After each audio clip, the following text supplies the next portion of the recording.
I'm going to call this joint meeting of the Santa Clara City Council and Stadium Authority to order. Roll call, please, Assistant City Clerk. Councilmember Watanabe. Here. Councilmember Shahal. Present. Councilmember Hardy. Present. Councilmember Park. Here. Vice Mayor Jane. Here. Mayor Gilmore. Here. And let the record reflect that Councilmember Becker is not present. All right, so we are going to, we have 4 items on closed session. Do we have any member of the public that would like to speak to us about any of the 4 items on closed session? I don't have any hands. Do you, Assistant City Clerk? I have no raised hands, nor do I have any written comments for closed session. All right, thank you. We will adjourn to closed session. We will be back here at 6 p.m. for our study session. Thank you.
Everyone, we now are going to enter our study session.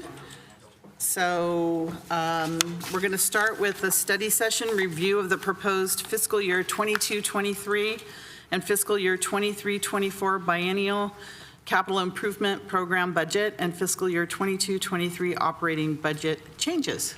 City Manager. Thank you, Mayor, members of the council, and members of the public. Good evening.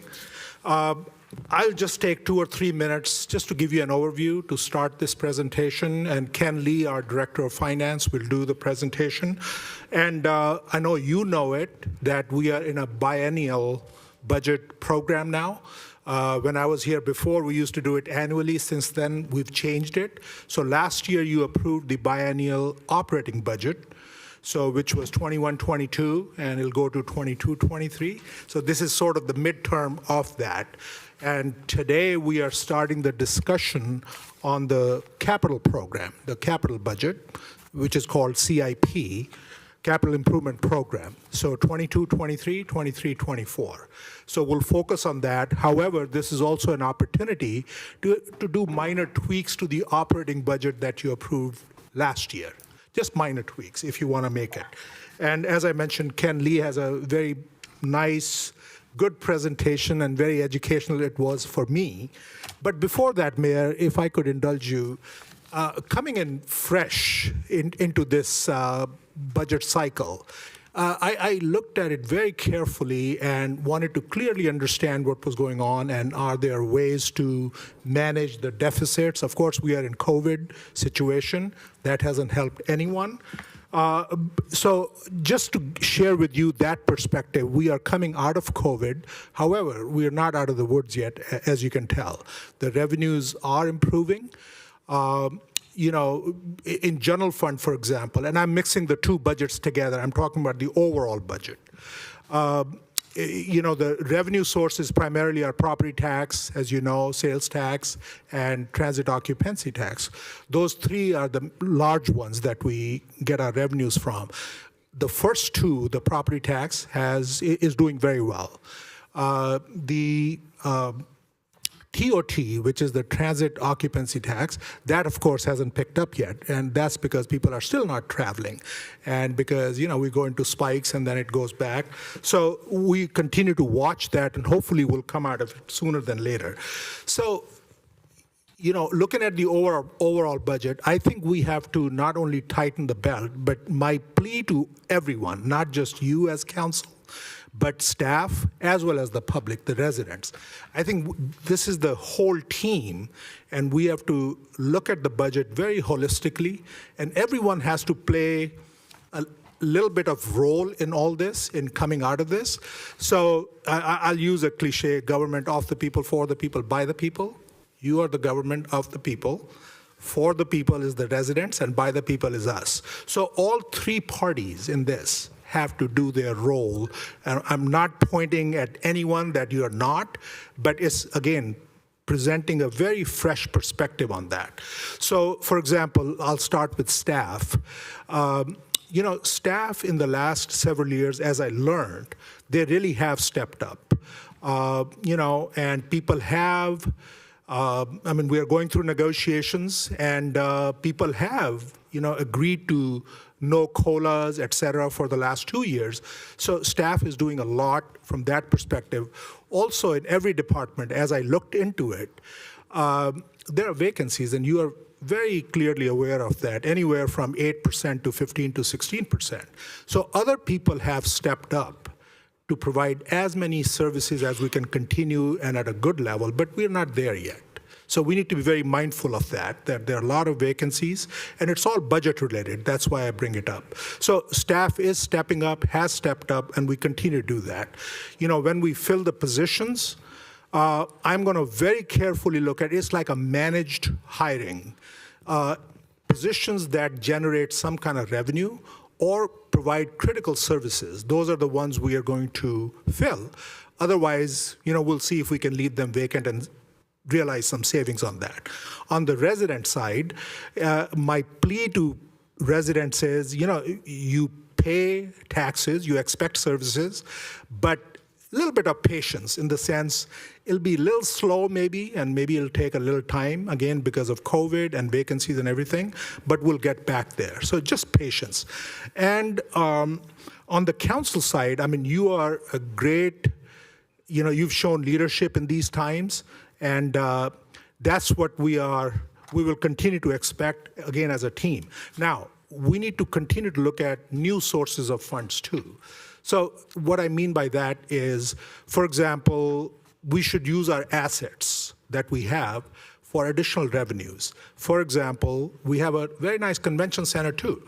And while we are trying to manage it in a different way, we have new consultants and new destination marketing board now. We're all looking into different things, but it's not quite running yet. So while we shoot towards that, things like we could have naming rights even for the convention center. Now, that may not help our operating budget, but that can help because it's an aging structure. It will need improvements, which is capital improvements. So those revenues, if we can realize additionally, that can go towards that. And similarly, using all the other ones. While there are issues in managing those different assets, and maybe I should just say the stadium, for example. That's an asset. We've been using it, but because of COVID, it was down, and now we are coming out of it. Hopefully, we can generate revenue if we manage properly. I mean, we owe it to the residents as well. We need to, look at the quality of life as well. So, balancing act. So, just in summary, looking at it from outside coming in, I think those are the three groups that can work together and bring us back out of the woods and get the city running again. I mean, we have a big deficit, and you'll see it in Ken's presentation. These are structural issues. It's not like one time you can take it from reserves and then clear it. It's an ongoing thing. So while the revenues have to go up, we have to also think in terms of, that we don't commit to everything. Like, anything comes our way, let's do it. We can't. We have to manage it, at least for the next year or two. So unless you have any question for me on my philosophical remarks, I can turn it over to Ken Lee, and maybe at the end, staff can answer questions. Thank you, City Manager. I think those are very appropriate comments as we lead into the budget time period. So thank you for that. Thank you for your overview on that. So Director Lee, I think we're ready for you. Great. I am sharing my screen. I just want to make sure everyone can see it. Yes, we can. Okay, great. Good evening, Honorable Mayor, City Council. Ken Lee, Director of Finance for the record. And this is the first of 3 check-ins on the proposed budget. So I'm happy to present the information tonight for your review. Just by way of agenda, I'll talk a little bit about our budget, how we're doing. To get into some of the details, as City Manager Batra mentioned, we are in a 2-year capital budget cycle and a 5-year CIP. So I'll go into a lot of details about the projects funded in this budget. I will provide an update from a forecast perspective, talk about some of the changes to the operating budget amendments, and then go through the calendars before we have a question and answer. So from an overview standpoint, the 2-year capital budget and 5-year CIP includes also amendments to the operating budget, which the City Council approved last year for a 2-year cycle. The 5-year CIP includes project funding of $624 million, a very sizable capital program. The bulk of those are utility projects to make sure our electric, sewer, water infrastructure is well maintained and reliable for our customers. About $500 million of investment over 5 years. And then the other part of the CIP includes non-utility projects. Many of these are residents see every day, the parks, the fire stations, $115 million or so identified for those projects over 5 years. And our city departments are very passionate about the infrastructure and the services that are provided. And so through this budget, every department reviewed all the projects and identified funding needs. Unfortunately, as City Manager Batra mentioned, we do have limited resources. And so we have an unfunded need totaling about $572 million. That's up roughly $100 million from the last go at the the numbers. From an ongoing perspective, we are in need of a funding source, and I believe there was some feedback given in February and some options provided in the budget document transmittal letter, and I'll also talk about that later in my presentation in terms of looking ahead and what are some options on how to solve this funding gap and options for funding capital on a long-term basis. With a lot of focus in the general fund, we do have limited capital project reserves. About $10 million is allocated in the CIP over 5 years, $7 million from the reserve, and about $3 million from the out years of the last 5-year CIP that's carried over into this budget. From an operating standpoint, the fiscal year 22-23 budget continues to be balanced, and we adopt the strategy approved last year of using one-time reserves to bridge that gap. And then looking into fiscal year 23-24 next year, projected about a $20 million ongoing deficit that will need to be addressed in the next year's operating budget. And as I mentioned, this budget was put together with all city departments. When we look at some of the numbers, just comparing year over year, about $1.1 billion of our proposed budget across the fund types here, accounting fund types, about $815 million or so in enterprise funds, the bulk of which is electric, and I'll talk about what those projects specifically fund. A general fund, this is operations and capital, about $269 million. And I just want to point out that these are a little bit apples and oranges. We do have some carryover funds that we'll bring forward as part of the adoption of the budget on June 21st. That would be carried over from the current year to next year to continue projects that are underway. And so with that carryover, the projected budgets will be around the $1.2 billion level or so.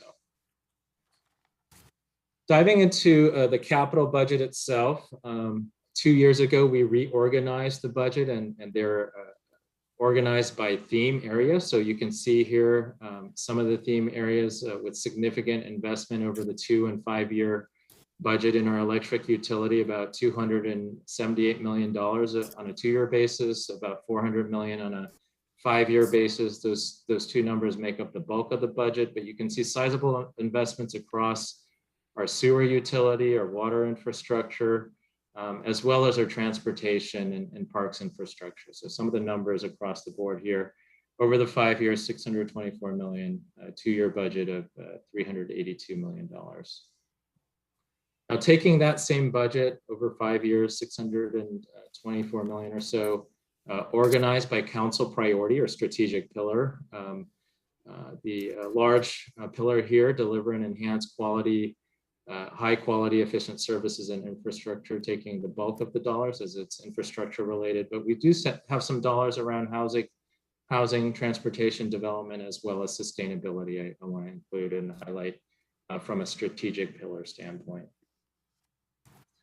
Sometimes I'm asked, what are the specific projects are we funding with our precious general fund dollars in our capital project reserve? So I want to highlight the 10 million or so that we're allocating over 5 years in the general fund. And you'll notice a lot of these items on this list are maintenance types on items that are necessary, the bare bones to keep our infrastructure going. It's not nearly enough to fund all of our capital needs, but in the administrative facilities theme, you'll see dollars here around our historic buildings and Morris Mansion, dollars to maintain our city hall and city infrastructure.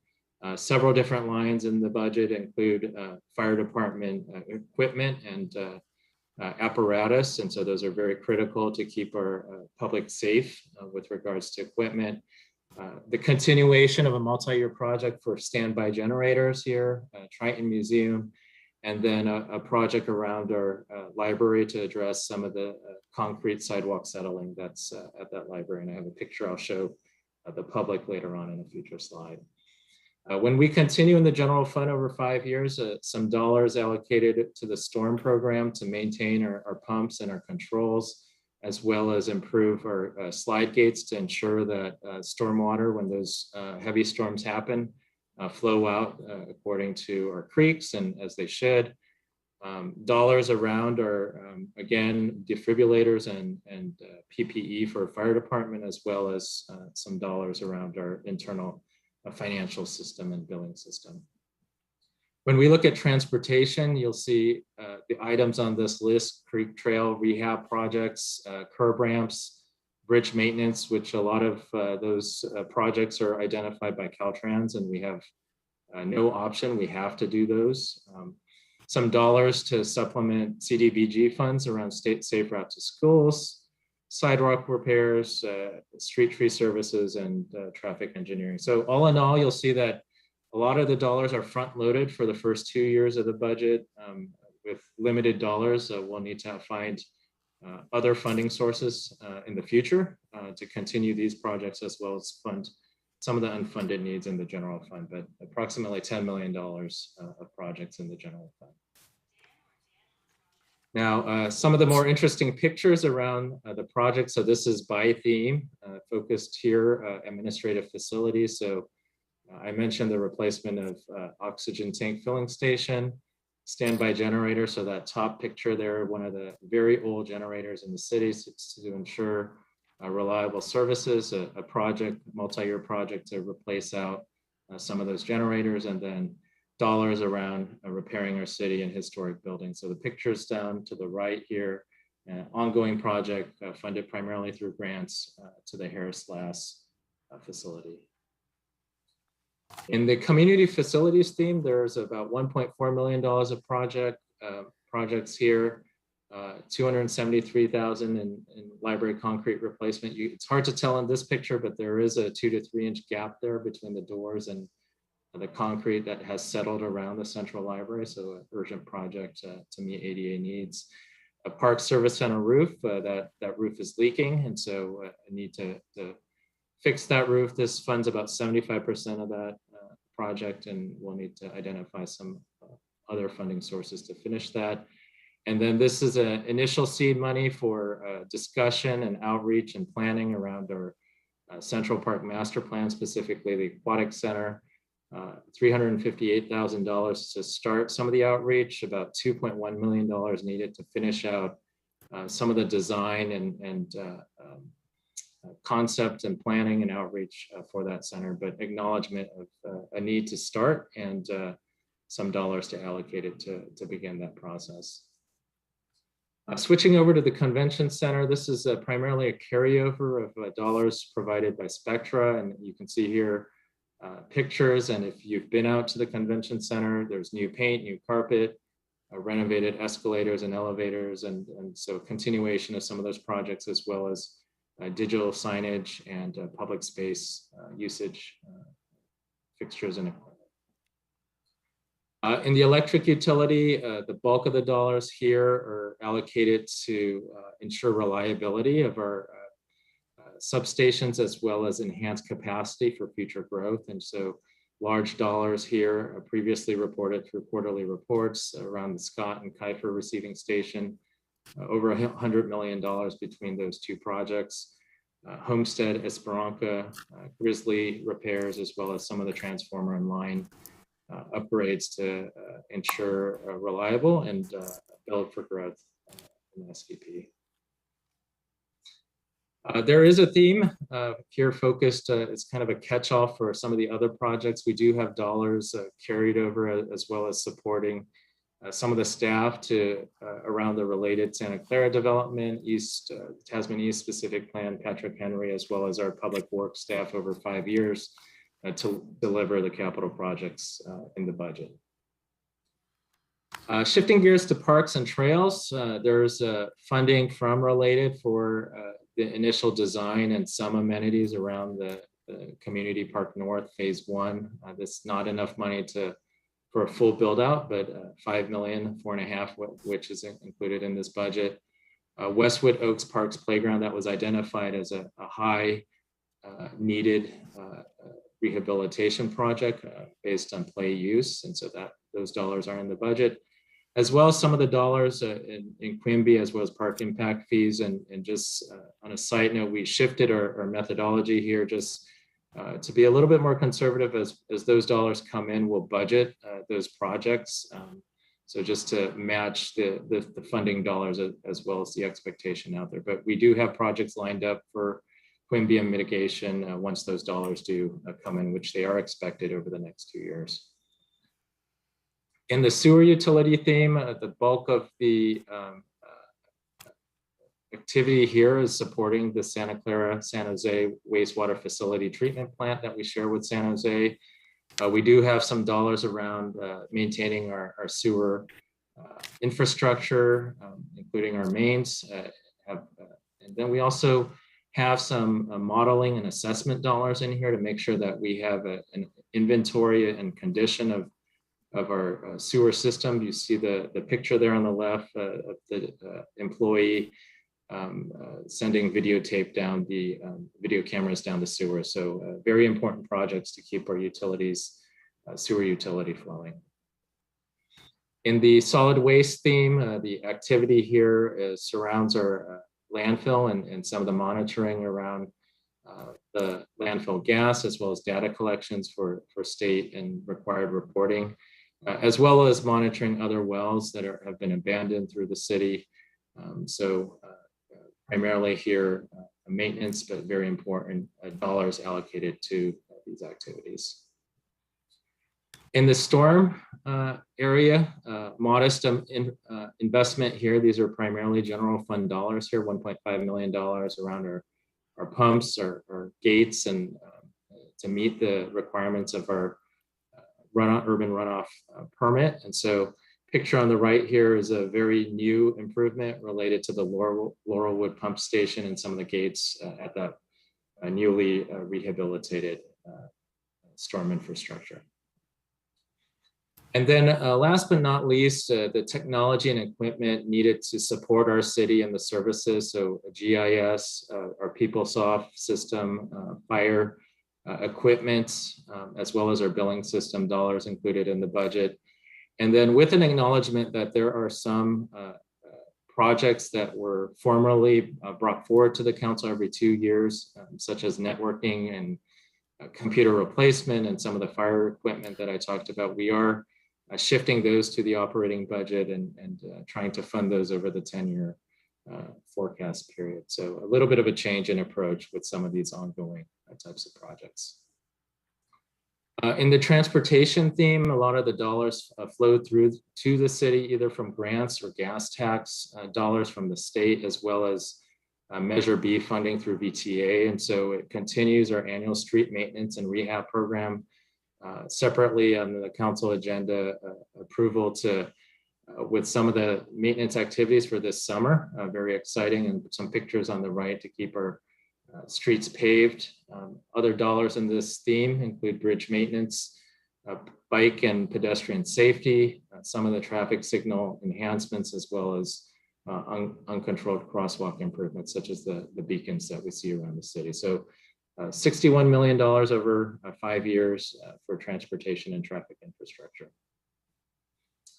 Water and recycled water utilities, highlighting here the necessary investment to keep our distribution system maintained, our wells pumping, and our recycled water system providing water to many of our business users. And so dollars in this theme ensure to keep that system reliable, as well as some technology improvements. That last bullet here, SCADA, that's the electronic system to help control some of the to monitor and control some of the wells around the city remotely.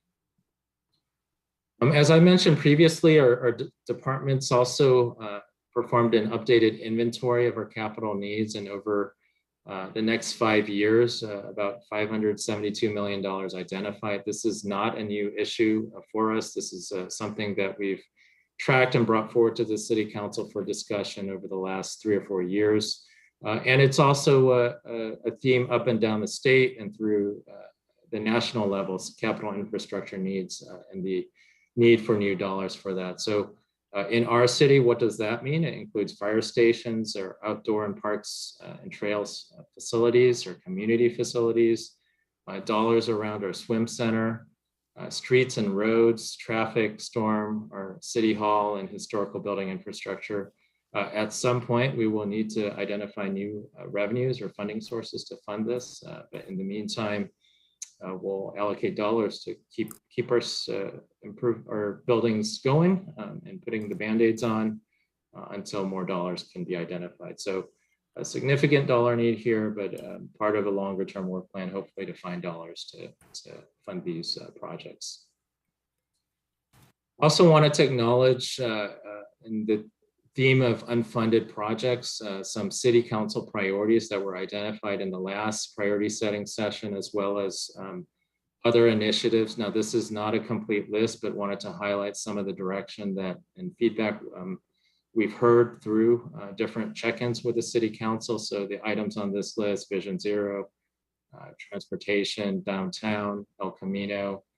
The list has quite a few items, about $3 to $5 million if we were to fund those. And so with limited dollars available, we would look to the council for feedback on these items. I do want to remind the council that we did allocate about $400,000 in December for council initiatives, of which $75,000 was allocated to the homeless task force. $325,000 is available. It's a modest amount, but the council could provide feedback through the study sessions to allocate some of those dollars if the council chose to. Separately, around El Camino specific plan, I was talking to Director Crabtree, and I just wanted to remind the council that you provided direction to staff to conduct additional planning work around the specific plan.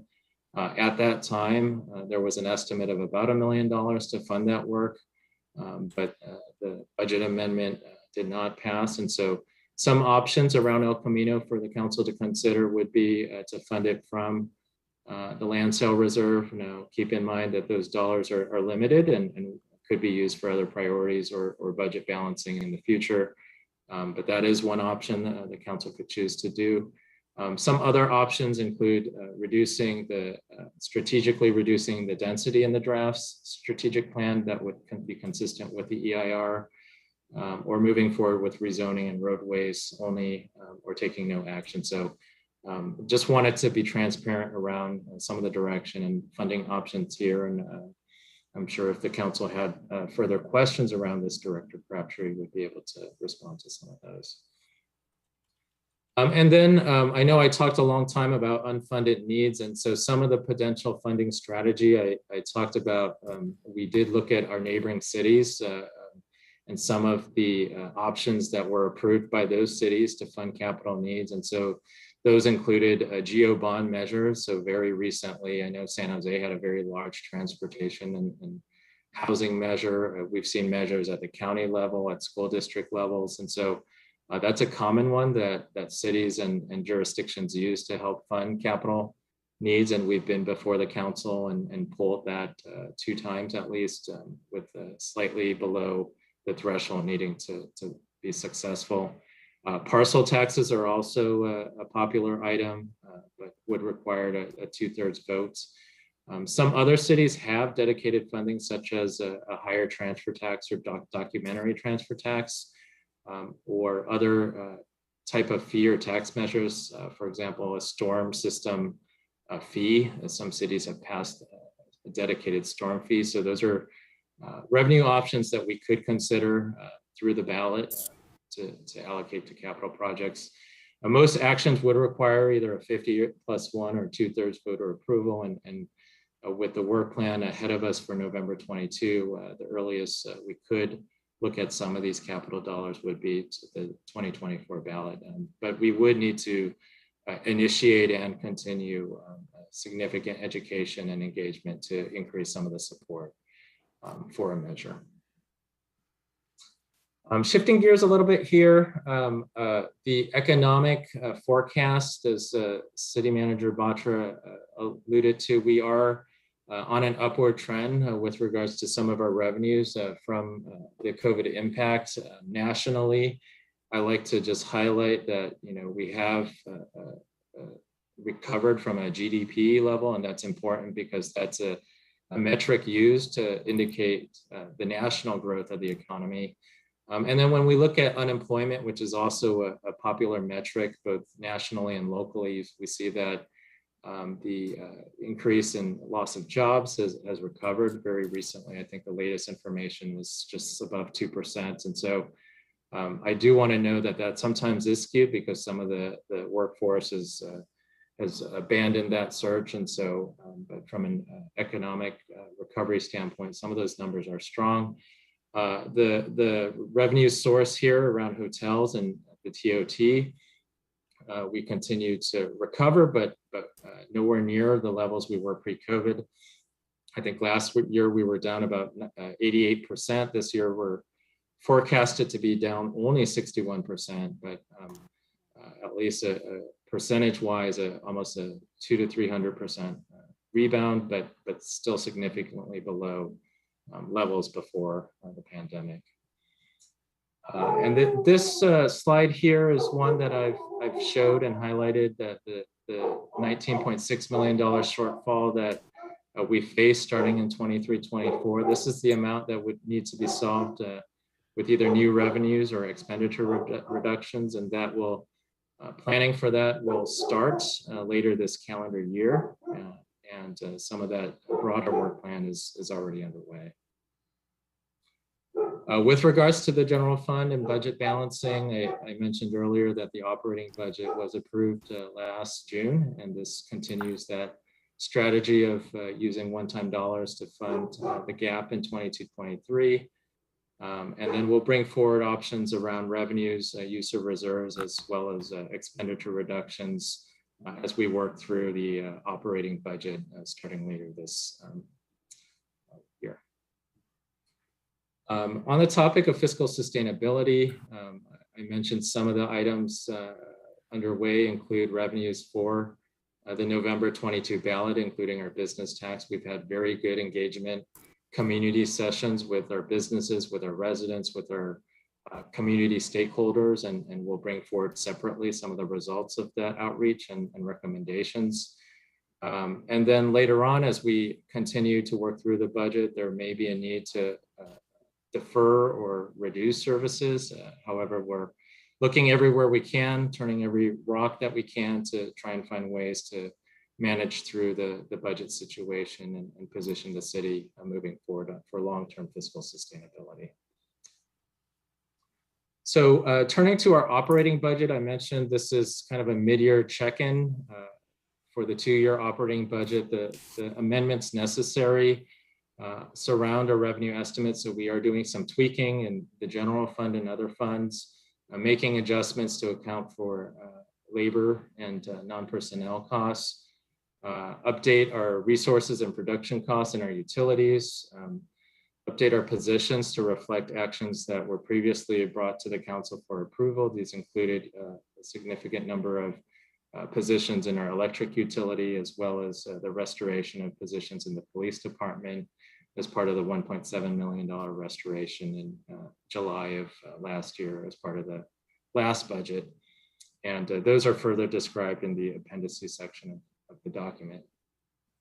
I do want to touch on our reserves. They've been extremely important through the tough years to navigate some of the downturn from the pandemic. And we're over 2 years into the pandemic, and we have used a portion of our reserves, or our budget stabilization reserve, which is critical for a rainy day. Our credit agencies look at this reserve and our policies, and so the council in February approved affirmed the 15% level of the budget stabilization reserve. So this budget does fund that reserve at that level. Second here on this list, the land sale reserve. This is by policy allocated from the proceeds of land for the use of land. However, by policy or direction, the council could use this for other purposes. And so based on the strategy adopted last year, this reserve is projected to drop to about 12.7 with this budget, and then with the use of about $10 million. And then the capital project reserve, I mentioned we had about $7 million of unallocated reserve funding and $3 million from the prior year. And so $10 million in general fund capital projects. So this budget uses up that reserve, and we'll have to look at the year end or other times of the year to replenish that reserve. Specific to the numbers, just want to show from year to year those reserves balances this year and with the proposed budget before you. Again, maintaining that 15% target for the BSR. And then the last reserve, I didn't mention this in the last slide, but we do have a pension trust fund set aside to partially fund our large unfunded liability, but by policy, the council could choose to use that to help balance the budget as well. So wanted to just put on the table the reserves that are balances through this budget for the council's information.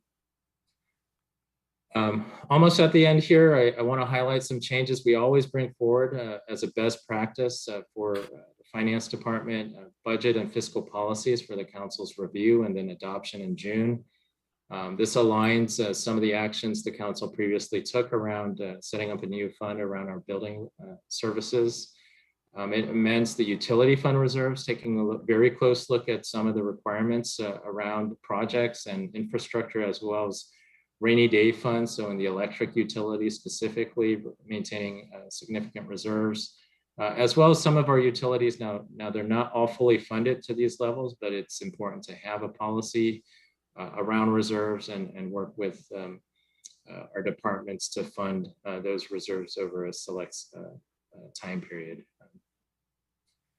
And then going into the budget calendar between today's first study session and the June 21st check-in and technical adoption of the budget, we are available and welcome feedback from the City Council on the budget. And if there's any consensus on any amendments to the budget, we would incorporate that as part of the June 21st budget. If there's interest in options and policy alternatives that staff could present as part of that June 21st discussion, we'll include that. And obviously any questions or information, both from the public as well as the council over the next two sessions, check-ins on the budget.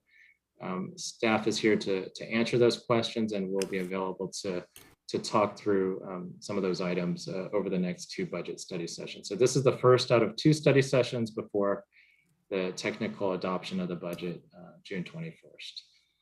And so with that, I'll pause here, and staff as well as myself are available for questions. And any questions we can't answer, we'll bring back at the next study session for the City Council to consider. Thank you, Director Lee. Thank you for that report and the full description of what's going on in our capital improvement budget and what we're expecting in the next year and two. And it looks like part of the news is good news. We're on the road to recovery. We're not there. It looks like a couple more years, and maybe we'll be back to where we are if everything works out well and we can, contain this pandemic and at least get it under control from a business perspective in our community. So we're going to start with the questions from the City Council on this before we go to the public. Vice Mayor Jane.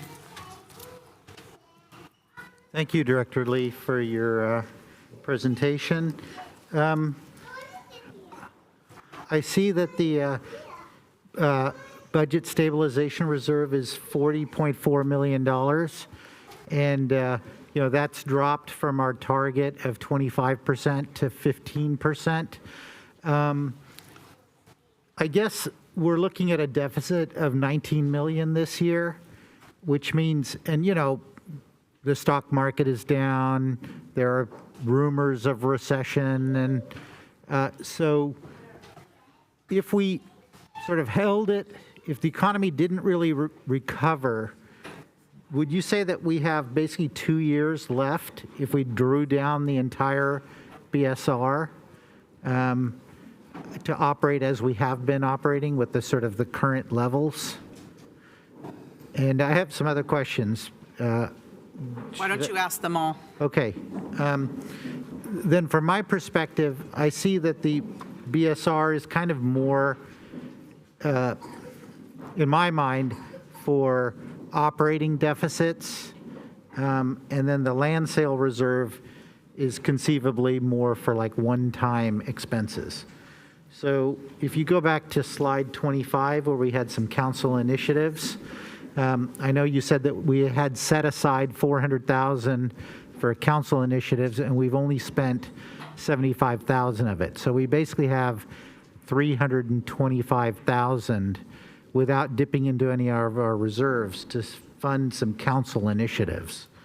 So, we're starting to have events at the stadium, and there have been complaints from some residents. And so, things that I'm interested in are creating a NERC-like committee to handle resident complaints. Like we have resident complaints around the university, we would have a mechanism to handle resident complaints around the stadium. So that's something that I would like to fund. Now, again, that's an ongoing expense. I don't know if you have any sense of how expensive that would be in terms of staff time to support that. I imagine it would be similar to what we have for NERC. And then for one-time expenses, I'm trying to be strategic here. There are things that take a long time to plan. So, I'm very interested in the TDM plan, to come up with a plan for how properties would report their TDM measures and their VMT reductions and so on. And then I think it's very important right now for the El Camino Real. It's kind of the Wild West right now. We have the general plan, which does not conform to zoning, which then allows developers to come in and basically do whatever they want, because we don't have a consistent zoning with general plan. So we have to come up with a specific area plan that aligns those two. And right now, we have not been able to agree on any plan. So I'm very eager to take $1 million out of the land stabilization reserve.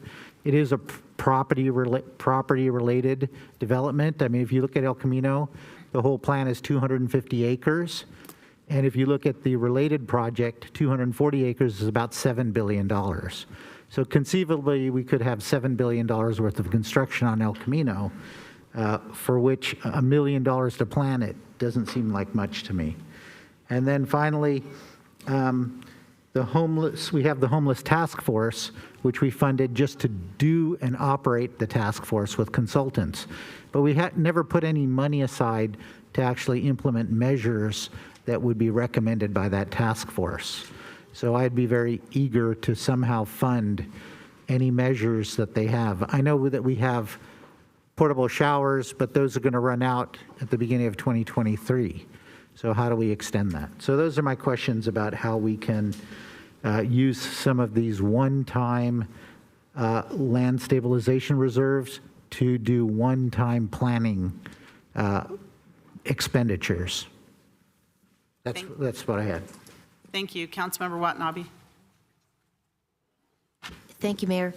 And thank you, Ken, as always. And I appreciate the community outreach that you've been having. I was glad to be able to attend the meeting the other night and, just hear about the proposals and, different options that the city may have in terms of, closing these gaps. Regarding the initiatives, the other initiatives, well, first let me just add, I'm really happy to see that 10 police officers have been added back into the force since the budget cuts last year. And as a result of that, I know one of the programs that was cut was the DARE program. And I'm just wondering if there is some way that we can put the DARE program back in now as a result of having additional police in the department. I was talking to some schools today, that were just talking about the issues that they're having with middle schoolers, and I know that's a program that really impacts middle schoolers. And over the last 2 years, there hasn't been a DARE program. So if there's a way that we can bring that back. I would like to take that into consideration. And I guess that's about all I have for now. Thank you. Thank you. Councilmember Becker. Thank you, Mayor. Thank you, Councilmember Watanabe, for covering the DARE program. I was actually going to ask that question too, so really appreciate you covering that. At the same time, I had spoken to the head of the fire union and some of the concerns he has about with our capital improvement projects. One big one I do see is a firehouse. I know I did a tour of firehouse number 5. It's in pretty bad shape and it's really needing to be replaced. I had the conversation with him about maybe, at the same time, a fire training tower as well, because that is also in really bad shape. I know it's kind of rotting away from what I've seen. And then also things like international swim centers, another big one, as well as pools throughout the whole entire city and as parks. One of the things that he did bring up when we had our discussion was, I had a very large idea about a giant infrastructure bond, which was very unpopular. Well, what if we changed it the other way and we did a infrastructure bond that was more related to something like replacing a firehouse or replacing just a swim center, more of a direct thing rather than more of a direct and separated categories rather than having it all lumped in one sum. And another last one is also within the Central Park, which was probably from the original Central Park plan, which is also the Lawn Bowl too, which I would like to see included. Thank you. Thank you. Anyone else on the council? Now is your time. Councilmember Chahal. Thank you, Mayor. Thank you, Director Lee, for the detailed presentation. And I have some comments to make. I would second Councilmember Jain's idea of having a NERC-like type of a committee for the north side, because we recently had a concert there and there were some feedback from the residents, and we need to look into in a very professional way. And looking at the forecast of concerts coming, I think that we should be able to fund that from those forecasted revenues from those concerts. And TDM plan, that is one of the quality of life issue for our resident traffic. And that should be priority. And it has been discussed time and again that we need to bring TDM penalties and smoothen the TDM effects into the community, and how we can enforce those things. That is a priority for me too. Swimming pool replacement for ISC, that is one of the communities need. Basically, multiple time residents have come forward that the ISC is not performing and it has aged. So how we can prioritize, at least I know there was a mention of around 50-meter pool, replacement pool. So that would be one of my priorities, how we can find funding for that. Those are my comments on that, and I appreciate your feedback. Thank you. Councilmember Park.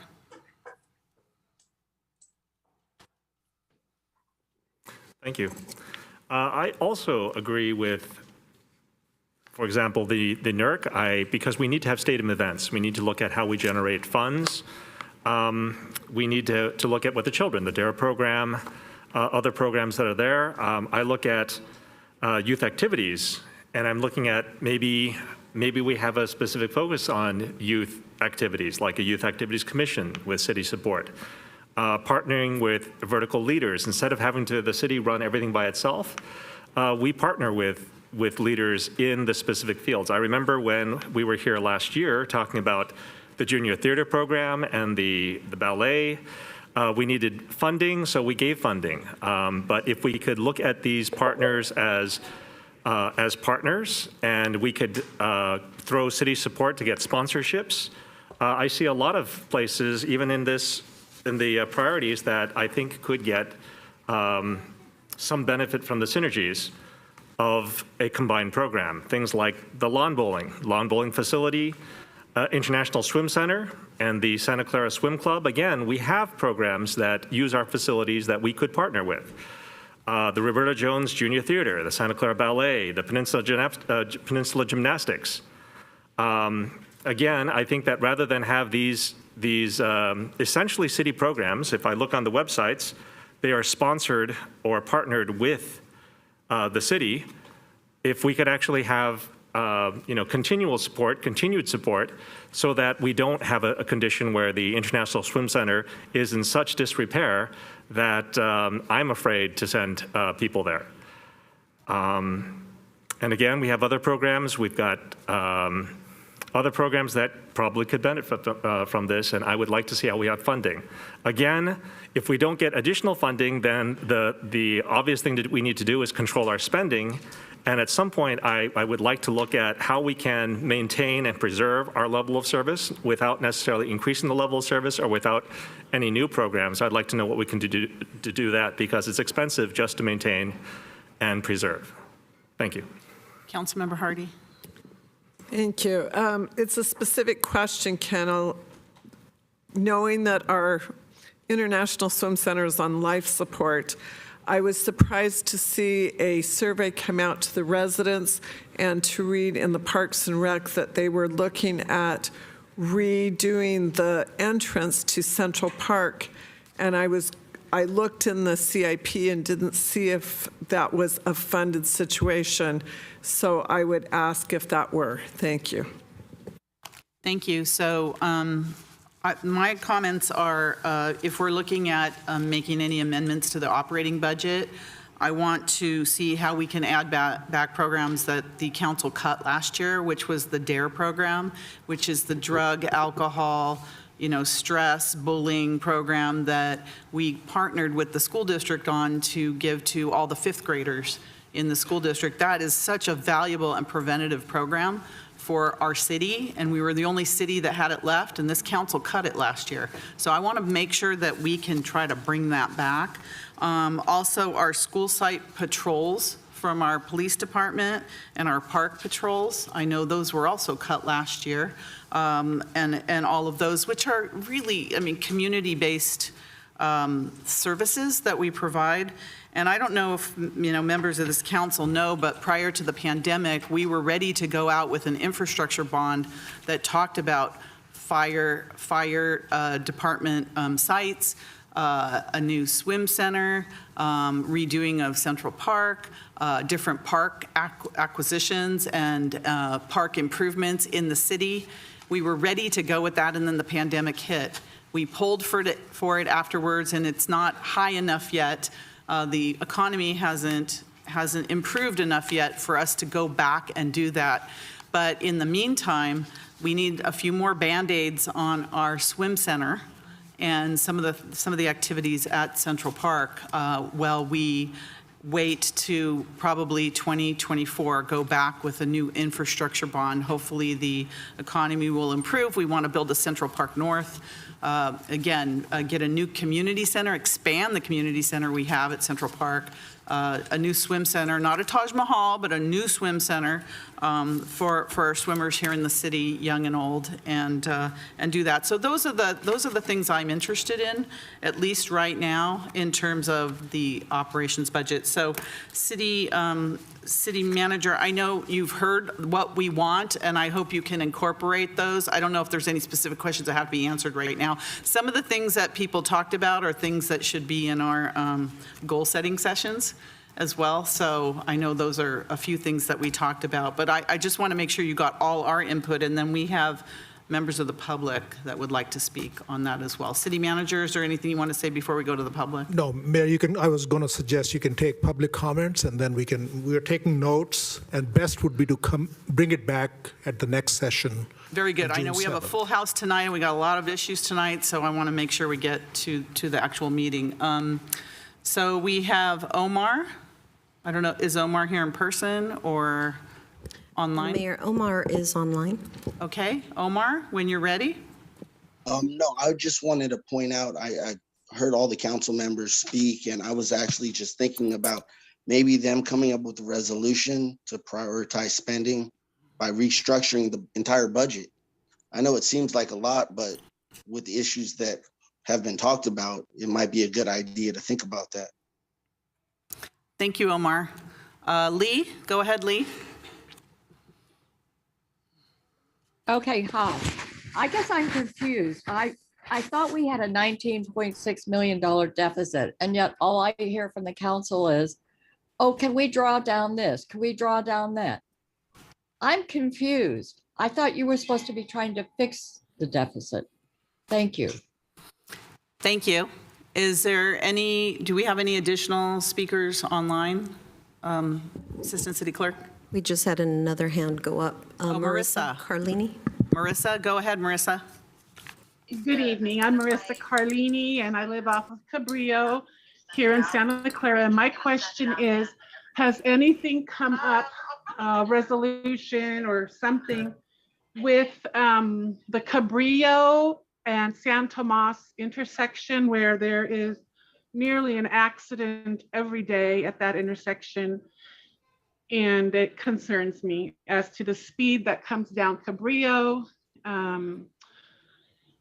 And I asked to have it monitored, and the computerized new system is already planned out for a long time. So my concern is, can we not put a light on Cabrillo and San Tomas? And what can we do to lower the speed on Cabrillo to from San Tomas to Scott, especially Scott. Scott Lane is right there, and extremely dangerous. They have a multitude of traffic crossers, but I think the light would do justice there too for the safety of the children and parents at Scott Lane. And then I had one other comment. Yeah, that was basically it with the traffic enhancement that we spoke about. If we could not look at traffic lights on Cabrillo and San Tomas, or better yet, even at Cabrillo and Scott, to better safeguard the children. Thank you. We have we've noted that, Marissa, and our city manager has taken notes on that. Thank you for that, for your comments. All right, we have ending in 6929. Number ending in 6929. You're muted. There you go. Hello, good evening. My name is Brian Shields. I'm a field rep for Carpenters Local 405 in I cover Santa Clara. And I was calling in tonight. I was actually waiting for the Freedom Circle agenda item, but I feel like this is an appropriate time to broach the subject. I feel that having labor standards in our city, especially for these specific plans, coupled with the deficit that the city is experiencing, that it would bolster good jobs, and those good jobs, the people would be living in Santa Clara, working in Santa Clara, the money would stay in Santa Clara, the taxes would be in Santa Clara, and it would help Santa Clara grow out of the deficit that they're experiencing. I'd love to talk to each of you about this further and have a valuable conversation. Thank you for your time. Thank you, and we always like to support our local workforce. Thank you. Do we have anyone else? I don't see anyone else online. And is there anyone out here in the audience that would like to speak on this agenda item? If you do want to speak, please come forward. Talk about the budget. All right. City Manager, do you want to take us out of that? Mayor, in the interest of time, like you suggested, we've taken notes, staff has taken notes, and we can bring responses back to you on June 7th. Okay. All right. Thank you. And thank you, Director Lee. We look forward to our next study session on this, which would be June 7th, you said? All right. That's correct. Thank you. That's our next meeting in 2 weeks, right? Yeah, okay. All right. Thank you very much. All right, now we're going to go and start our joint City Council Stadium Authority regular meeting. I would like to call the meeting to order. So could you please stand for the Pledge of Allegiance and remain standing for our statement of values? I pledge allegiance to the flag of the United States of America and to the republic for which it stands, one nation, under God, indivisible, with liberty and justice for all. As we gather, we humbly seek blessings upon this meeting. May we act with strength, courage, and will to perform our obligations and duties to our people with justice to all. Let us seek wisdom so that we may act in the best interest of our people, our neighbors, and our country. All this we ask so we may serve our community with fairness and respect, putting their needs before all. Thank you. Please be seated. Madam Mayor, may I read the announcements? Yes, please. AB 23 announcement, members of the Santa Clara Stadium Authority, Sports and Open Space Authority, and Housing Authority are entitled to receive $30 for each attended meeting. Statement of behavioral standards. The City of Santa Clara has adopted a code of ethics and values and behavioral standards for public meetings to promote and maintain the highest levels of conduct. This includes mutual respect, robust discussion, and allowing city business to be done in an efficient and consistent manner. Please note that as the presiding officer, the mayor's and chair's direction in matters of process and decorum should be followed, and that use of the gavel indicates all conversations must conclude and everyone in attendance should come to order and attention. Welcome and thank you for your participation. For those that are speaking this evening in the capacity as a registered lobbyist, we ask you, and you are required to identify yourself as such and disclose the clients and/or organizations that you represent. This is pursuant to City Code Section 2.155.110. Thank you, Mayor. Thank you. So good evening, everyone, and welcome to Santa Clara City Hall. For today's meeting, the council is back in person and is conducting its meeting in a hybrid manner. The public is welcome to attend in person, and the city continues to use a Zoom feature to allow participation from the safety of your home or office. Members of the public can still join via the link and/or call into the Zoom meeting phone number shown on the screen now.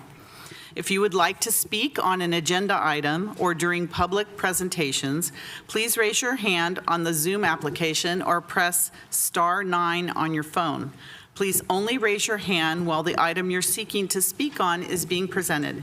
Staff will enter your name or the last 4 digits of your phone number, and I will call on you to speak. As a friendly reminder, members of the public have 2 minutes to speak on an agenda item and 3 minutes on public presentations, and those are reserved for topics that are not currently on the agenda. Prior to each agenda item, staff will lower your hand to ensure members of the public are seeking to speak on the appropriate agenda item. You may also submit your comments on the e-comment feature on the Santa Clara Legistar page or via public comment at santaclaraca.gov, and the comments received during the meeting will be read into the record. So let me move on with the City Council meeting now. Before we start tonight's meeting, I'm going to ask for a moment of silence for 2 incidences. The first is the shooting in Buffalo, New York. I would like to request a moment of silence to offer our heartfelt condolences to the families and friends of the 10 individuals who tragically lost their lives from the horrific shooting at a Buffalo, New York supermarket on May 14th, 2022. Together, we grieve the individuals who lost their lives and join in thoughts and prayers for the strength and healing for the victims who have been injured. I would also like to ask that we have a moment of silence to offer our sincerest condolences to the family and friends of the individuals who tragically lost their lives from the horrific shooting at Robb Elementary School in Uvalde, Texas today. We are horrified by this unspeakable tragedy, and our hearts are with the family members and loved ones of the victims, and the victim count is still climbing. Let us all now observe a moment of silence to honor the lives of the victims of the Robb Elementary School shooting in Uvalde, Texas, and the individuals that were shot and killed in Buffalo, New York.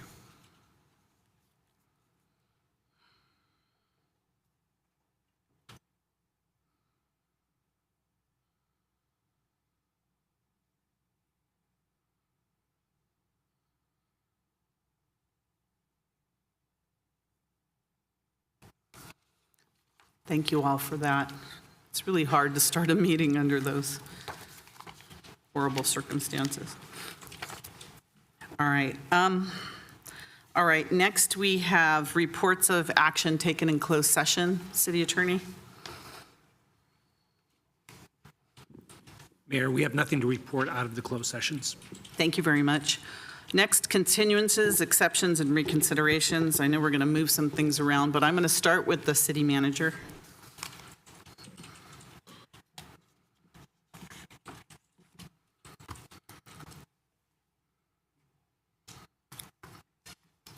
Thank you, Mayor. It looks like it's going to be a long meeting today, so you can postpone item number 10. We can bring it to the June 7th meeting. Can I start with that? So we just have, may I have a motion for that?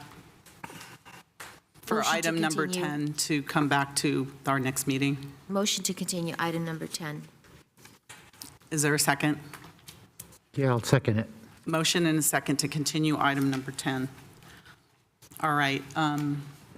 Roll call vote. Assistant City Clerk, everything, all our votes are going to have to be roll call this evening, everyone. So just so you all know.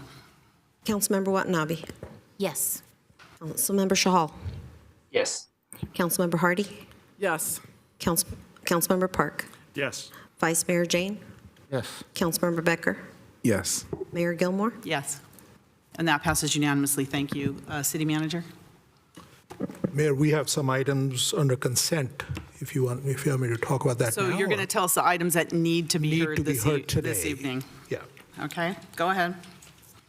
So those items are 4B, as in boy, 4E,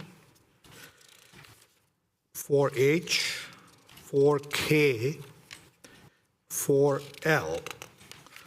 Those are on consent, and then items 6 and 7 on the regular agenda. Okay, thank you very much. And so I know based on the fact that we have a lot of children here this evening, I'm going to ask that we move up after our consent calendar, which is just one motion for all those items, that we move up the BMX item, which is item number 7 after consent. And then also we had a request to move up item number 8, and that would be after the BMX item. So moving up item 7 and 8, and might as well throw in there the Councilmember Becker's request for item 11. That should be one motion, and that would be after item number 8. And then we'll go on with the regular agenda, the items that need to be heard. All So right. move. Well, we don't need a vote on that, but that's okay. All right, are we okay with that, everyone? All right, does anybody else have any continuances or exceptions? Anthony? I'm sorry, Councilmember Becker. No, you actually pulled the ones I wanted, so thank you. Thank you. All right, so next we have our special order of business this evening. As a special order of business, I am pleased to officially proclaim May as Asian American and Pacific Islander Heritage Month in the city of Santa Clara. Asian American and Pacific Islander Heritage Month is observed annually to celebrate the contributions that generations of Asian Americans and Pacific Islanders have made to our history, our society, and our culture. Asian Americans and Pacific Islanders have a rich heritage that have shaped the history of the United States.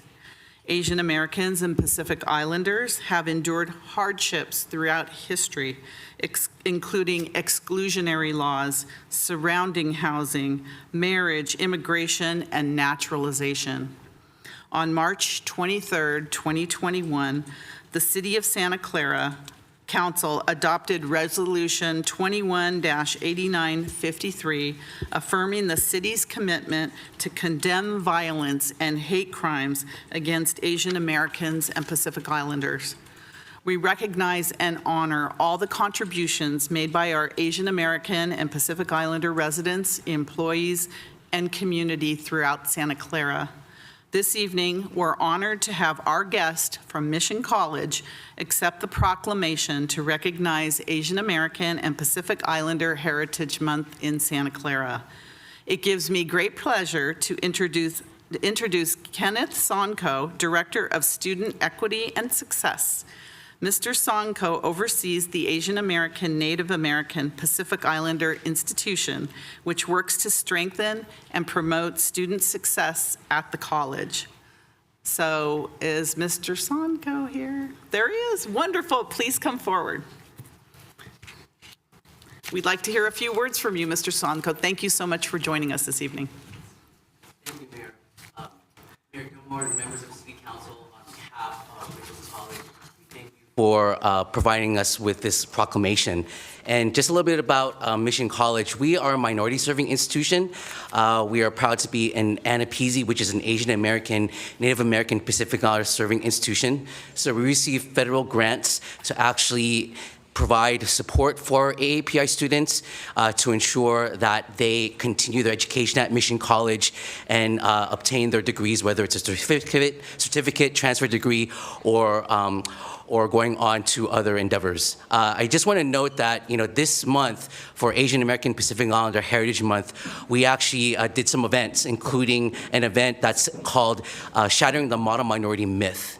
And if you all don't know about the model minority myth, it purports that all Asian Americans are good at math, that we all are highly educated, that we all have high incomes, which is not the case. When you disaggregate the AAPI data, you have 46 different cultures and languages, socioeconomic backgrounds, and more importantly, as you alluded to, Mayor Gilmore, the history of discrimination that has been pervasive against AAPIs. So we want to ensure that we elevated our students' voices to share their stories, that we are not a monolithic group, but rather we are a group that is diverse, and that has contributed to the history of the United States. So on behalf of the college, we're so honored to have received this proclamation, and will continue to stand in solidarity with all those who have been impacted by the xenophobia and hate. And we want to make sure that those who enter our doors at Mission College, especially our AAPI students, and all who have been impacted by racism, feel that they are safe and that they have a place to belong at Mission College. So on behalf of the college, we thank you, Mayor Gilmore, and members of the council for providing us with this very esteemed honor. Thank you very much. Well, we thank you for what you do at Mission College, and we would be honored to stand with you up here while we hand you this proclamation. So if you would do us the honor of coming forward here, we'll meet you down there.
All right, Kenneth, and you're welcome to stay till midnight. We'll be here, all right? You have a front row seat, so there you might as well stay. All right, our next item is consent calendar. All items will be approved with one motion unless anyone pulls an item for discussion. So do we have any items to be pulled? Councilmember Becker? Okay. All right, Councilmember Hardy? I was just going to make a motion to approve the consent calendar. Second. Okay, we have a motion and a second. Is there any member of the public or any member of online public that would like to pull an item on the consent calendar? Okay, seeing none, roll call vote, please. Councilmember, Board Member Watanabe. Yes. Councilmember, Board Member Shahal. Yes. Councilmember, Board Member Hardy. Yes. Councilmember, Board Member Park. Yes. Vice Mayor, Vice Chair Jane. Yes. Councilmember, Board Member Becker. Yes. And Chair and Mayor Gilmore. Yes, and that passes unanimously. Thank you. All right, we're going to go now to the item that I pulled forward, which is item number 7, approval of a status report on the lease agreement between the City of Santa Clara and the Police Activities League, PAL, for the operation of a BMX track. We have our Assistant City Manager, Cynthia Baracus. Go ahead, please, Cynthia. Can I get the PowerPoint, please?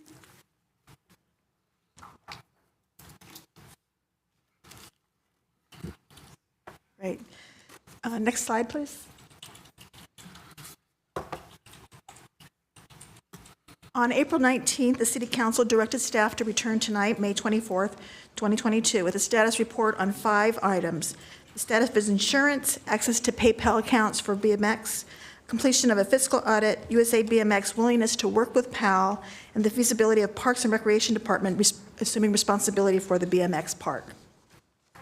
Next slide, please. With respect to the insurance and programming, PAL is fully compliant with the insurance requirements as of May 19th, 2022. As consequently, they are eligible to resume programming as a practice facility only. On 5/4, PAL extended an offer to USA BMX to sanction for racing. However, on 5/11, city staff received a notice from USA BMX indicating that they are no longer willing to partner with PAL beyond today's date and would like the city to partner directly with USA BMX and the prior track operator. Next slide. The next issue is the audit and the status of the PayPal accounts. On 5/16, PAL retained Mr. Richard Gordon of the Wintham firm to conduct a third-party audit of the BMX program. And on May 16th, also on May 16th, via phone, PAL President Walke confirmed that access to BMX PAL accounts remains an outstanding issue. On the issue of, next slide, please. On the issue of Parks and Recreation, we did talk to the department. They do not have sufficient staffing or resources to effectively take on the additional responsibilities. Currently, they have 11 full-time equivalent vacancies. They did do a preliminary review. I do want to provide a caveat. It is very difficult for us to give you an accurate estimate because we do not have revenues and expenses for the BMX program. Again, the lease with PAL is strictly for the lease of the land. It is not an operational agreement, and so we do not have that information available to us. However, our preliminary estimates indicated that we would need 2 as-needed recreation coordinators to supervise the volunteer track programs, one as-needed grounds worker to provide facility support, some budget for operations, utilities, and maintenance. Next slide. So, as the council is aware, we have received a number of council questions and questions from the community. We are going to address those tonight. There are 2 that are appropriate for staff to respond to, and so I'll respond to those, and then I'll speak a little bit to the remaining questions. So, the first question was, why was the USA BMX proposal to the city not included in the staff report? The reason was because the proposal was emailed directly to the City Council from USA BMX, and more importantly, there's already a valid agreement with PAL in place. Staff does not have direction from the Council to accept alternative proposals at this time. With respect to question 11, will there be any revision of the contract if it is deemed that the community is not being served at a high level? The response is that any revision to the existing agreement would be at the direction of the City Council. Next slide, please. On this slide, you will see questions, the remaining questions that we've been asked, and I'll read those. We are recommending that those be referred to the PAL board directly for their review and response. They are related to the operations of the PAL and how they plan to operate the track facility. And since we are not involved in the operational aspects of the lease, our recommendation is that they be referred to the PAL board. Those questions are, is the track currently open? If not, when will it be open? What are the implications of having no USA BMX sanctioned events at the track? Do the kids not get to advance to regional or international competitions? How many days a week is PAL expecting to have the track open? How many clinics is PAL or PAL's new operator planning to run during the summer? Is PAL expecting to raise the fees above $10 per rider, and is PAL going to charge more for non-residents of the city? How will PAL collect fees if not using the USA BMX event management software? When are we expected to get the audit report from Mr. Gordon's firm? Why are we making decisions before getting the report? There are allegations that PAL didn't put any money into the maintenance of the track, but PAL says otherwise. Has PAL submitting any documentation of how much money they have spent on maintenance? Will there be metrics for ridership attendance to compare PAL performance versus the track operators' attendance? And if it is expected to take 1,950 hours for City Park and Rec staff to oversee the track, how much staff time is PAL committed to covering the same tasks? Again, as you listen to those questions really are operational in nature, and so it is appropriate for the PAL board to respond to that. And so if you go to the next slide, please, on the summary, our summary is that PAL is currently in compliance with the lease agreement, and consequently, our expectation is that it'll continue under the same terms and conditions unless otherwise directed by the City Council, and that staff will refer the operational questions to the PAL board for their review and response. Our recommendation is to note and file the staff report, and I'm happy to answer any questions. Thank you. Let me see if there's council questions. Do we have any council questions? I don't. Can you, there's a big, long list of people. Does council have any questions? Vice Mayor Jane, do you have questions? Because it's not on the list, so you're going to have to just flag me down if you have questions. Yeah, so it seems like PAL has secured insurance so they can operate the track. My question is that, as you said, the city only has leased the land. We don't have an agreement for how the track is operated. Were the city to terminate the lease agreement for operating the track, what would happen after that? What is required? And perhaps our city attorney would weigh in as to what would happen after we terminate a lease agreement. Let's get all the questions first, and then I'll have the city attorney and the staff answer questions. Are those your only questions, Vice Mayor? Yeah, that's it. Okay, thank you. I see Councilmember Chahal, you have questions. Thank you, Mayor. Thank you, Cynthia, for the details. In addition to the question you asked, I have a question like this being a public resource serving the residents of City of Santa Clara.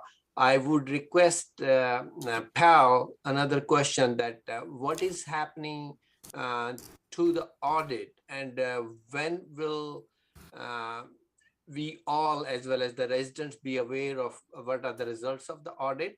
And also, if they can clarify, there are rumors going one way or the other, if they can clarify what were the reasons of current turmoil with the management, operating management over there. Thank you. Thank you. Councilmember Becker? Yeah, thank you, Mayor.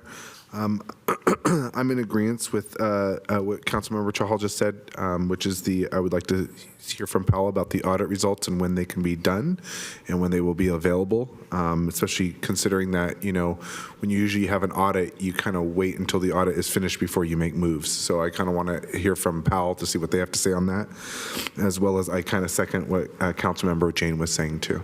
Thank you. Thank you. Councilmember Watanabe? Thank you, Mayor. Yes, thank you also, Cynthia. So some of my questions have to do with when the BMX track opened, was it initially a BMX USA sanctioned track? And number two, if it was not in 1998, when did it become a BMX USA sanctioned track? Thank you. That might be a PAL question, but okay. Very good. Anyone else on the council? Yeah, Mayor, I have one last question, which is kind of a follow-up to Councilmember James for the attorney, which is, basically if there was a termination, how long would it be until something would actually happen? Okay, thank you. Thank you for that. So between Cynthia and Assistant City Manager and City Attorney, can you address those City Council questions? So, Mayor, if I might interject at this point, just from a legal standpoint, the overview and the relationships right now. So this item, as Council is aware, is brought before you as a review of the current status of the lease and to address some of the questions that have been identified here in the staff report. The city does have an existing lease with PAL for PAL to operate the BMX facility, use it for that purpose. If there is a desire to change direction in terms of the lease, whether it's termination, whatever it may be, there are a number of steps that have to be undertaken. The first step would be council would have to decide as a majority to direct staff to return with a potential termination action for the council to vote on. The next step would be for the staff then to evaluate, if in fact there is a termination, for the staff to evaluate a procurement process to review the potential of a new operator on the site. Both of these processes would take a number of months, and that would present a significant period of uncertainty with regards to any operations on the site pending the conclusions of that process. Whether those take 4 to 6 months or more, I couldn't give you a precise time, but that's the general range of time that you would look at in this process. Okay. Assistant City Manager, do you have answers to any of the questions you may have heard? I believe all of them relate to to the issue that the city attorney just addressed, with the exception of the PAL. And so I do know Mike Walke is here from the PAL board and the other PAL board members, and so it might be more appropriate to hear from them. Okay, thank you on those, but I see that I still have 2 council hands up. I don't know if they were left up. Okay, Councilmember Hardy? Thank you. Council, I want to make certain clarifications. So you're saying if we went forward with a change, that there's a long period of uncertainty. Are you saying then the track would be closed? Yes, Mayor and Council, the lease is specifically for the use of the facility as a BMX park or track. If you terminate that lease, you will not have any operations there until such time as the process is completed. Thank you. Vice Mayor Jane, do you have additional comments? Yeah, I just wanted to understand clearly. You're saying by law, if we have to find a new lease or a new operator, we have to do a public procurement process. That means go out and get bids from various organizations, and there are certain time periods that takes. Typically, yes, Mayor and Council, typically what you have is a request for proposals where you look at parties who have the capabilities to do those types of activities or operations, and we would review those proposals over a period of time, submit recommendations back to the council for final decision. So that is a process that takes a number of months to move through. And that's by law? Yes. Thank you. Assistant City Manager? If I could just add, in that process, we would have to come to council to ask for the parameters from which to negotiate and to develop the RFP. So that's why the extended process as well. So the question I have is for that RFP, we're on a month-to-month lease on this park right now. So would it be an RFP for a month-to-month? Same? Correct. Same tradition. Okay. All right, thank you. All right, thank you very much. So thank you for clarifying a lot of issues because we were all a little confused in terms of what's our authority as a city council, and our authority is as the lessor of the land, not the operations. So that's where our hands are strapped a bit. So talking about operations, let's hear from PAL, representatives from PAL. I want to give them time to make their presentation. Madam Mayor, Councilmember Park has his hand up. It was going up and down, so I wasn't sure. Councilmember Park, you have a question? I do. Even though if we want to put a long-term process in place, or we wanted to put long-term management in place, I understand that we would have to go through an RFP process. But if, would it be possible to put in place an interim, lease, have a lease agreement with an interim entity that would manage track operations? We could work with PAL, we could work with USA BMX to work with an interim, lessee to keep the track open for, at least practice while we look for, while we look for a more permanent solution. I mean, would that be a possibility? So Mayor and Council, with regards to the current lease, the city could certainly approach PAL as the current tenant and suggest some modifications. PAL is under no obligation to legally accept any of those modifications. If they decide that they do not want to move forward with an amendment to the agreement, then your remaining option would be to move forward with termination, and then you would look at other avenues.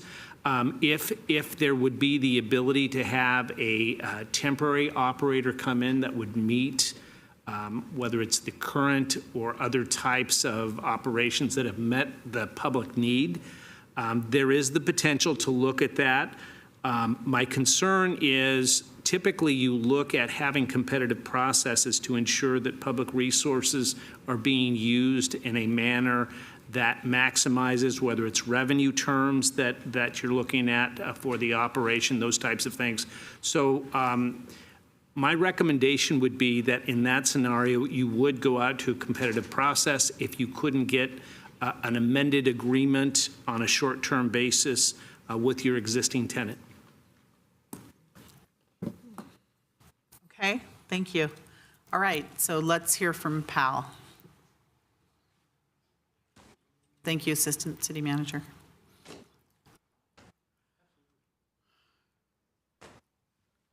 Welcome. Good evening, Mayor Gilmore and council members. My name is Mike Waukee. Mike, can you speak into the microphone so everyone can hear you? Thank you. My name is Mike Waukee. I'm the current president of Santa Clara Police Activities League, known as PAL. Thank you so much for your time and consideration this evening to invest our youth and our families in Santa Clara. As you know, Santa Clara PAL is an established 501c3 nonprofit organization that has successfully operated for over 52 years, bringing 9 different sports activities to all young people at a minimal cost to families. PAL has enriched lives for countless youths and families, and many who have even grown up now have children, bringing their children back into the PAL programs. BNX has been one of our flagship programs. We are proud to host national events over the years at the Santa Clara track, which generates revenue to invest in the BMX track program, as well as other youth sports and activities in the city of Santa Clara. Together with the PAL Executive Board of volunteer parents and leaders in the community, I respectfully ask for your support of staff's recommendation that your currently lease agreement remain in place. During our audit, PAL learned that the financial numbers were not adding up and there were funds unaccounted for. As a result, we have put in place stronger financial transparency procedures and installed a larger volunteer board of directors to oversee the BMX track. Turning to some good news, we're thrilled to announce that the track will be reopened on Tuesday, 5/31. Thank you to City Manager, Assistant City Manager, and their team to ensure that we open meeting all city's full requirements. No one has been more hurt by this than the kids and the riders, and we cannot wait to have them back at the track. As we move forward, we have made several commitments to the BMX community. We are committed to paying all track operation expenses and have approved a budget to replace rental bikes and helmets, as well as installation of a timing system with timing loops. We are also committed to holding clinics with licensed coaches and returning to holding private parties and events at the track. We will continue to seek and welcome community to negotiate with USA BMX, the opportunity to negotiate with USA BMX to get back to serving our riders' families. We're also proposing changes to improve transparency and financial accountability, including the adding of a BMX member onto the PAL Executive Board. We're expanding the volunteering management group from a previous management group of 2 to 7 officers that we can be accountable for to each other. We will also ensure that the operational budget and schedules be presented monthly to the PAL Executive Board and are committed to sharing quarterly financial reports with anybody in the public. We're grateful for the long-term and long outstanding positive relationship we have with the City of Santa Clara for 52 years. And we respectfully request you keep the track lease with Santa Clara PAL. We're proud to be a trusted member of the community to support our youth, and we look forward to continuing this relationship for another 52 years. We do have the auditor online if you have specific questions to him. He's on Zoom. And as far as the questions that were presented tonight, I have spoken to Cynthia earlier. She will forward all those to me. We will respond in writing to each and every one of those questions. Thank you, Mr. Walkie. Is that your presentation? Yes, ma'am. Thank you. Thank you, Is Mayor. there any member of the council that has questions for Mr. Walkie? Vice Mayor Jane? Yes, thank you, Mr. Walkie. It seems like a number of the people, you can see the signs out here, are eager to have sanctioned races. Yes, sir. And I would like to know, what is your plan for having sanctioned races? And why is USA BMX unwilling to work with you guys? What is your thoughts on that? My personal thoughts, we are completely open as a board to open negotiations back up with USA BMX. So we can negotiate to get that track sanctioned as a sanctioned track. USA BMX on April 19th, while we were at council, sent the PAL board a notice that said they no longer wanted to work with us. And they are now seeking that you, the council, vote to take the lease agreement away from us and turn it over to them. Thank you. Councilmember Becker? Thank you, Mayor. So I had a meeting with PAL as well as resident Adam Thompson to discuss a lot of the issues with PAL and what's going on. So, finally with the financial misconduct allegations at the BMX track, the additional financial concerns, there are also with other organizations within PAL. I would like to request that if PAL would be amenable to it, would PAL be interested in themselves having a full audit themselves of their organization? I know this is brought up during. No. I'm sorry. Please. I know that this was brought up. Excuse me for just a Yeah, go for second. it. With this meeting, I need to keep it nice and calm. So if you would respect the person speaking at the time, whether you agree with them or not, give them the opportunity to feel okay getting up here and speaking, or when a council member is speaking. So please refrain from that in the future. Thank you. Thank you, Go ahead, Mayor. Councilmember Becker. Thank you.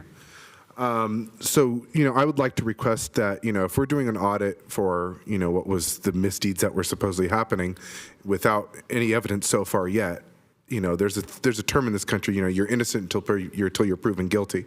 So it's like, I want to see the audit for that. I also want to see the audit for PAL. I think PAL should be audited as well. I know that there's been some news stories about PAL coming out recently as well that are very concerning to me and other organizations within the city. So my concern is that I would really like to see the full audit on SC PAL organization for the previous 5 years prior to the City of Santa Clara providing any additional funding, grants, salaries, leases, or other financial assistance to the organization. I know that this was discussed in our meeting on, I think it was last Tuesday. Forgive me, the days are flying by so fast already. But this was discussed, and I think that the Santa Clara PAL treasurer said that he seemed to be okay with this request. I personally don't see a problem with it, and I know we have discussed that internally during our board meetings. So to answer your question, I don't see a problem with it, Anthony. Okay. I think that's just as fair as, I think that's as transparent as we can be, so. 100% agree.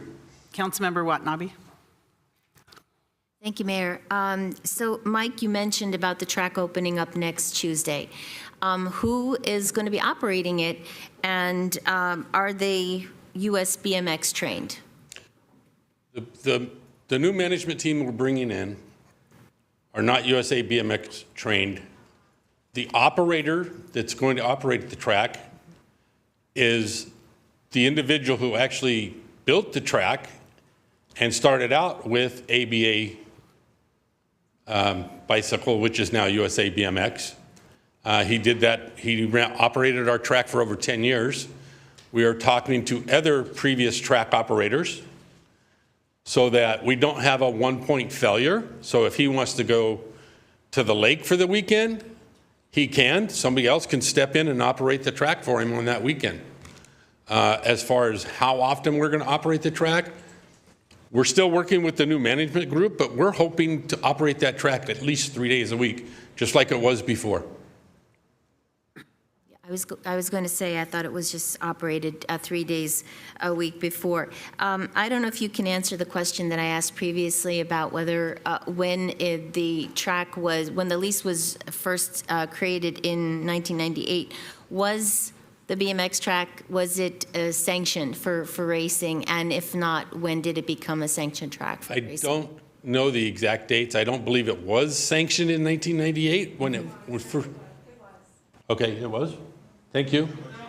That's enough. Thank you. We got it. Yes, it was. So, thank you. Per the audience, I don't know positively one way or the other, so I can't argue with them. It's been a sanctioned track for as long as I know. Okay. Okay. Thank you, Mike. Thank you. Councilmember Park. Yes, thank you. So, and I do know that for a while, the BMX track ran kind of under kind of low key because it wasn't generating the money that it's currently generating. I think that it is understood that it was the current track managers that brought the BMX track and the Santa Clara track to its current level, which I think is a really good accomplishment. Full disclosure, I did talk with Mike and Dan from the PAL board. I also talked with Justin Travis from USA BMX and several BMX program parents. And my understanding is that USA BMX is not unwilling to work with different people, including PAL, because they're just unwilling to work with them. But because of the fact that USA BMX needs to be sure that the people running the track under sanction will have the training and the facilities will be up to par. They need to be confident in the people running the operations that it will be it's something that USA BMX can sanction and be proud of, because it does carry a lot of weight, putting the sanction on the track, and it does carry, marketing forward if the event is good or bad. As the city attorney suggested, we could get an amended agreement with PAL on a short-term basis to open the track with previous managers with USA BMX sanction, because I think that having it as a practice track robs the program, the parents and the children of the thing that they're practicing for, which is the events, which is the USA BMX sanction. I would strongly encourage, because again, we could just say that the city's involvement is we lease the property, we don't do operations. It is PAL, the people who lease the track, that run the operations. We could just leave it at that. But I think that would be a disservice to all the people who are here and all the people out there who weren't able to come today, who are looking forward to this council making a decision, which unfortunately really isn't ours to make, to reopen the track, not from a token perspective, but for the effect of people being able to continue their USA BMX journeys. So again, I strongly encourage that PAL work with all parties, whether it's USA BMX, previous track operators, but certainly the people in this audience. Not only do they care about the BMX to raise this as an issue, but they came here, and not for the first time, to provide a solution for the children and their parents who are here tonight, right? And I think that, again, a practice track, like I would love to see the track open in the interim for practice while we wait for the results of an audit or maybe several audits. But we definitely want, the end result needs to be that we have a USA BMX sanctioned track so that the people here can be riding not just for fun, but also for purpose. And again, I don't think we're able to make a decision for you, but this is my strong suggestion, because I'd rather that the people here, including the PAL board, be at home enjoying themselves instead of worrying about where their next ride is going to be and what conditions it's going to be under. Yeah. Well, thank you. To answer your question, Councilmember Park, Santa Clara PAL is completely open to negotiating with USA BMX. Okay, thank you. But you understand why they have. Absolutely. Okay, understood. That's all I want I completely understand, sir. Councilmember Becker, your light is still on. Do you have more to say? Yeah, thank you, Mayor. Thank you, Councilmember Park, for what you were describing there. Because in the end, I see it as this, is that, I'm not going to see any side effects from this. None of us in this room are going to, basically, none of these adults in this room will see any of the side effects of this. The children are going to see the side effects of this. So I like what Councilmember Park was saying. I would really hope that you guys can work something out with USA BMX and have that section, because I would prefer, I see the whole talk about practice. That's not what I'm hearing that people wanted, was practice. People wanted something that they can compete at. If I had it my way, I would have it both. But in the long run, the kids are going to be the ones that punished in this in the long run, and I don't want to see that. So I hope that you can come up with something. Thank you. Thank you, sir.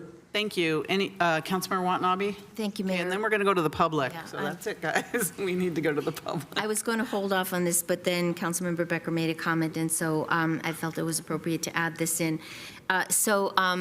You talk about the children, being at the effect of this. Yes, that's right.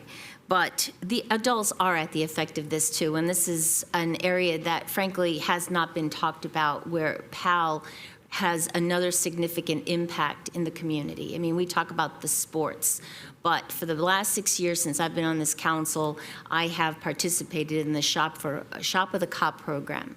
And it's a wonderful program that is actually as the result of monies from BMX and other programs that is then funneled back into working with the school district to find families in need.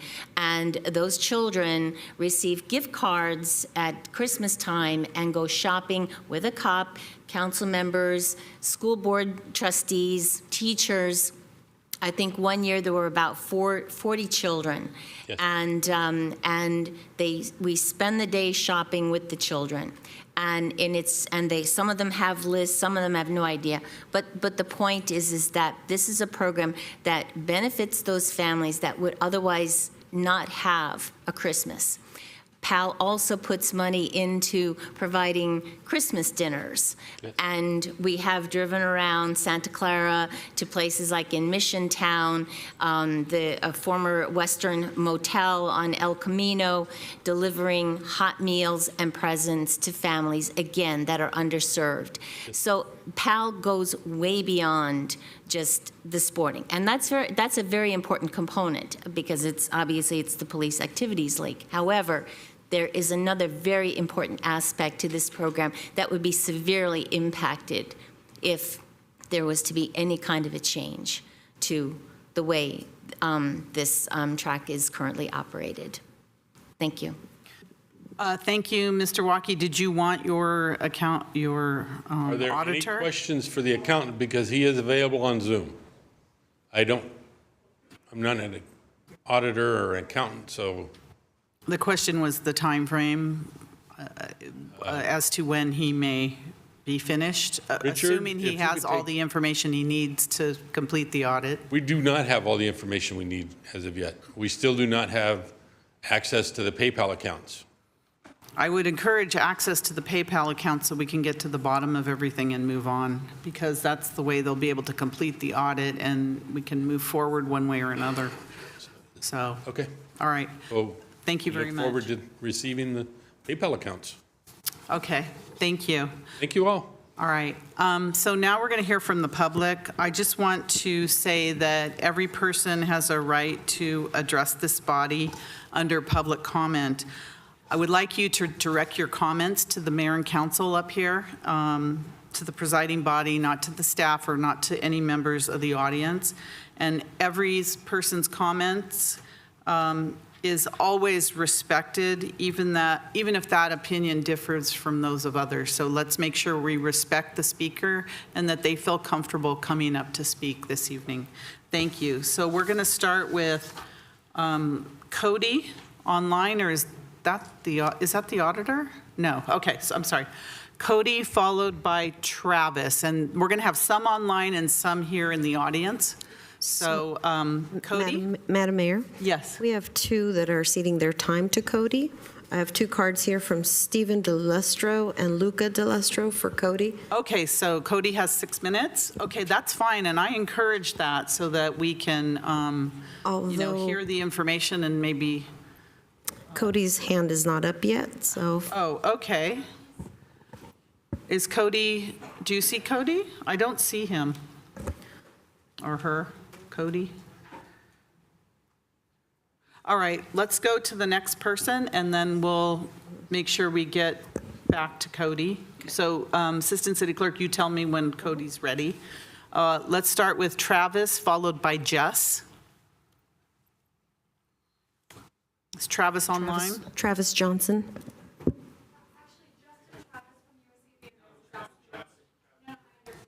This is Travis Johnson.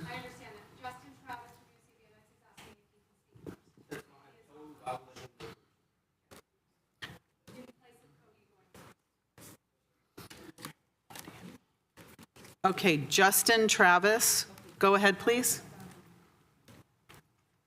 Can you keep track of that, Assistant City Clerk? All right. And Justin Travis has time given to him by Lori, Jerry Fasari, so he has 6 minutes. Okay, go ahead, Justin. Good evening, Mayor, Council, and those in attendance tonight. My name is Justin Travis. I am the Director of New Facility Development, and I work hand in hand with Cody. He's the Director of Track Operations for USA BMX. We do have a statement prepared for this evening, and I also want to be available to answer any questions that you may have for us as well.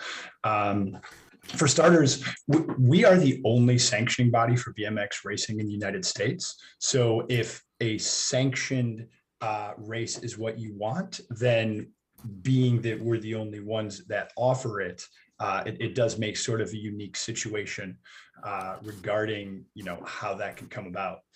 We've created a sport with over 50,000 members, and together with the support of parent groups such as the volunteer group that was previously managed by PAL, that was released by PAL ahead of the meeting last time, we create, support, and service successful BMX programs across the country.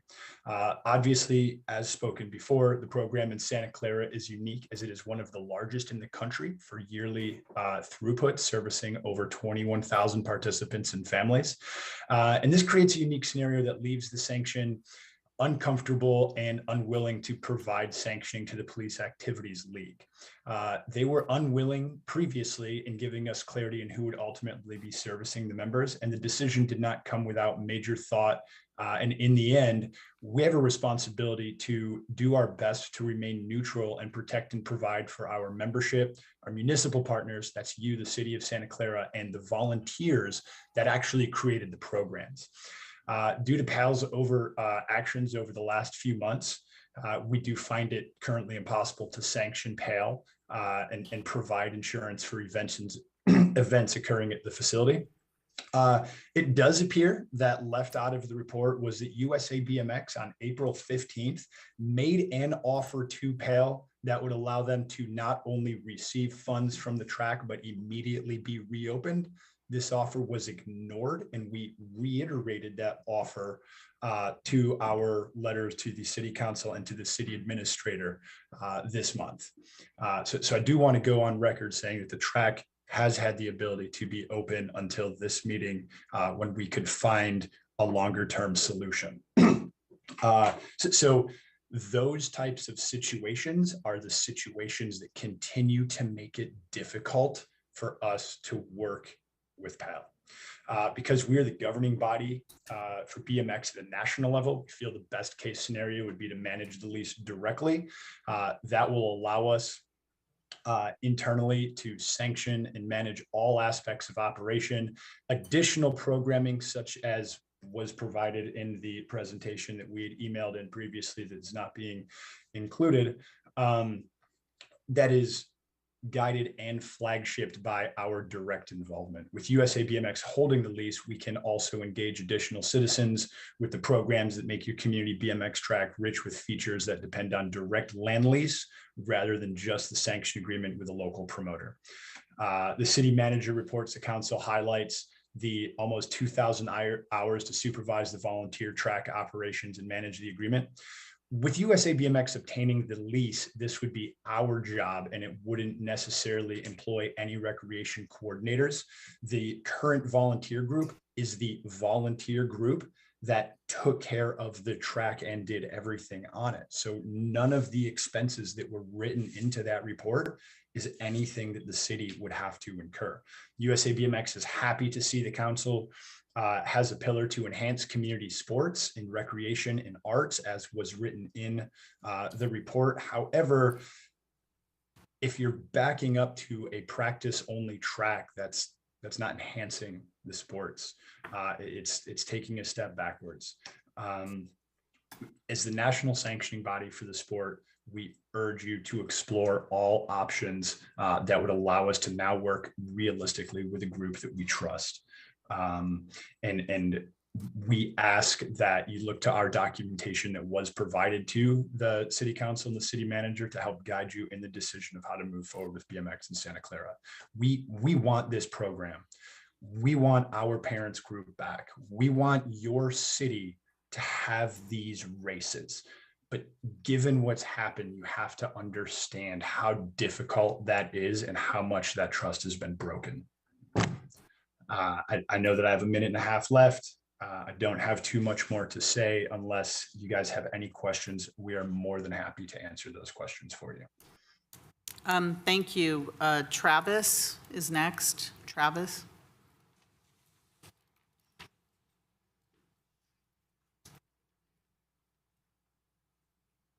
Is Travis online or here? Please come forward, Travis. Thank you. Welcome. Even brought the dog.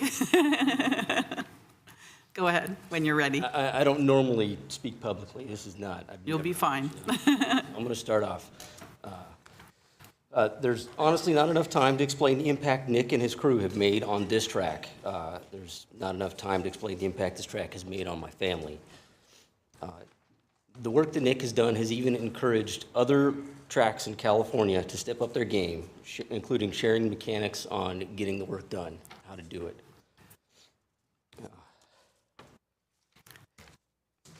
This track has been ranked #1 in the nation several times out of over 200, all because of the work that Nick and his crew of volunteers have done. He really honestly goes above and beyond. He's coached my kids personally, and I've seen improvements even from one class.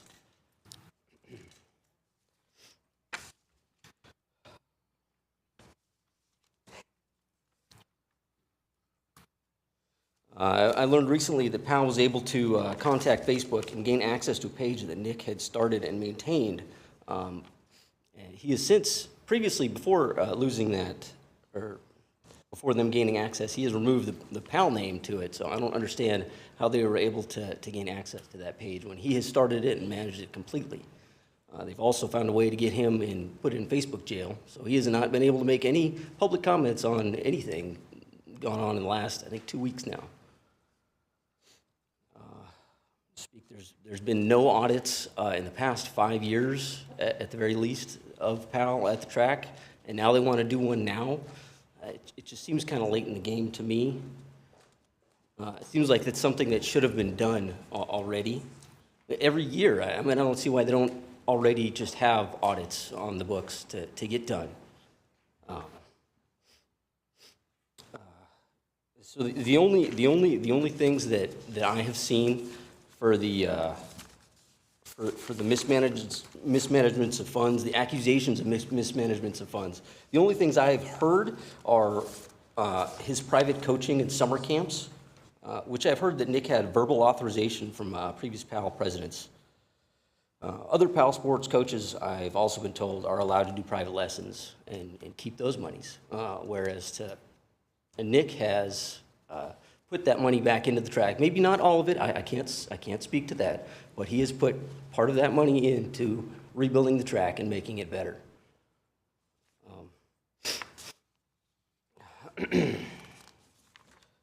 PAL previously has misled the public, saying they're still in talks with USA BMX when USA BMX outright said that they were not in talks with PAL anymore. They've also said, oh, that's not true. Bottom line, without the sanction from USA BMX, it's not going to be part of the BMX racing sport.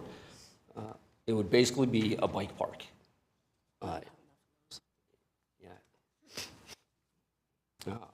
I honestly don't see a way forward with Santa Clara PAL being associated with the track anymore. It's honestly up to USA BMX. From what I've heard, USA BMX does not want to work with PAL. And from this point forward, it seems to me that PAL would just be a BMX course. It'd just be a park. It wouldn't be a racing venue for kids and parents. I race too, to gain points. And, you know, we gain points and we get to the end of the year and we get to see who's number one out of all the locals. And the next track is like an hour away minimum. I don't have time to get off of work and go to another track. So we just don't race. I think that's all I'm going to have to say right now. Appreciate your time. Thank you. Thank you. You did very good. Thank you. All right. Cody? Is Cody online?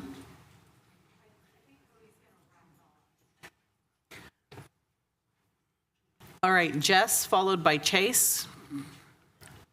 Jess, please come forward. Chase, if you're in the audience, you can queue up. Welcome. Thank you. And thank you, council members and mayor, for giving us the time and to let us talk about this issue. My name is Jess Macias. I have two riders that work, that ride the bike, that ride the tracks. First thing I think you need, obviously you've been hearing Nick and his crew have built that track from what it was. They've built the track, they've built the reputation on the track, and they've built the ridership of that program from the ground up. They've talked about, he's taught them, all these riders that come through, he's taught them about respect, character, competition, hard work, teamwork. Those are things that you learn in the DARE program. Those are things you learn with the COP program with the gifts. You teach those kids respect. You teach those kids what it takes, hard earning money and all those things for those programs. But those are things that Nick and the crew does while they're teaching them how to do BMX riding. So he did such a great job that last year you guys were here praising him with Mr. Walkie here. And, you know, I don't know what happened in that last year. I think part of it was relationships were not fostered. Partnerships weren't fostered the way they should have been. And so what you need to know, from my opinion, would be that for the track success, it has to have a BMX sanction, a USA BMX sanction. We go all over traveling to get those races in and to get those scores for the kids. On a national and local and even the international level, we need those competitions. USA BMX has a plan for this, and it wasn't presented to you folks the way it should have been, I don't think. And as a result, you know, you guys are gonna make a decision based on what's going on, but you have an opportunity to right the wrong that's been the last couple of months here. So I just appreciate it if you take that in consideration, and we'll see what happens. Thank you. Thank you very much. Chase, followed by Ethan. Please come forward. Hello, Chase. You can pull the microphone down a little bit. Very good. We want to hear every word you have to say. Hello, my name is Chase Perkins, and I am the current USA BMX 9 expert, State 1 champion. I also qualified for Worlds in France.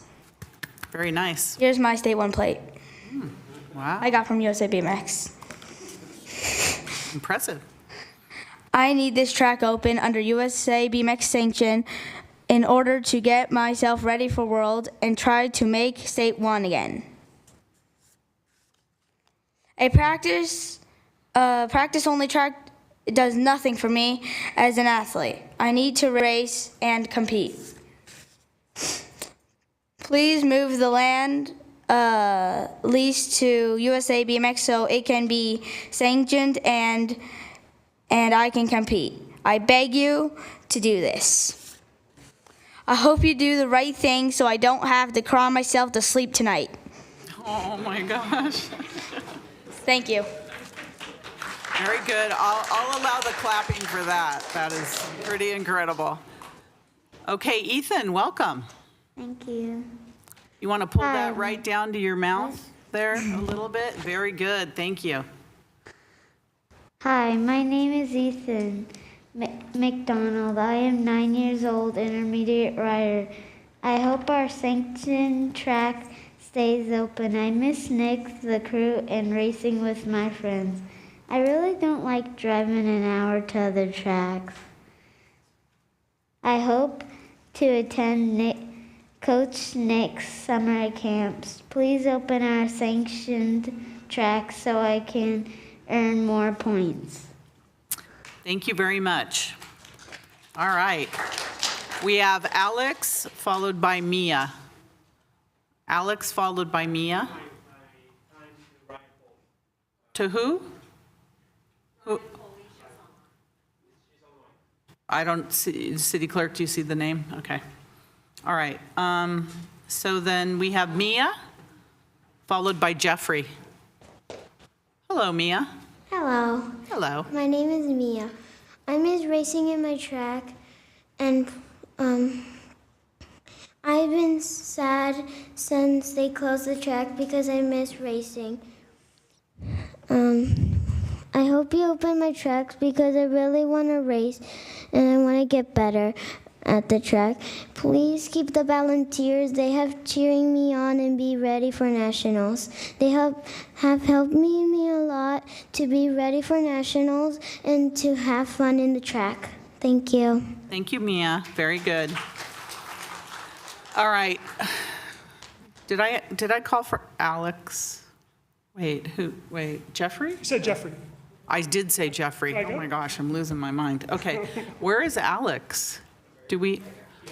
Oh, Alex you is see giving it. his Okay. time. Can you remove his name? So I'm sorry, Jeffrey. One second, Jeffrey. Okay. Jeffrey followed by Santino.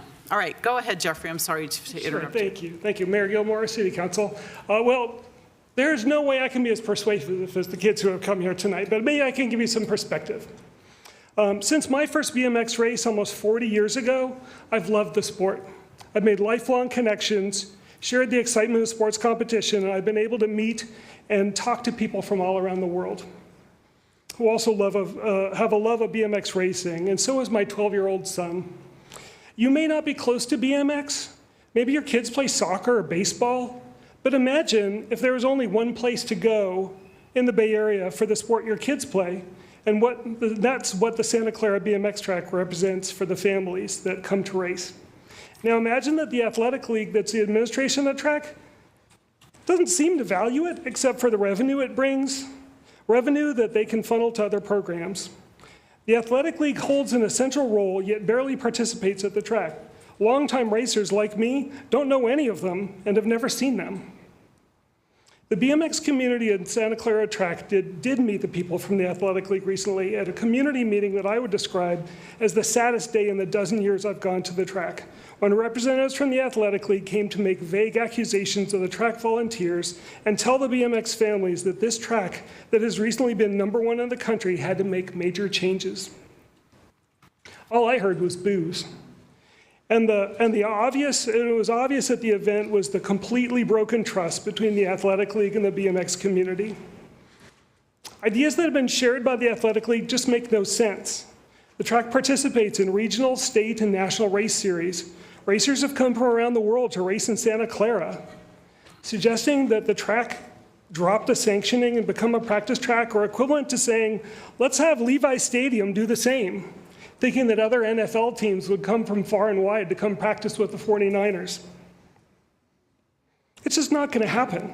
It's nonsensical, and another example of how the Athletic League is. Thank you. Thank you very much. Thank you. Yes, can you give me another? If you're going to do that, please do that ahead of time, because I have a lot of speakers tonight. Thank you. For anyone making decisions about the track, please consider this.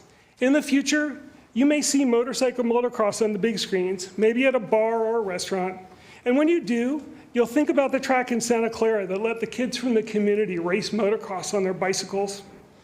And you'll know that you were directly involved in the decision to keep it operating. I truly hope that you decide to support the BMX community, the kids, and the families that love the sport and want to race at the BMX track in Santa Clara.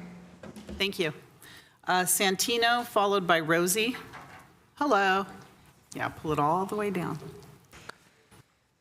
Good evening, members of the Santa Clara City Council. My name is Santino Jenkins. I feel that since the track closed, I haven't been able to see my friends race or practice. I also think no one can run the track better than Nick, Jeff, Marissa, and Joey, because they treat the track good and they're nice to everyone. We need USA BMX to sanction the track so it is all over and we can get back to racing. This track means happiness, and I also love it here. So keep the track operators here and get rid of PAL.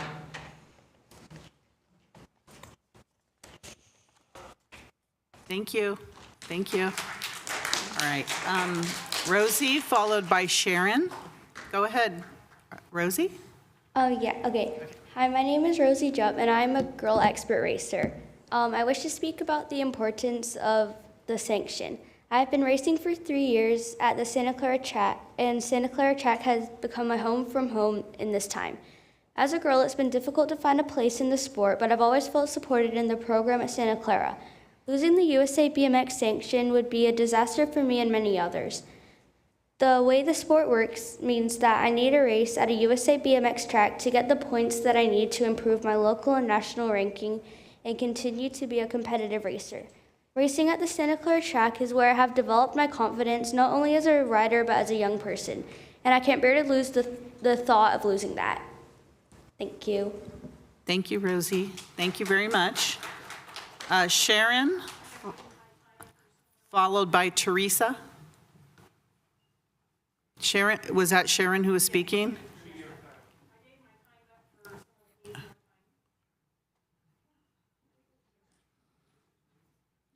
We didn't have that, but okay. All right. Teresa, followed by Apollo. Welcome. Welcome. Good evening, Madam Mayor and council members. We return tonight in your presence to request the City of Santa Clara to view BMX as a loved sport with great parental community and cultural support. Racing is what grew the BMX racing program to what our youth and riders know. I've previously spoken to the wide range of participants in the sport, from ages 18 months to over 60 years of age. And to the months of training loss our riders have suffered and deterioration of their possibility of a national world-class title. This time, I will not give these men any attention or time, as they have already wasted so much valuable time for my children and their teammates and impeded on their regional and state goals. Practice facilities is not what has made our children great and their accomplishments vast. Changing a premier BMX track to a practice facility with no sanction takes our kids and racers out of regional or international contention. To answer council's question, the purpose of BMX racing is to race on a sanctioned facility that hosts competitions where racers gain points and ranking, etc. Lastly, this will leave the city of Santa Clara with no more economic impact and no more support from the national sanction. With no sanction, the practice facility will be of no use to racers for competitive training and no better than the hand-shoveled dirt jumps my kids are using for fun on their park bikes, which are separate style, non-competitive bikes. At this point, no one is interested in a practice facility, so to answer council's question of how many days will this unwanted practice track be open, or number of clinics or camps, is a moot point. No one will be there, and no parents would allow these untrained, unscreened Mega's-Law people to oversee their riders. USA BMX, as a holder, controller, and sanctioning body of this top-in-the-nation facility, is the only option to allow here. Like a bad relationship, USA BMX respectfully severed ties with PAL, and PAL should accept the divorce for the benefit of the kids and racers. Thank you. Thank you. No, please. Apollo, followed by Todd.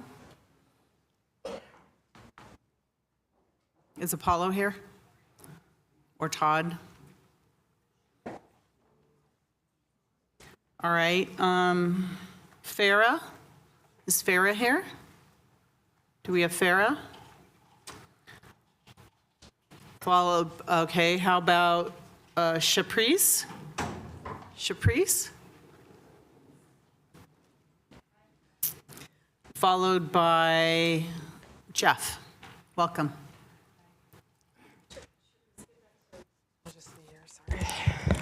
Okay, Teresa is going to give her time to me as well.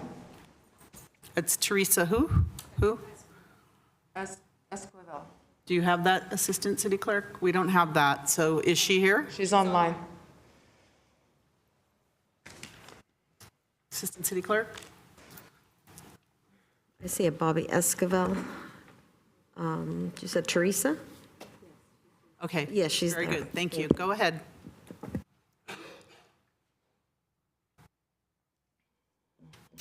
A BMX racetrack creates a unique opportunity for over 1 million kids that live in Santa Clara County. Kids compete on a national level, gonna have access to state and national events right here in their own town. It creates a pathway to the Olympic competition. Without having USA BMX sanction, we will lose all of that. Also, we're going to lose no regional and state competitions if it's a practice-only track. The PAL representative that's here tonight had said that the new staff is not USA BMX trained. Why are they willing to put people at jeopardy of getting injured without trained professionals on that field?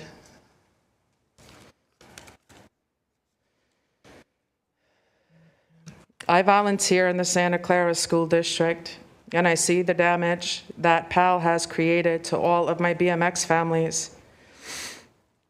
I have parents that are telling me they need to work extra hours just to pay for gas. As you know, it's well over $6 right now. The expenses are high and families are falling apart because parents need to work extra hours. They do not have time to be home for their kids. This could be avoided and stopped, and we need to make it happen. Put our kids first. People need to get rid of the egos that are in this room. Get rid of the ego, get rid of the pride, and let's do what's right. Be an example for kids.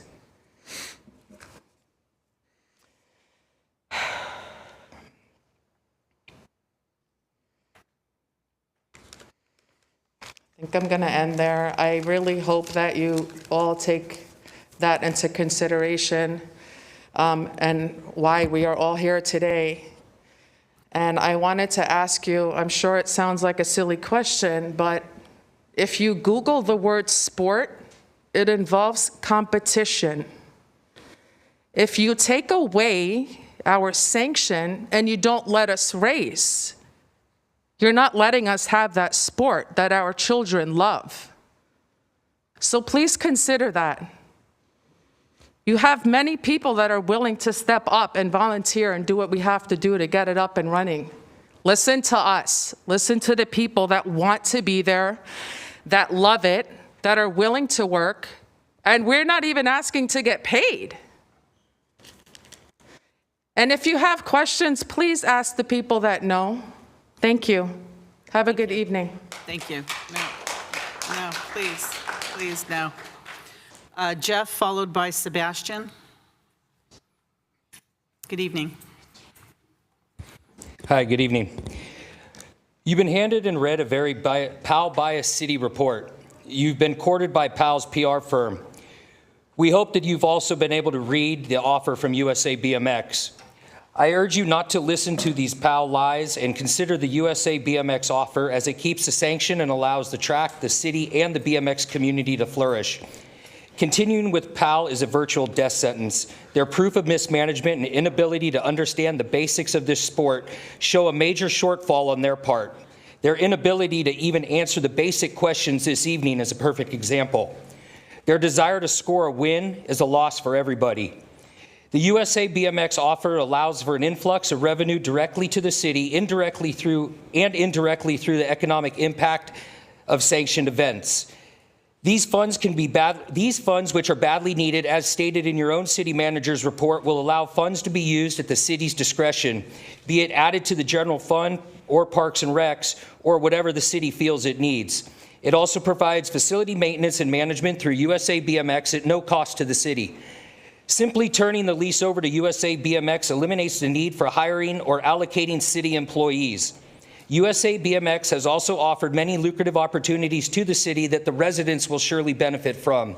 They offer community integration programs, educational resources, and even scholarship opportunities. Don't be fooled by the PR firm hired with the money that should have been used for the program. I urge you to find a way to work with USA BMX to come up with a viable solution. Take this opportunity to vote to thrive under USA BMX. Let the track get back to operating at a level you yourselves raved and gushed about. USA BMX will be around for a long time. I just hope that it's in Santa Clara, not a neighboring city. Thank you. Thank you.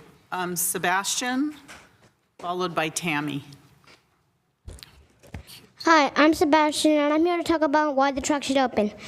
Racing means to me that every time when I go back to the track, I try even harder, and I try to get out of the gate harder, and I try to do everything faster. We need racing with my coach and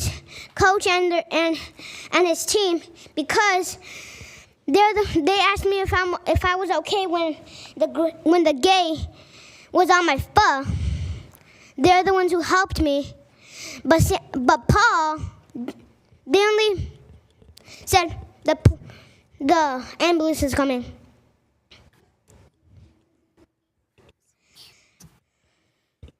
We need the track to open with USA BMX sanction, because if the track doesn't open with USA BMX sanction, there's not going to be states and nationals and more races like that. Traveling, gas, traveling in airplanes is just really expensive. We need racing at Santa Clara. The city council can make the track open for racing. And my coaches have to stay here, because Paul, if they only want money. But my coaches don't care about it. Please listen to me and help me to open the track for racing and keep my coaches. Thank you. Thank you so much, Sebastian. Thank you. So we have Tammy, followed by Jason. Welcome. I have some borrowed time too, so I should have 4 minutes up there. Yeah, you have to pull it up.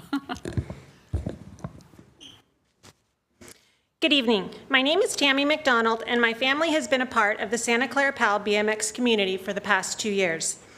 We are a family of 5 riders, yes, including me, that spends 2 to 3 days per week enjoying all this track has to offer under its current leadership and sanction.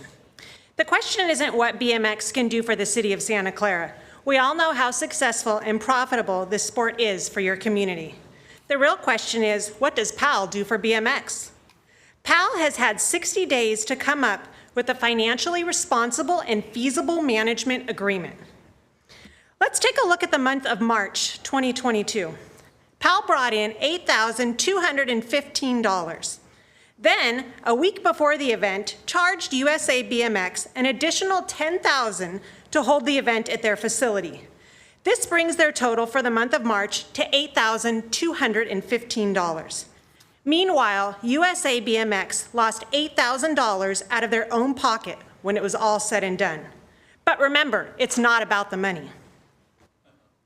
It is the #1 sanctioned track in the United States because of Nick, Joey, the Serenis, and the Browns. We do not want a practice track. We must have a USA BMX sanctioned track that will continue to help us gain district, state, and national points. The track runs efficiently, effectively, and in a friendly manner, and the program continues to grow rapidly. Current leadership has spent countless hours running races, building the track community through outreach, teaching new riders, clinics, and welcoming new families like ours. This program has grown exponentially thanks to their dedication, love of the sport, and family connections that have been built along the way. Track operators have spent countless hours of their own time upgrading, maintaining, and operating without the assistance of PAL. Please do not change the way current leadership runs this program. Councilmember Kathy Watanabe, in the past 24 hours, you posted in the Nextdoor group page regarding a message that you received from Mike Waukee, president of Santa Clara PAL. The message stated the track is set to reopen on Tuesday, May 31st, as it has obtained the necessary insurance and city approval to reopen. Where and when did PAL share this information with riders? Once again, we've been left in the dark about information pertaining to our track. As a council member, your position is to remain a neutral and unbiased decision maker. As a result, I strongly encourage you to recuse yourself from taking a public stance on this issue, as you have publicly posted biased content and slanderous false accusations as the law requires of you. PAL does not understand what it takes to operate a national caliper program. They have not been involved, do not understand what it takes to efficiently run a track, and cannot manage the day-to-day requirement needed to maintain the most successfully sanctioned track in the nation. I plead with you to make the right decision and stay behind USA BMX and sanction our track. PAL, it's time for you to stop being greedy, step aside, and let the real professionals take over. It's your responsibility to do what's right for the community, the city, and BMX. Thank you for your time. Please no. Jason, followed by Cass. Good evening, Mayor Gilmore and City Council. The report submitted and presented to you tonight by the staff calls out for the council pillar with its stated goal, and I quote, enhance sports, recreation, and art assets. The key word there being enhance, or to move forward and grow. What this report recommends is a completely counter to that goal and focuses purely on regressing this nationally recognized BMX program that saw 21,615 riders from across the country, the world, and locally participate at the Santa Clara track in 2021 alone. Let me pause there and have that 21,615 rider participation number for 1 year's time sink in. Do you know of any other city sport program with this much participation? You may be asking yourselves, why would 21,615 people participate at this specific track? The reasons are many. It's phenomenally built, organizational top-notch and efficient, predictable and regular race schedule 3 times per week, 50 weeks out of the year. It hosts state and national events. It hosts beginner leagues, community days, and the list goes on. It's an amateur sport tourism gold mine for the city. The only thing that enables all of this and the 21,615 riders to come to this tracks is the USA BMX sanction, period. Nothing else. You take the USA BMX sanction away, and all those things are poof, gone. And the 21,615 ridership falls off a cliff. The fact is, a track without the USA BMX sanction is reduced to a practice track only. A practice track only, as you've heard tonight, is meaningless to the community and the athletes here. USA BMX and its sanction facilitates racing, points, creating race lineups for every race, ridership progression certifications, district, state, and national ridership rankings, etc. Everything that makes BMX a formal sport recognized at the Olympic and world levels is what USA BMX provides us. The sanction is why the riders show up and participate in this sport. The recommendation by the staff in their report brushes aside the USA BMX sanction as meaningless and shows that they have no understanding of the sport and the BMX community to recommend to you all that this be a practice-only track. The report had no mention of the proposal that Justin talked about earlier that USA BMX submitted to open the track immediately at no cost to the city. Mr. Attorney, no cost to the city, so there should be nothing that takes 6 or 9 months. Not the staff, please. Thank you. And also provides revenue back, as you heard, for the city to utilize as it sees fit. This makes the report both incomplete and the recommendation obsolete, in my view. The report submitted was without question built backwards from a predefined desired outcome to protect the institution of PAL and save face for the PAL board versus what is best for the ridership and, more importantly, to ensure enhancement and progression of sport in the city of Santa Clara, which again is the stated mission of the city pillar as stated in the report. I urge you to issue a motion tonight to immediately move the land lease of the track to USA BMX so racing can begin under USA BMX sanction as soon as possible. Our children athletes cannot afford to wait another 2, 4, 6 weeks for a decision to be made. Dreams at the national and world ranks for these kids are in your hands. Tonight is your opportunity to step up to the plate, to be a true leader and do what is right for the community. But more important, it is a rare opportunity of you all to be heroes to the kids sitting in this audience tonight and online. I plead with you to do the right thing tonight. Thank you. Thank you, Jason. Cass, followed by D. Brown. Cass?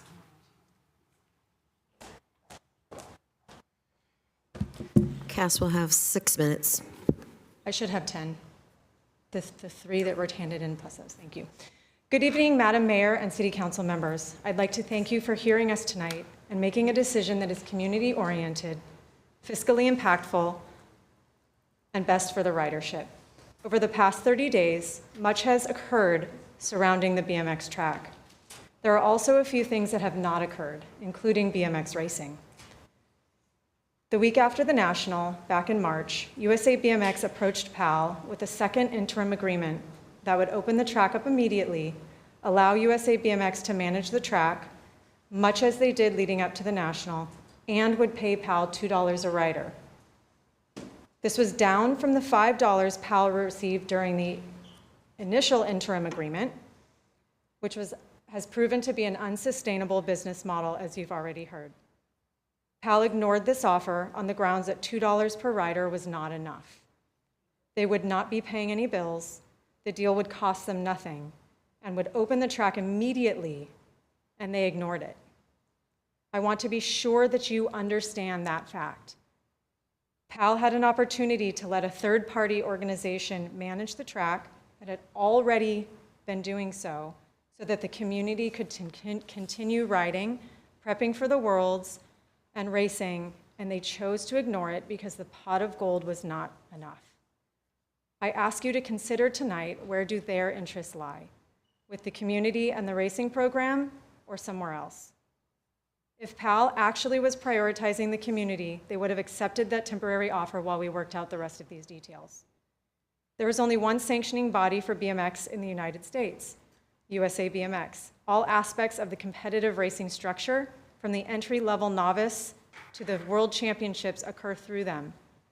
They provide all of the infrastructure needed for a program to be successful, including software, advertising, insurance, price tracking, points tracking, upper-level awards, local, state, and national level programming, etc. They hold their track operators to certain standards and have expectations that a facility be properly staffed, well-maintained, and safe for riders.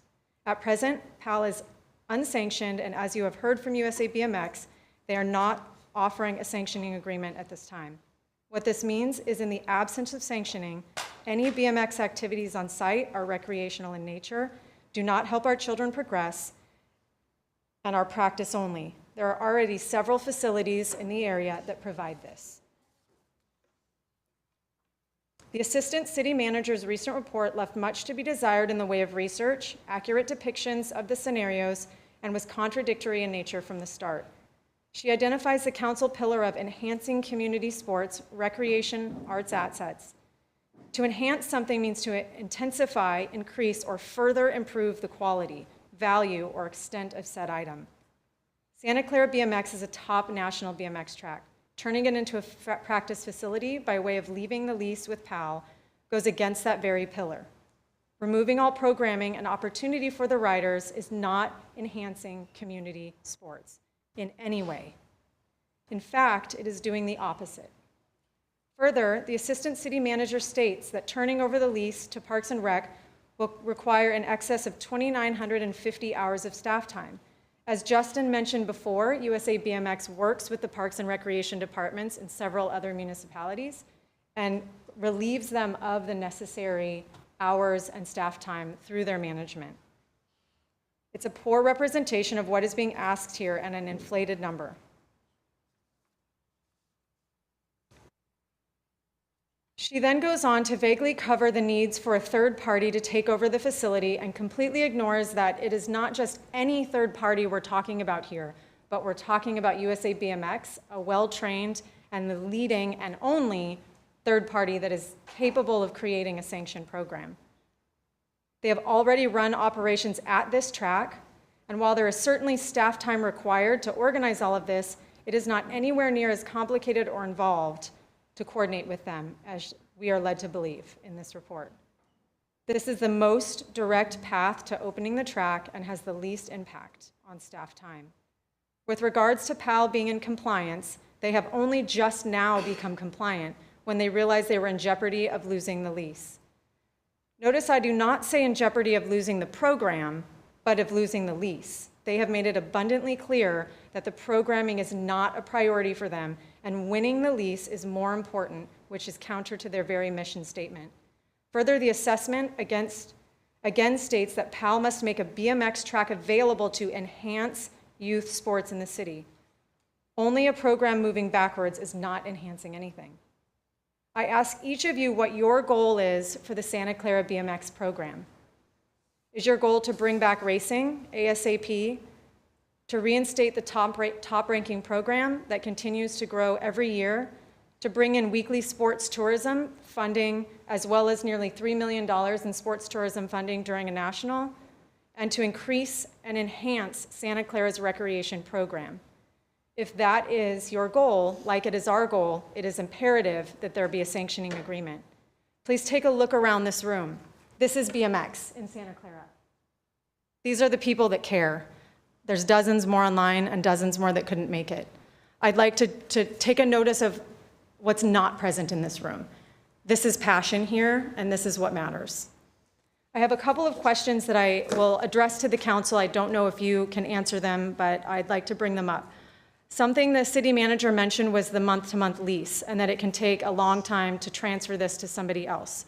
I'm curious, since it is a month-to-month lease, what exactly takes 4 to 6 months to reassign that to somebody? I myself am in commercial real estate.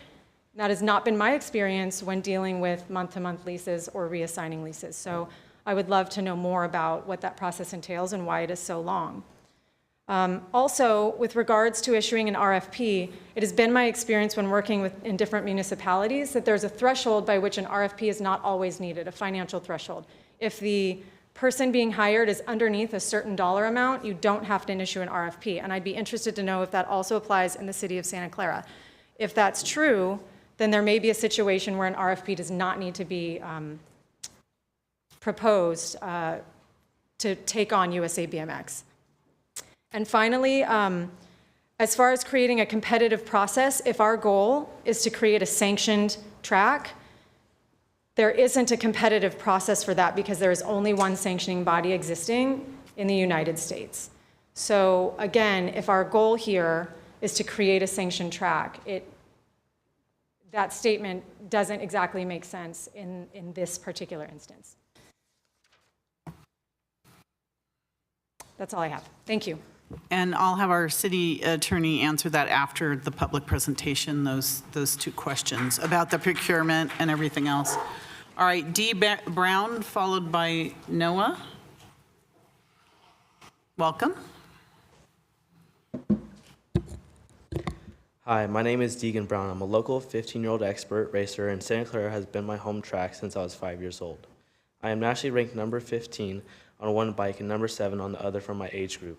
I've been recently ranked number 2, and I have been a top 10 district rider for Santa Clara from 2011 to 2021. That will not be possible in 2022 due to the shutdown and loss of valuable points, training, competitive racing. I qualified at the national event here in Santa Clara to compete with Team USA in France for the World Championship in July. I am leaving in less than 60 days, and I will be unprepared if we're unable to reopen the track with USA BMX. My parents both work full-time and are unable to get me to other cities during the week, leaving competitive racing for me for only 1 day per week. This is simply not enough. Please help us save our track from becoming a practice-only facility where all of our hard work and training will no longer mean anything. Thank you. Thank you very much. Noah, followed by Cody. Cody's online. Welcome, Noah. Thank you.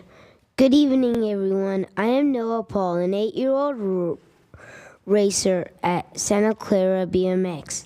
I have been racing there since I was 6. BMX has helped me build confidence. It has helped me overcome difficult situations. It has helped me develop habits and taught me the importance of working hard. Most of all, it has given me great friends. One important thing I would like to focus on today is that BMX has given me a sense of purpose and achievement.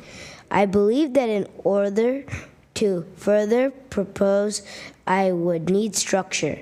I sincerely believe that the structure needed for BMX can be provided by the only sanctioning agency, USA BMX. We need the USA BMX sanction. I kindly request the Council to consider the USA BMX proposal for the Santa Clara BMX track. Thank you to Coach Nick and his wonderful team for teaching me BMX and, more importantly, on standing up for what is important for the community. Thank you. Have a good evening. Thank you. Excellent, Noah. All right, Cody, followed by Melanie. Go ahead, Cody. He will have 6 minutes. Pardon me? He'll have 6 minutes. All right, go ahead, Cody. Yeah, good evening, Mayor, Council, and all those in attendance tonight. I'm Cody Wilson. I'm the Director of Track Operations for USA BMX. And for the sake of time, I probably won't need the entire 6 minutes, rather than echo the same comments that my colleague Justin Travis had already spoken of. But I just wanted to reiterate that Santa Clara is a unique dynamic that will require an extensive and experienced group of individuals to safely operate your facility. I think you've heard that echoed based through the throughput of the amount of ridership that comes through there. So make no mistake, with our 45 years of BMX experience within our company, it was a pretty serious topic for us to consider safely operating a track of this magnitude and how we continue sanctioning it. I've heard numerous times this evening that POW will continue to seek sanctioning, but they've had that opportunity for the last few months. And from last month and moving forward, we will not sanction this organization. So while I heard numerous topics spoken of Mike and the POW board tonight, they're simply not doable. We are the sanction body for BMX in the United States, and ultimately nobody knows BMX better than USA BMX. And we assure you that we're attempting to guide the council in a successful path for creating organized races and youth activities surrounding the sport of BMX. Whether it's the actual lease agreement or just our simple knowledge of the sport, we're here to help guide you. Justin and I are both still online tonight if you have further questions. And that's all I have. Thank you. Thank you, Cody. Melanie, followed by Omar. Hi there. I've spoken before at each of these meetings about I've been living in the city for well over a decade. I've been a homeowner. My children attend the Santa Clara Unified School District, and this is our home. We can pull on all your heartstrings all that we want, but really we can't fully explain what this program has meant to our family. The biggest challenge that I've had is I don't understand a lot of what is happening, is that we're focused on, and my job is actually to resolve a lot of these issues in my roles at work. And when you answer specific questions, you get specific answers, but you don't necessarily arrive at a solution. And right now what you've had is PAL answering a lot of very specific questions, but not anybody identifying what is the optimal goal. You're hearing from the BMX families that the optimal goal is to have a sanctioned race center, and nothing that PAL has provided has given us that. When PAL, it was very concerning at the beginning of the meeting that a lot of questions were going to be directed to PAL that they are not capable of answering, and the experts are not being asked those questions, such as USA BMX or current track operators. When PAL states that they have done certain things, or the track operators have done certain things, they have proven no evidence of creating that budget. It has not been created publicly. They have provided no evidence of these folks cheating on anything, and they have provided no evidence of formal requests for any of these items for the audit. So I have a lot of concern about the transparency and how PAL is running this, and how we're basing decisions based on their claims with lack of evidence, and would like the track to be opened under the sanctioned body to meet the goals of the team. Thank you. Omar, followed by Ryan. She was given additional 2 minutes. Okay, yes. So so specifically, I would like us to identify what the specific goal is, to have a sanctioned body, a sanctioned track, to focus on what it takes to actually have that, rather than answering specific questions. And for every question that is answered, to have actual proof around that. And if we are going to do the formal audit of the audit of the track operators, was actually the responsibility of PAL to manage all of those finances, and they did not do their fiduciary duty to audit that throughout the process. And they're currently not doing any formal aspect of that. And we have zero insight into what they've got going on. So specifically, I would like goal-focused solutions and evidence-based claims, because PAL has time and time again been proven to lie and not follow through on what they've been saying to do. And the only way to do that is to have a third party intervene. Otherwise, they have unlimited power at the sacrifice of the kids and the track and the community. This is not about the track, that's just a physical space. This is about what it brings to the lives and the family and the community. This is a program, this is a family. Thank you. Thank you. I'm going to have 2 more speakers, and we're going to take a 5-minute break so I can give my staff a comfort break. So we've been going for over 3 hours. Omar, followed by Ryan. Good evening. So my name is Omar Sawyer. I'm a former professional BMX racer, currently Santa Clara County employee. I know there's been many talking points tonight. This is obviously some scripted, some not. I'm in full support of USA BMX, obviously the new generation. I kind of wanted to piggyback off of what the previous speaker said. And I just really like transparency between all parties.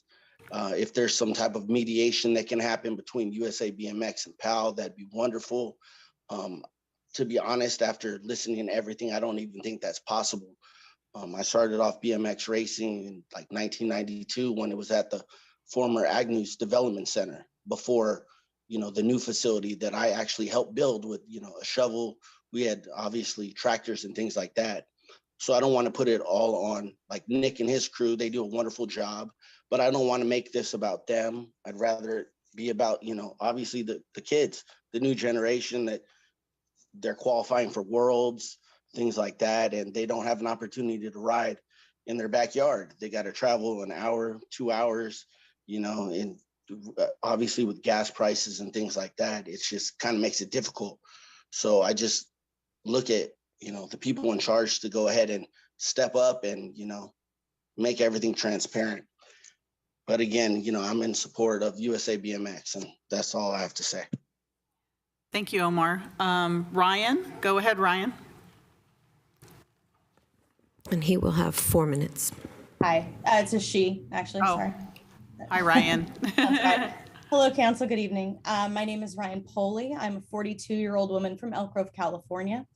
I'm co-manager of a California-based team with approximately 40 members spread across Northern California, many of those in the Bay Area that call Santa Clara its home track. I finished 2021 ranked 7th nationally in my age group.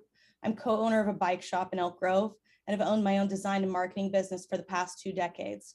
I'm active in my community, volunteer for countless nonprofit entities. Why is any of that important? From the perspective of a business owner and the head of these nonprofits, I can see beyond being a rider. I look at this situation, I see past the emotion and the missed opportunity for podium. Without USA BMX sanction, your track at Santa Clara will become nothing more than a beat up dirt park in no time, like so many tracks before them. There will be zero drive for riders to go there when they can go to Oak Creek or Manteca. There will not be the level of volunteerism to keep the quality up to par, and no one will travel to come to you for this track. Again, superficially, you're losing out on the revenue of the riders' entries. The city loses on days and days of hotel room revenue, dinners and breakfasts out from those who travel from out of town to your city for this track. When is the last time you saw a baseball field without an MLB team? What do you call an MLB stadium without a team? You call it abandoned. Beyond the surface of the Santa Clara PAL BMX, and I stress the BMX in this point because I've not seen how other PAL activities are handled. There's a fundamental growth point for young adults every single day this track operates. Yes, Nick and Joey, they coach the sport, they teach the sport, but they also hand a clipboard off to a kid who wants to help in staging, or a microphone to a kid who wants to trying their hand at announcing, or a shovel and broom to another kid who wants to learn how to groom and build the facility. Something that many of us born before 1980 were sort of forced to do as part of society. These kids want to be a part of it because they want to be part of the team. Public speaking, public leadership roles, planning, scheduling. Look at all of the children who came to you today in the last meeting and spoke on their own because of this track. Every time I've been to Santa Clara, there have been kids floating about the volunteer group, trying to find a way to be a part of this team. No one makes them. This track and this team has generated so much more for your community than money ever will. They've promoted excellence in more than the sport. They promote excellence in the young children who live in your community, the next generation of employees, next generation of business owners. And to be completely blunt, if you allow your track to become a practice track, and the PAL board continues with the plans that they keep putting out, you will end up with a very broken practice track on top of a very large garbage pile, and not the crown jewel track of the sport that you have in the United States that you guys should be trying a lot harder to keep in the town as it exists now. Councilmember Becker, you said earlier that you and other board members would never see the side effects of the outcome of the situation. When you said that, I wholeheartedly disagree. You will, but it's not what you will see. It's what you are not going to see.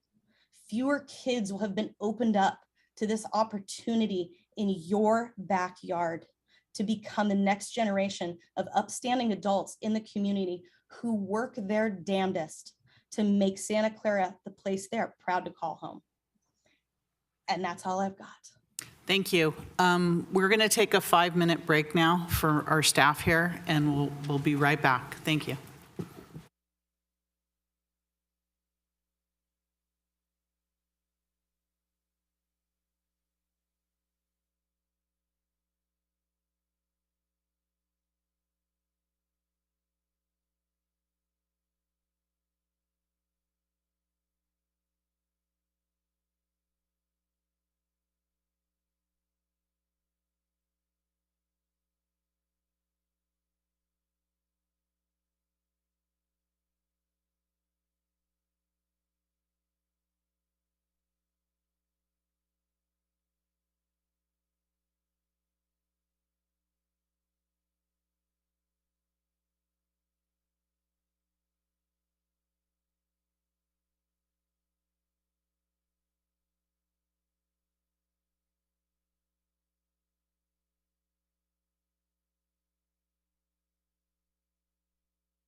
submit new information, but we are going to go down the line, and our assistant city clerk will be, if there's anybody who hasn't spoken and would like to submit a card, now's the time to do it. But let's see, I lost the speakers. Can you call the first one while I? Sure. Bobby Esquivel.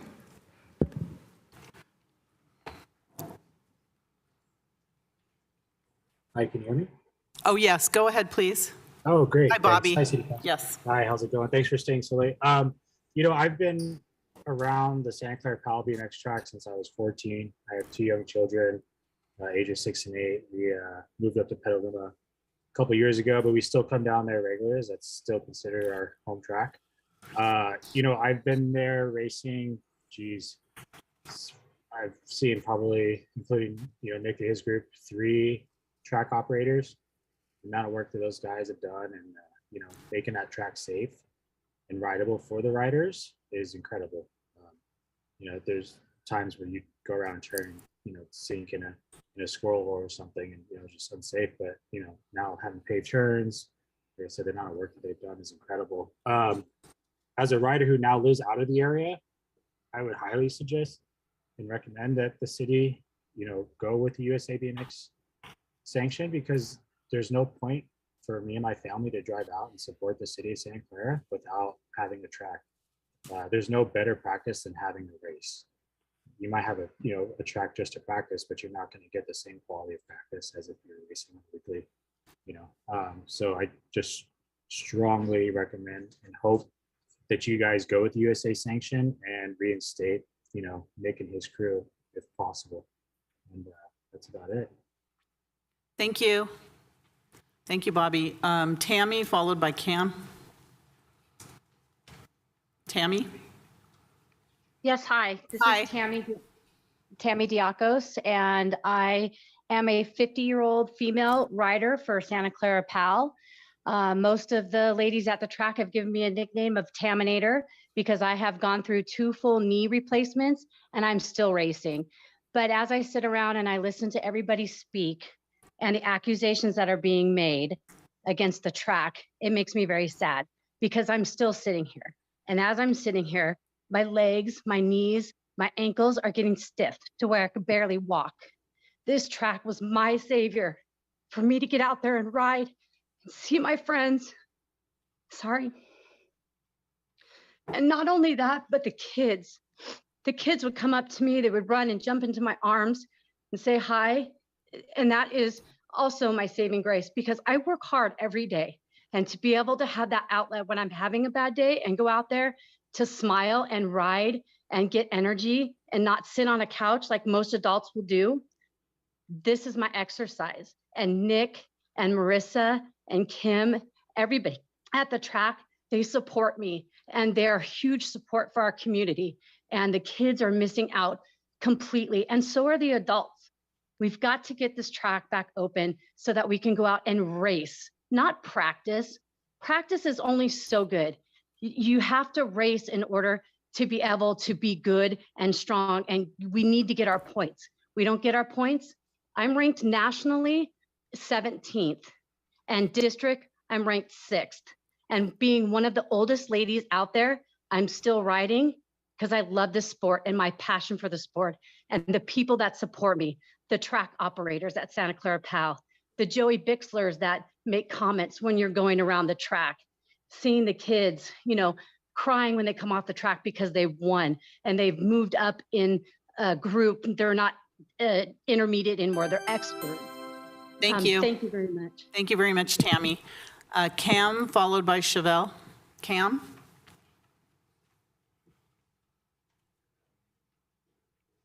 Is Cam online or? Oh, here we go. Okay. Hello, Cam. Hello, my name is Cam.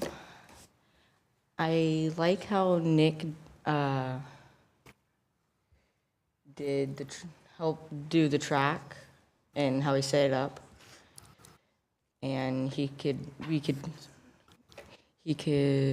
can talk to him at any time. And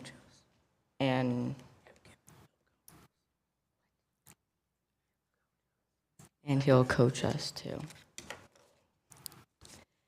He is very family friendly, and I like about that. And I'll end it here. Thank you. Thank you very much, Cam. Thank you. All right, Chevelle, followed by Christine.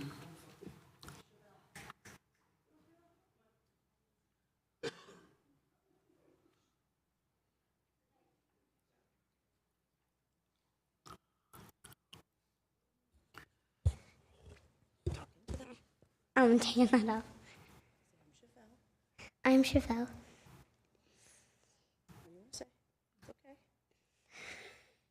Hi, Chevelle.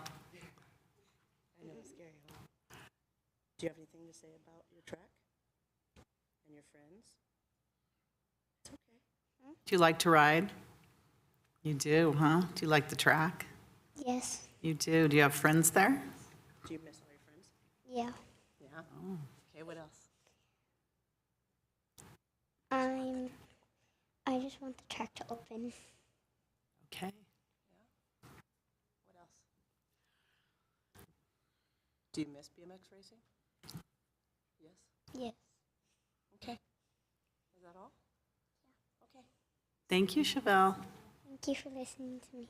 You're welcome. Thank you for speaking. All right, Christine, followed by Adam. Christine? Oh, hi, Christine. Oh, Long I'm time sorry. no I meant see. to give her these two.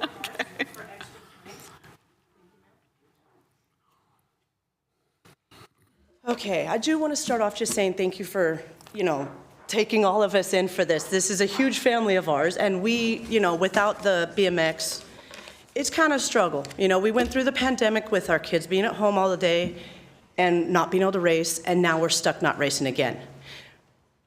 With Pal running the track, I have a feeling it being a practice-only track, we've already got 2 other tracks for that. We need a USA BMX sanctioned track. We need more family, not politics. So that's my start. Honestly, when I first met Nick, I was not a fan of him. And, but looking at what he has done for our track and how strong our track is, and all his team members, they all back him. And every time the track needed an upgrade, he went out and said, hey, is there anybody in the track that can help us with asphalt, with slurry? Hey, why don't you guys come out and shovel some dirt for us? Or, hey, we need to clean up the track and pick up all the trash and get ready for our national. Nick was the one that set all that up. Pal has never shown up for any of that. In the years that my 3 children have raced, I now race myself. We all race as a family. We're not a sports type family, but we are a BMX family. And without our track open, we're losing a lot of that bonding time. And honestly, if Pal ran this track, even if USA was gonna come and back them, I wouldn't trust them with my children's safety. I know Nick, I know his team personally now, and they're great people. One time when my oldest fell and he broke his thumb, one of the guys came over and swooped him up and took him off the track so he didn't get hit by other bikes. So I don't see many people with Pal board doing that kind of stuff. So I strongly encourage that Nick and his team stick, because without them, I don't know what's gonna happen with those kids. Also, I have taught my kids for years, police are most important in our community. Police, if you ever get lost, go find a cop. And I'm praying to God I'm gonna keep working at it, but I don't want my children thinking, oh, Pal is related with police. Oh, I don't trust them anymore. That's not the kind of thing I want my children to look at. If they're sitting there and they're police supportive, well, what are our kids gonna look at next? Because we're sitting here closing our track down because of all this. Sorry, going back to my notes.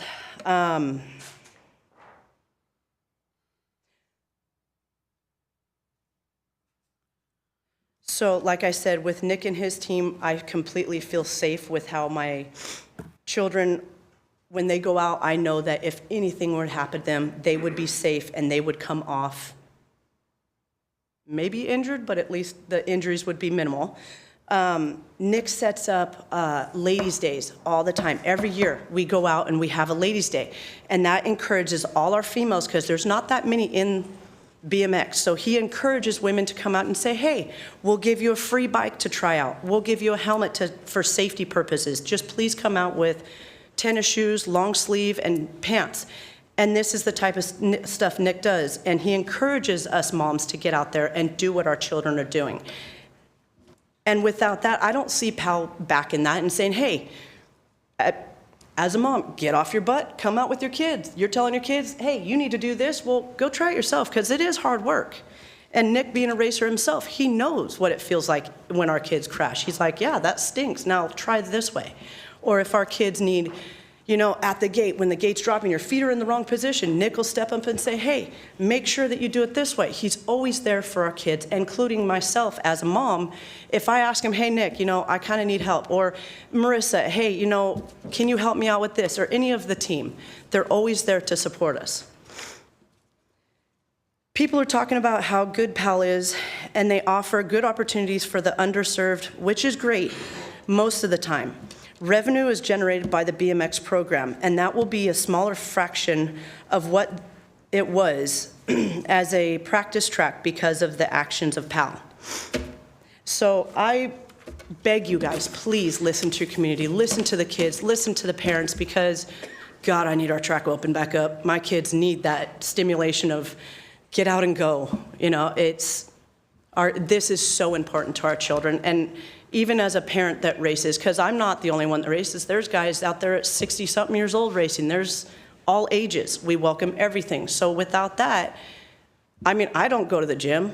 BMX was my gym, so I'm not even doing that now. So please listen to the community and reopen as quickly as we can, because we need it back. I mean, it's all family. All 5 of my family race, so it's important to us to be able to have that family bonding 3 times a week. God, I wish it was more, but please, please, please, please. Thank you for your guys' time. Thank you. Adam, followed by Rob. Adam? Good evening, Mayor and Council. Adam Thompson, lifelong resident of Santa Clara, as well as a once program writer at the old Agnew in the early 90s.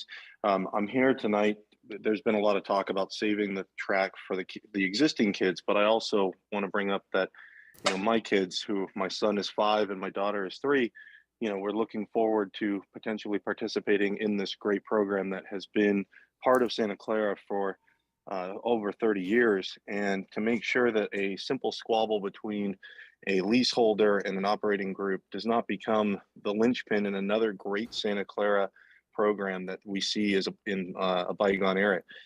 The question really comes down to tonight on, does the city and this council want a sanctioned BMX track in Santa Clara, a unique sport that no other Bay Area city has, that draws people to our city, that creates revenue in a time, especially now as we are facing a deficit? How do we make sure that we hold on to the programs that are being, you know, are successful and are thriving, while we're struggling to try to recreate and bring up new programs to help our city and residents? I don't envy you tonight. This is a really tough decision with a lot of information it sounds like you did not receive in your report. And so I hope you all make the right decision, because this is something that will, you know, stick with this city and this council for a long time. You've adamantly defended the soccer fields and other kids programs in this city, and I hope you'll do the same tonight. Thank you. Rob, followed by Sharon. Rob, is that who it is? Yes. This jersey right here represents the United States of America, and in 2013 I went to New Zealand and got a chance to race for the U.S. team. And when I raced for the U.S. team, I got number 5 in the world. And the Santa Clara track gave me the opportunity to train and be ready for that opportunity to go to New Zealand. But at the same time, the kids that are younger, in mid-range, they had the chance right now to go to France. And when you go to a world championship event outside of the United States, they don't care They don't like the United States. They don't even love us. They have nothing to do with us. They look at us like we're not good, and it's hard. And the kids that have an opportunity to train to get better, when they go to the United States or the World Championships, they can better themselves and better America. Today we had a horrible event in Texas, and unfortunately, lots of kids died. And as you get older, from 16 to 21, you lose your path. When I was that age, I got into a lot of trouble from 17 to 19, and then I remembered the track helped me. So I went back to BMX and rode my bike every day and got out of trouble, ran away from bad friends, and made something better for myself. Today I own a bike shop, and I've been very successful. I've had it for 30 years. When I went to New Zealand, and I've been to Holland, you know, we have to work hard when we're in different presences in different parts of the world now. But at the same time is that Santa Clara PAL and the people that run the track run in a way that helps people be greater than they were yesterday. Even if they're young, old, mid-range, they do a thing that's amazing. And they treat people like they're their best friends. I brought kids to the track on my team, and they treated them like superstars, and they were beginners. And the Santa Clara PAL BMX and US BMX have helped them enable the track to move forward to a different echelon level. It's one of the top tracks in the United States, and they've helped multiple families be better than they were yesterday. And all I can say is that if we lose the sanctioning of USA BMX, it's sad, because it gives kids a goal to set for themselves every time they come to the track. I started racing BMX when I was in 1978. I'm 56 now, and I met a friend. I don't even know where I met him, but he was into BMX, and he had a jersey, he had a number plate. I'm like, I'm gonna go with Eric. And he mentored us to go to the track to start racing BMX. And that's been a lifelong love, and it's a great sport, and it teaches families how to pull together. And when we go to the international events, we invented BMX. The United States invented BMX. No one else does. And so we have to step up our game. So the Deegans, the Serinis, their kids are the next generation that will be successful in the pro ranks, but they also are the best mentors of this community. And they have taught me, and I've watched them teach other people with lots of respect and love. And you can't put a price tag on it. And nothing against the PAL people. They have run a great program to not lose a track, to make it better than. And I really respect the fact that Santa Clara wants us to keep going. So please, please, please, don't shut us out.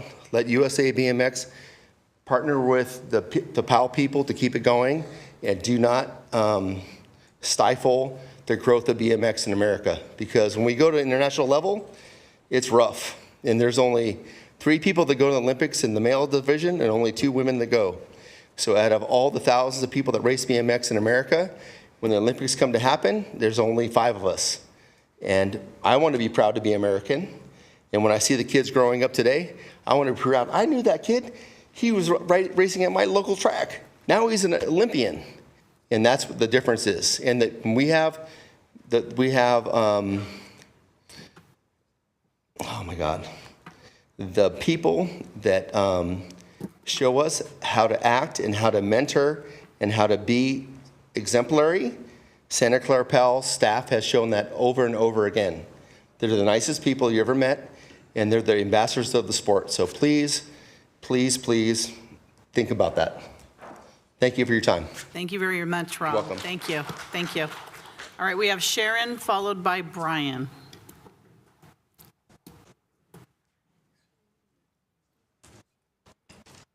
Hi, I'm sorry, but they didn't use my time, so I went ahead and threw a card in. I don't speak, so. You'll be okay. You'll be fine. First of all, I want to read something to you about a sole source contract. I know your attorney or your finance person is going to speak. I wrote contracts for the state of California. And this is what it says under sole source. A sole source purchase means that only one supplier, We've already known that. We were told that several times tonight. To the best of the requester's knowledge, is capable of delivering the required product or service, which means you don't have to post it. It doesn't have to go out to bid. You don't have to wait for the bid opening. All you do is you make a contract with the sole source provider. This will speed this process up from months to maybe a week or two, just so that you're knowledgeable about a sole source contract. I also just want to throw in there that the birthday parties that they hold, these women things, they have these women days so that women can try the track out without being embarrassed by the men or the children. It's women only or girls, so that they can try the track and feel secure and safe and not made fun of. This will bring on more revenue.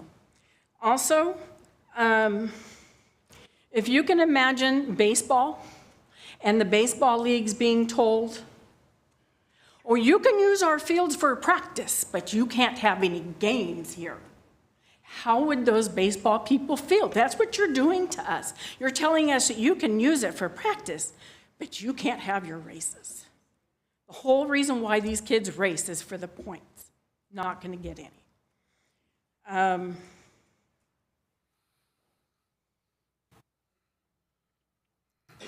Same with the birthday parties, brings in people. I don't know if I already said that. Like I said, I don't speak, but I just wanted to throw that in there. But thank you very much. You did a great job. Thank you. Okay, Brian, followed by Greg. Welcome, Brian. Welcome. Thank you. Good evening. My name is Brian Allen. I'm one of the Santa Clara PAL board members. I've been on the board for about 1.5 years now.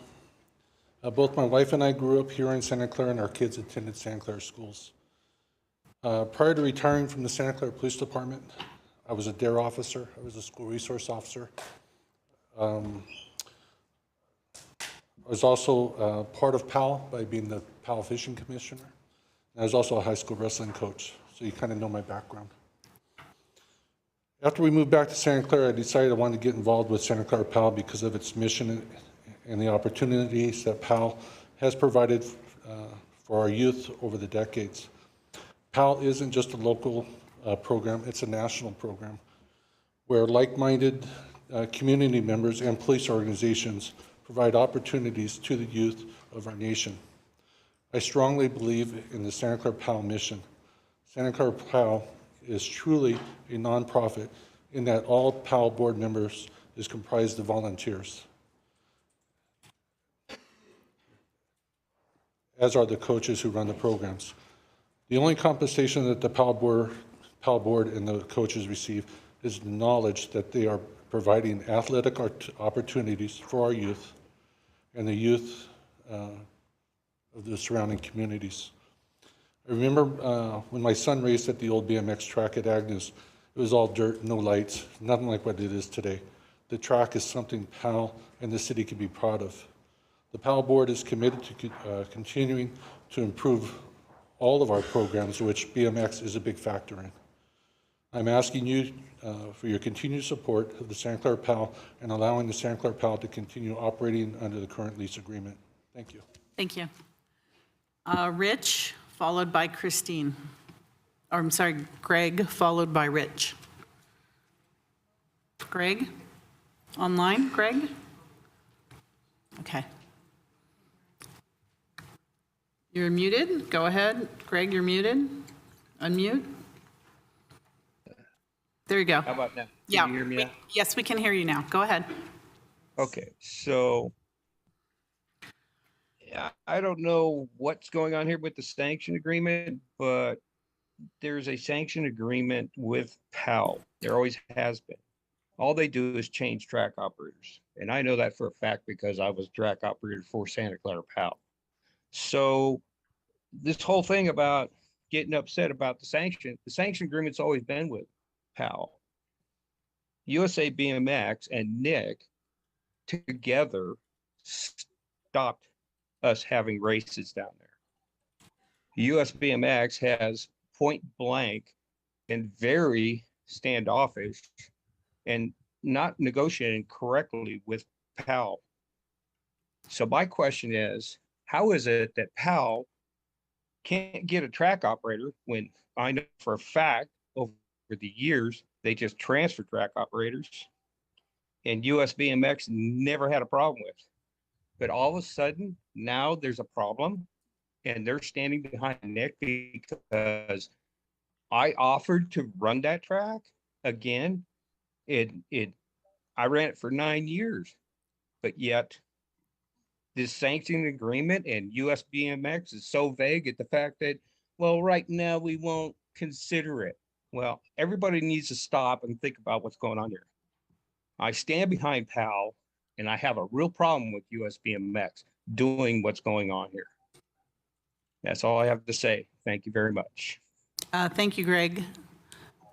We have Rich, followed by Christine. So you did offer to go through the track. Rich? Yeah, but I did it when I was in the meeting with USBMX. Rich, do we still have Greg? Greg, we still have you talking. Greg is, okay, so we need Rich. Go ahead, Rich. You're muted. There you go. Hi, I'm Rich Gordon. I'm the forensic accountant that was hired to look into the BMX program issues. And I didn't get a chance to speak earlier, so I figured I'd just get in line and kind of go over the issues, because I think the PAL board wants to make sure that the status of the audit is kind of discussed. In a nutshell, for the year, the PAL recorded and deposited about $212,000 in cash deposits. There are three main sources of revenues for the BMX program. It's the BMX clinics, the BMX camps, and the BMX race events. So a methodology was to look at all the signups. There are historic Facebook pages we went through, reams and reams of those. And we know that there's BMX clinics every Thursday. We know they usually maxed out. We know there was the X amount of dollars. Same for the BMX camps. There were 7 camps for the year. And then for the BMX racing events, we went online to the USA BMX site and downloaded all the race results. This was just for 2021 that we looked at. And a quick breakdown before my time is up. The BMX clinics should have generated a little over 56,000. The BMX camps 45,000. The BMX racing events 247,000. So the expected revenues for 2021 alone should have been just about 349,000. At this point, we have an unreconciled difference of 136,000. And I think it's prudent. It's not prudent without exploring all avenues before we issue the report. So we'd like transparency for both sides. Thank you. Thank you. Christine?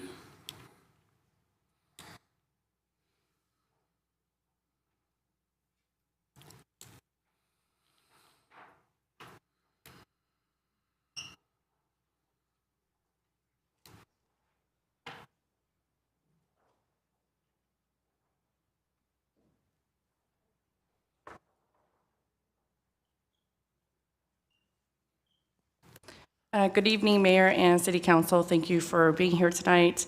I know it's a really long night, so I appreciate your time. I want to start off by saying, no doubt PAL, meaning the Police Activities League, has had positive impact on kids through other programs. I know that they asked their PAL softball players to support them tonight. Tonight is not about how PAL has had a positive impact on youth and other programs. This is about how PAL is refusing to sanction our track with USA BMX. And this is about how it will have a lasting effect on our children, and that effect has already started. We need a sanction, and we don't need another practice track in the area. Here is how this closure has already made a dramatic impact on my family in a negative way. My children, my 3 boys, ask me to race all the time. They don't ask me to practice. They ask me to race. There's a difference. Last week, my kids were desperate to race. So on a Thursday, I went to work at 5 in the morning just so I could get off in time at 3 p.m. Why did I need to get off at 3 p.m.? So we could get on the road by 3:30, make the 60-mile trek to the next closest track. In traffic, that meant 90 minutes. Had we left any later than 3:30, that 90 minutes would have been about 120. So my day started well into the early morning hours just so I could get my kids to race. Leaving at 3:30 got us there just in time to have a couple laps of practice and race. It made a long, night for my kids. Pal talks about putting the kids first. If we put the kids first, the kids are here. The kids are saying what they want. They want to race. They don't want to practice. That is putting the kids first. Thank you very much. All right, I have Chief Nikolai on. Thank you very much, Mayor. I apologize for not being able to be there in person, but I appreciate all of the public comments right now. The kids are obviously very passionate about this. One of the comments though that really concerned me was just the implication that somehow the police and the PAL were not trustworthy because of PAL board's actions, and that really bothered me because the PAL board's got a 50-year track record of doing nothing but taking care of the children of our community, and the police department has been intimately involved with that organization from day one. And my officers go out to events, including the BMX races, to see the kids, and it's truly a joy to see them participate. So, frankly, it seems to me that it's really a simple choice for the council. You note and file the report, and you let PAL keep doing what it's been doing, which is take care of the youth of the community. Obviously, PAL is willing to work with USA BMX. I don't know why USA BMX is being so standoffish. So hopefully, once this matter is put to rest, USA BMX will come back and say, let's work together, let's get this done so that we can be sanctioned. Again, you really need to put, PAL, which has a 50-year track record of taking care of kids in the community, and compare that to an out-of-state organization that is, supporting the prior track organizer that is not cooperating with the PAL audit. That's the key. If we were getting open and upfront information, we wouldn't be in this position. And I think that really has to play into your decision-making process. So thank you very much for your time. Thank you, Chief. Anthony, followed by Carla.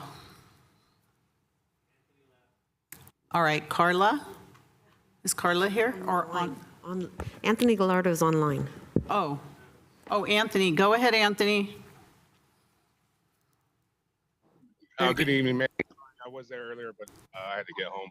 I just wanted to talk a little bit about the finances that the parents are going through, having to get these kids to and from track to allow them to race.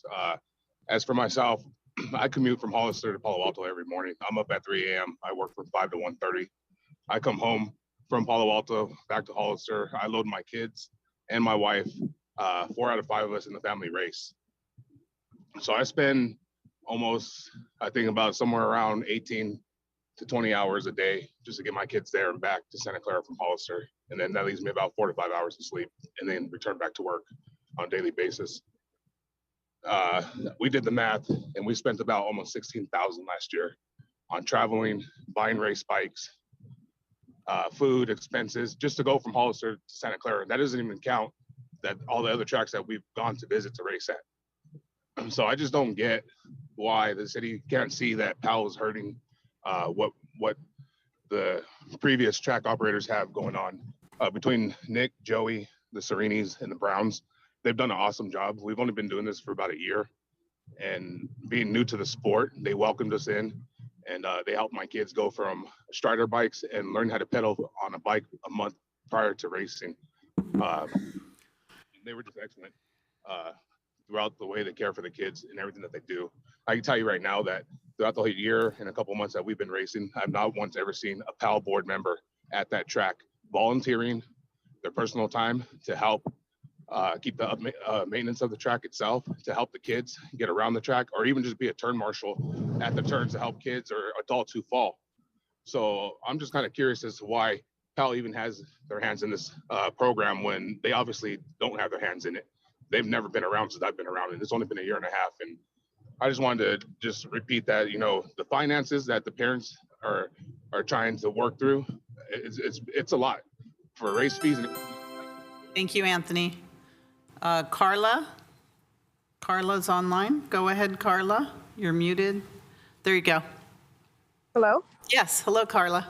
Yes, hi. I just have a couple questions that, you know, I've been hearing all this. And so they say Paul is willing to work with USA BNX, but I also hear that BNX has put 2 offers and they have not accepted. So my question is why?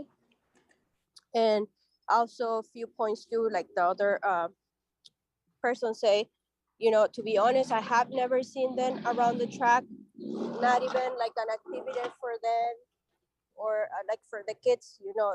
I mean, kids love police cars and stickers that they give and all that. And to be honest, we've been racing almost 2 years and I have never seen that, you know, any police officer going, you know, to the kids and show their car or giving stickers or anything like that. That's all I gotta say. Thank you. Thank you. Jax, go ahead, Jax.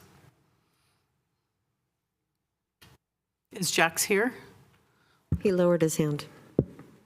What's that? He lowered his hand. Oh, lowered his hand. Okay. I don't have any other speakers. Assistant City Clerk, I think you have some comments you want to read into the record. So I just refreshed the e-comments. We have 62 public e-comments, and I will let you know what the percentage is. It's 98% in opposition, 2% neutral, and 0% in support. I also have some public comment emails that have come in, and they've been requested to be read, so please bear with me. The first one is from Mary Ellen Stewart. I am currently the Executive Board Vice President for Santa Clara PAL. I was a participant in PAL when I was a child. Knowing the strength of the program and the amount of good it does for the youth of our city, when I decided I wanted to volunteer, this was the organization that I chose to volunteer with. I've been involved with Santa Clara PAL for the last 15 years in the softball program and as a member of the Executive Board. I support the city's recommendation to keep the current lease of the BMX track with Santa Clara PAL. End of comment.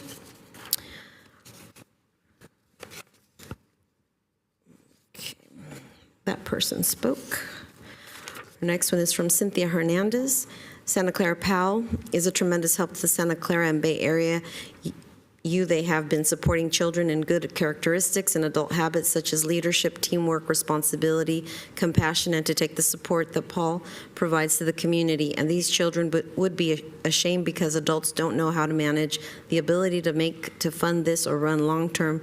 Maybe our Santa Clara leaders need to look inward and make a better decision so our kids are taken care of and supported so they don't feel abandoned and have something long-term to turn to instead of crime or bad activities. Sports is a positive avenue for these children that we should most definitely never take away. End of comment. Next one is from Melissa Morida. Our family is entering our second year of involvement in Santa Clara PAL softball.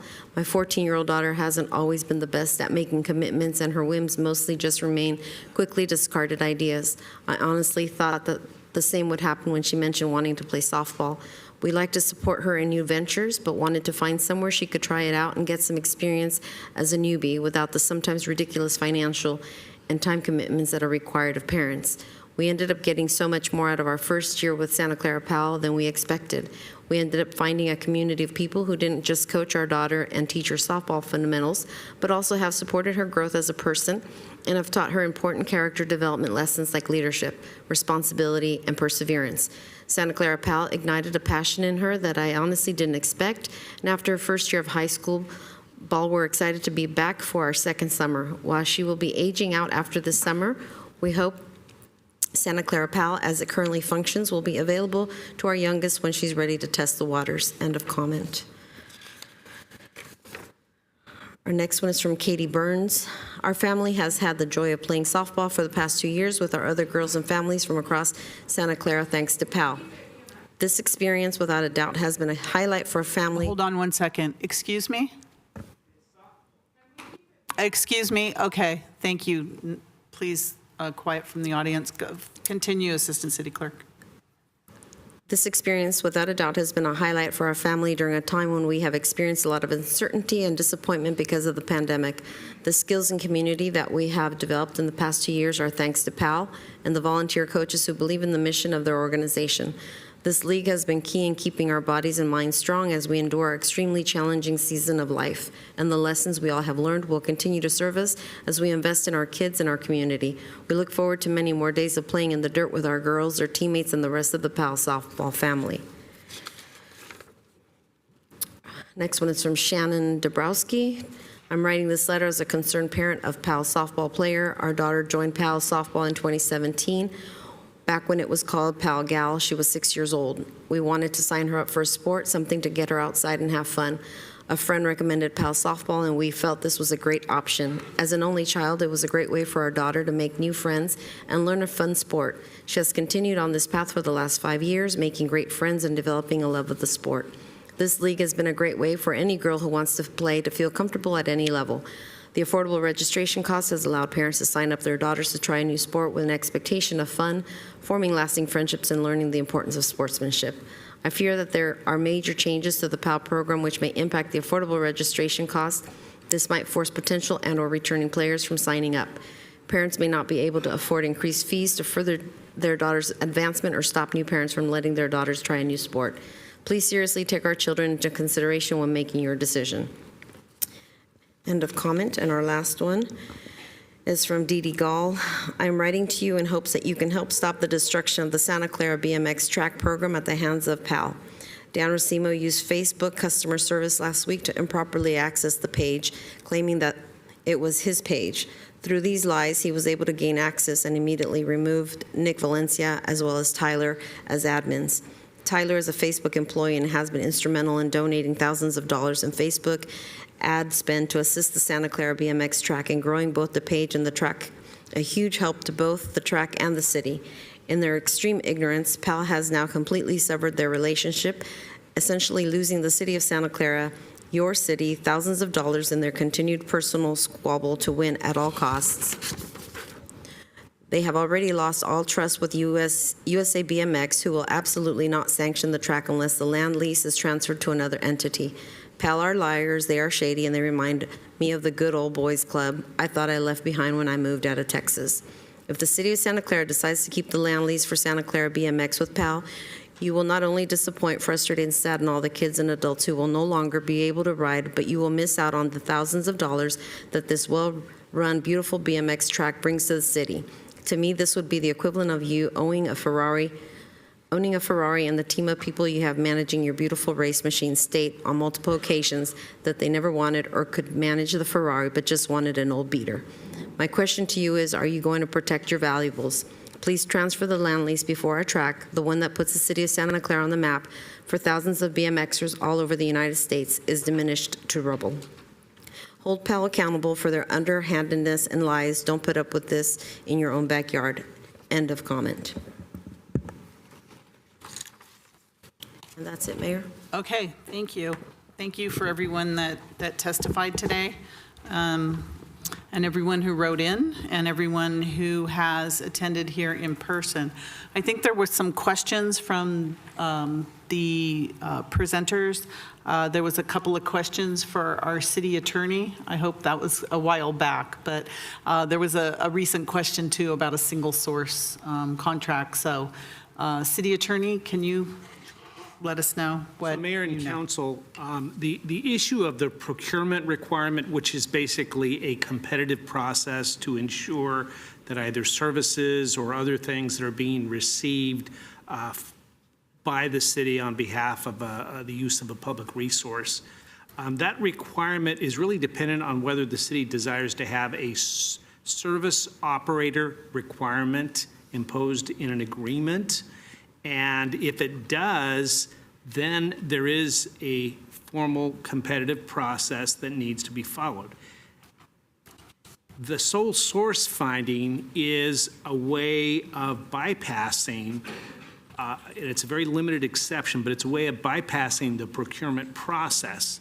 If you can make a finding that a particular service provider is unique or the only one who can provide that type of service. The caution with using that exception in different circumstances is if you have a sanctioning body that is deciding not to sanction anyone else and uses that to justify a sole source finding on its behalf, that finding, I believe, is legally vulnerable. And so I just caution the council as you walk through this process to keep those principles in mind. Okay, thank you. And then I think the other question was about the what about the timing if we were to go out for a competitive proposal for if the lease with PAL was terminated and we went out for a competitive proposal on a month-to-month lease, what would that look like, and timing-wise, what would be our requirements? So there are a number of pieces to that procedurally, and so what I would start with is the simplest process would be to look at perhaps amending the agreement if there are the existing month-to-month, if there are certain concerns that the council has identified. The next option would be to, if there isn't an ability to work through that, then is to terminate. The termination process would necessitate, because you don't have that agendized tonight, it would require the council to give direction to staff to come back with a termination consideration at a future meeting. We would also have an obligation under the existing agreement to provide, I believe it's only a 15-day notice of potential termination. So that's the next option. Beyond that, once you've terminated, then we would have to look at what it is that the city desires out of a future agreement. If it's a desire for a service, then the competitive process that I described is the one that would be followed, and you'd have to put together an RFP. The city manager and the staff would be looking at developing that with the expectations that are presented there. Short of that, and again, you've got in that event, you've got a site that's in essence closed until such time as you've got, and not being used by the public until such time as you have that process completed. There was another option that had been thrown out about possibly just having an interim operator of some sort. We'd have to look at that situation to see how realistic it would be to have the interim operator. That would be a recommendation that would come from the city manager at that time. But based upon what we've described thus far, you've got a process that will involve a minimum of 3 months, could go as much as 6 months. So that's the process that you would look at going forward. Thank you, City Attorney. Okay. No. No, I'm sorry. No.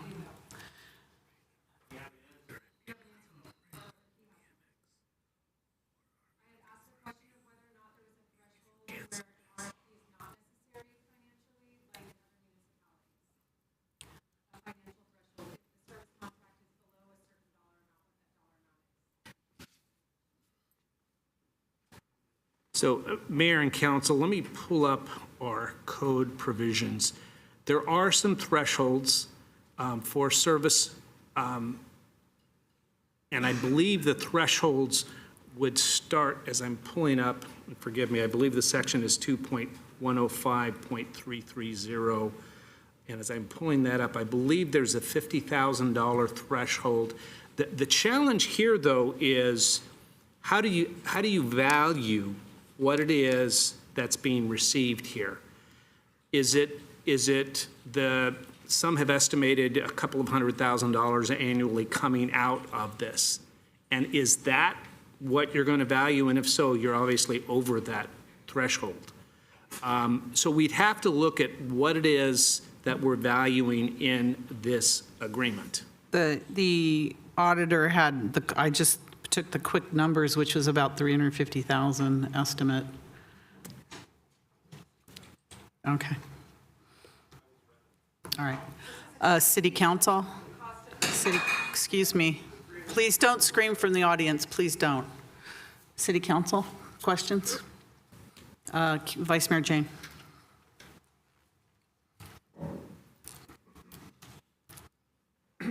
Thank you, Mayor.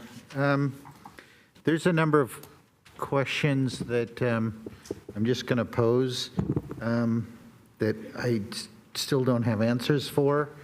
I still don't understand why this PayPal account has not been made available.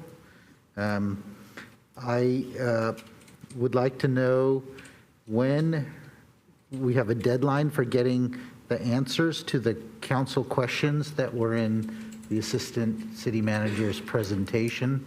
There was, I believe, 11 or 12 questions from the council, and a number of them, I believe Mr. Walke said that they would be provided in writing at some point, but I would like to know when that would occur. And then I would like to, it seems clear to me that the community wants a sanctioned track, and I'm trying to figure out if we can put some sort of deadline for when a sanction could be achieved for this track, because it seems like that's really essential to the kids and to the community. And without the sanctioned track, to me, the value is very limited. So I don't know if there's some sort of time frame that we could do. It is unfortunate that BMX, USA BMX is a monopoly, and that there isn't another avenue. They seem to be holding our feet to the fire. And so those are just questions that I have. Thank you. Councilmember Chahal. Well, first of all, I hope someone can grab these questions as we go along from each council member. Thank you. Councilmember Chahal. Thank you, Mayor. And first of all, thank you everyone for their testimony, and especially the passionate testimony from the kids and their families. And appreciate them participating, especially the kids, in the decision-making process and coming forward and putting their words for the council as well as for the community. As requested by several council members, including Councilmember Park, I think we need to come up with a solution. And there are two parties involved, and we are the third party, basically council. So there are ways where we can work this out, and keeping in view the public sector as a city, we have heard the city attorney's options. Those are the options we have as a city. But if the two parties, the PAL and the USA BMX, can collaborate, discuss, mediate, or make it happen for the community's sake. Just like the kids love sports and adults love sports, let these two parties show some sportsmanship and make it happen. Like there are consequences of, if we have the track only for practice, it will be heavily underutilized, and it has in the past generated revenue, and it had an economic impact for the city. So it is in the best interest of our community at large that these both two parties can make it happen. I would hate that council take a decision of terminating or whatever council might have to do in case these two parties cannot collaborate. And that would be the last resort, but something council is responsible for doing it, they will have to do it. And at the same time, I would request the audit part of it, that if they can expedite that and bring forward the facts for the transparency of the residents as well as the everyone involved in this process, and bring forward the facts of the audit which is being done. That would be good for everyone from transparency point of view. So I would highly recommend that these two parties sit together, come up with a solution, and make this track fully functional as a sanctioned track so that everybody is happy. Like I know PAL goal is to make sure the kids have a good exercise and outdoor games. And all this BMX community has the same goal too. So if they sit across the table, I don't think there is anything which they cannot solve it. And I am very hopeful within next 10-15 days they can solve it. And as Councilmember Jane mentioned, we need to set up some timeline to this. We need to have some closure on this thing and set up a timeline, whether we want to give it month or something like that. If that doesn't happen, then bring it back to the council and let the council decide what can be next course of action would be. Thank you. Thank you. Councilmember Becker. Thank you, Mayor. So a couple questions, I guess maybe staff can answer, or yeah, staff can answer these two. The first one is, so let's say that, you know, there was a terminated agreement, you go through that whole process, you do the RFP, you finally get somebody to manage the track. Well, what about the owner of the land related? I guess I'm trying to understand with the public as well is that, you know, if there's land that is going to end up being developed there. So the question comes to, it would be a month-to-month process. How long would they have to get out of that process, out of that track? I guess you'd say a 30-day notice, 60-day notice, because I heard there's an 18-month notice as well. So I want that to be explained so the public can understand that. And then the other question is, you know, personally, I feel more and more that, you know, we should have a nationally sanctioned BMX park. I think PAL should be included in this. I really think both should be working things out.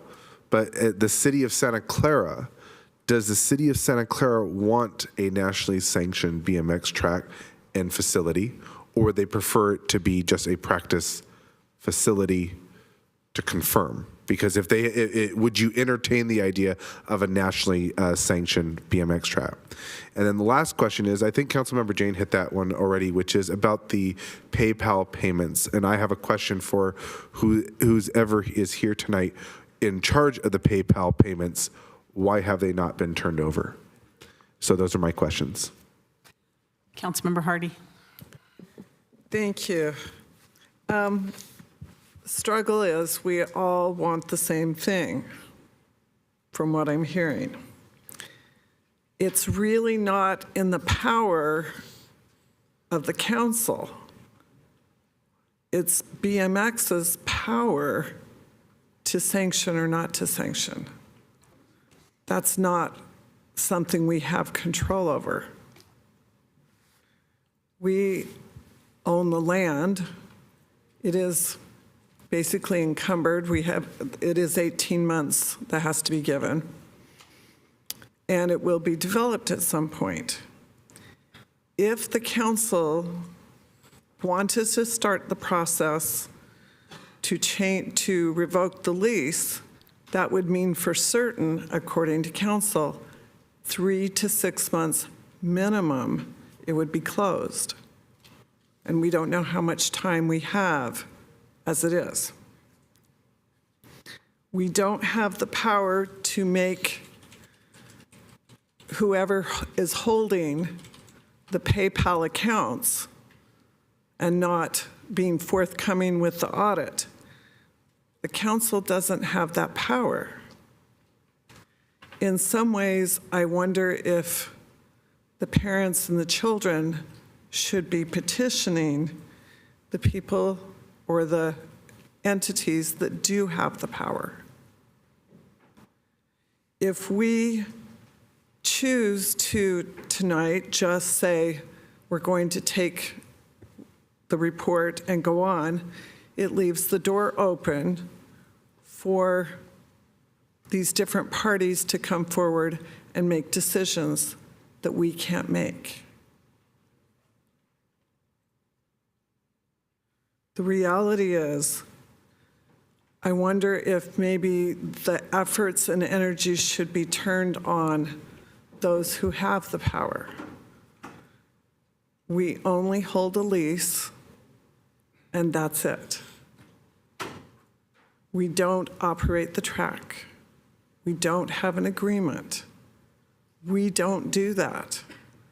No matter how much we might want to do something, if we do not have the power, we don't have the power. Thank you.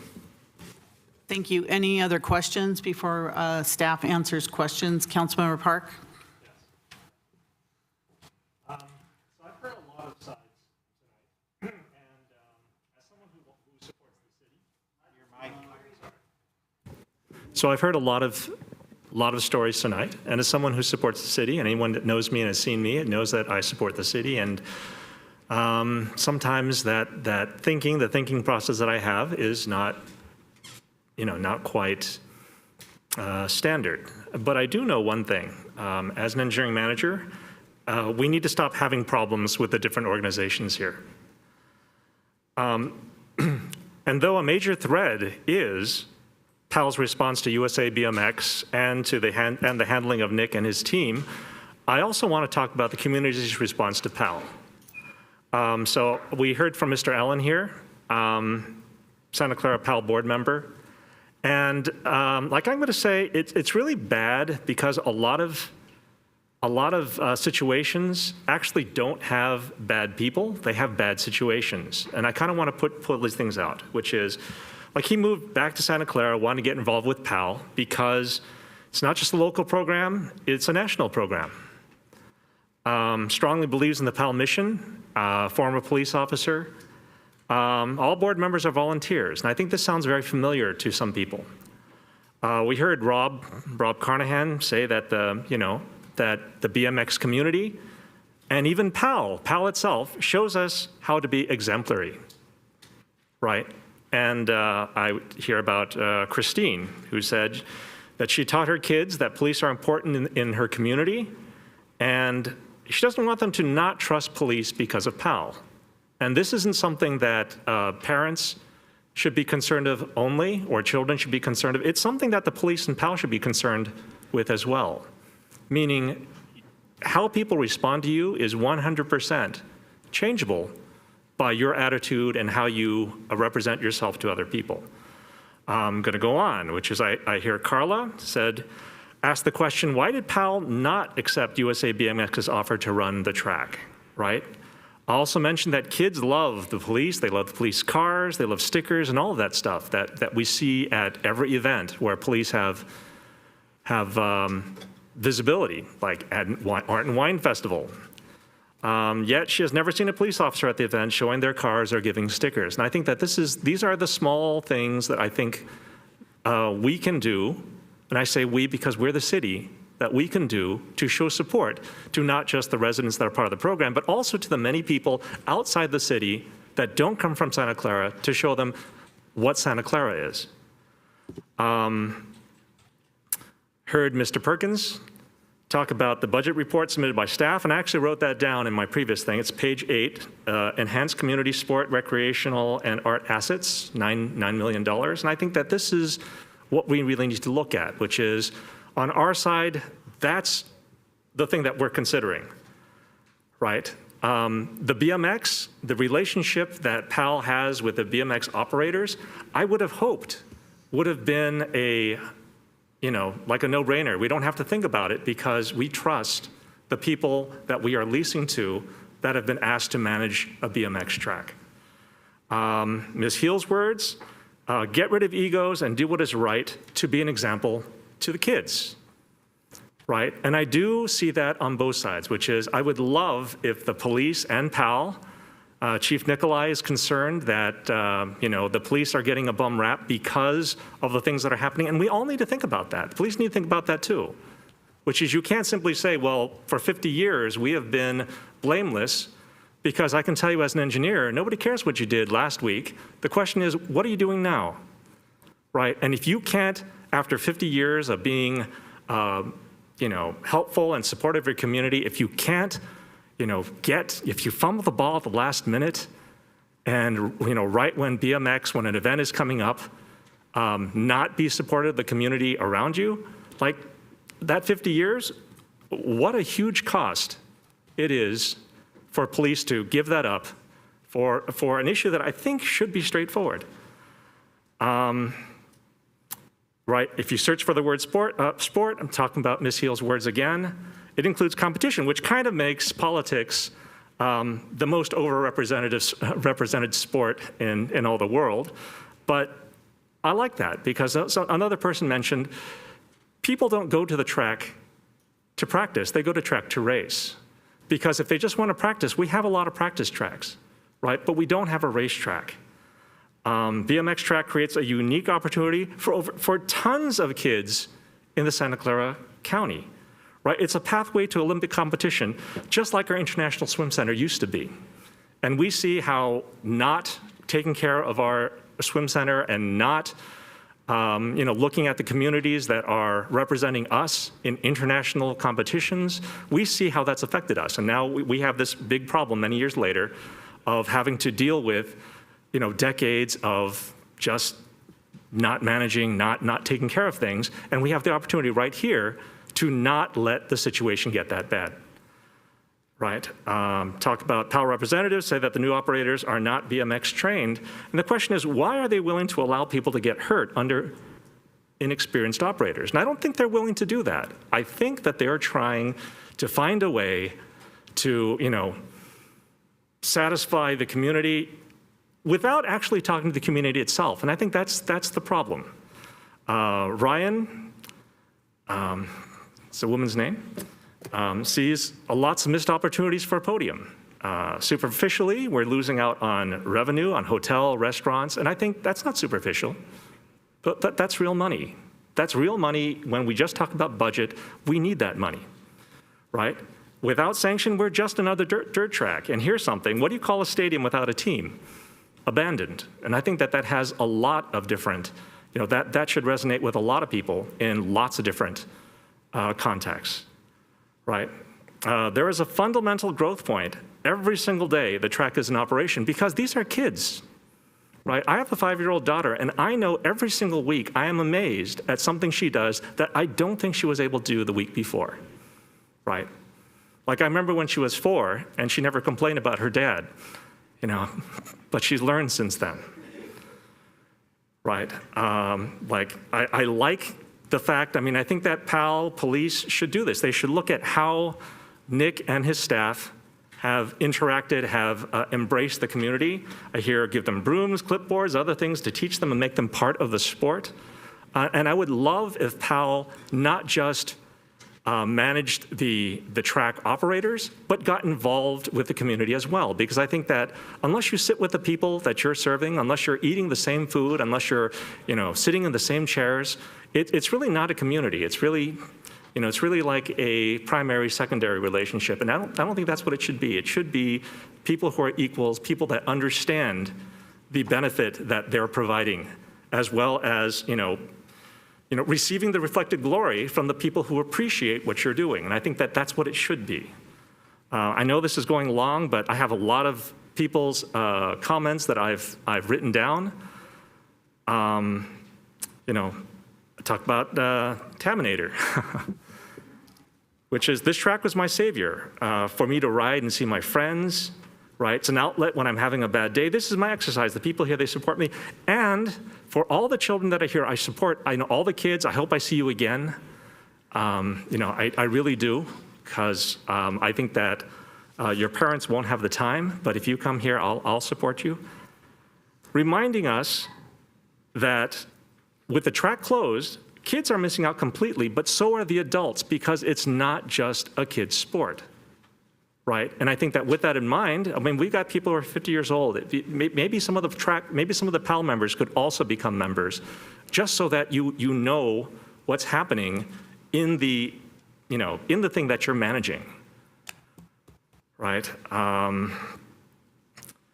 Cass talked about, right, as Justin mentioned, USA BMX works with Park and Recs groups in other cities to relieve them of the management stress, and I think that's something that's really important, which is we're trying to look at how we relieve the stress, how we get people who know what they're doing that make it safe for not just kids, but also the adults that are going here because they're not all experienced, right? And again, for the RFP, under certain amounts, I heard $50,000, but the amount would be for the lease of the track because we, the city council, don't operate the track. We don't hire people to operate the track. We lease the track to people whose job it is to find people to manage, to operate the track.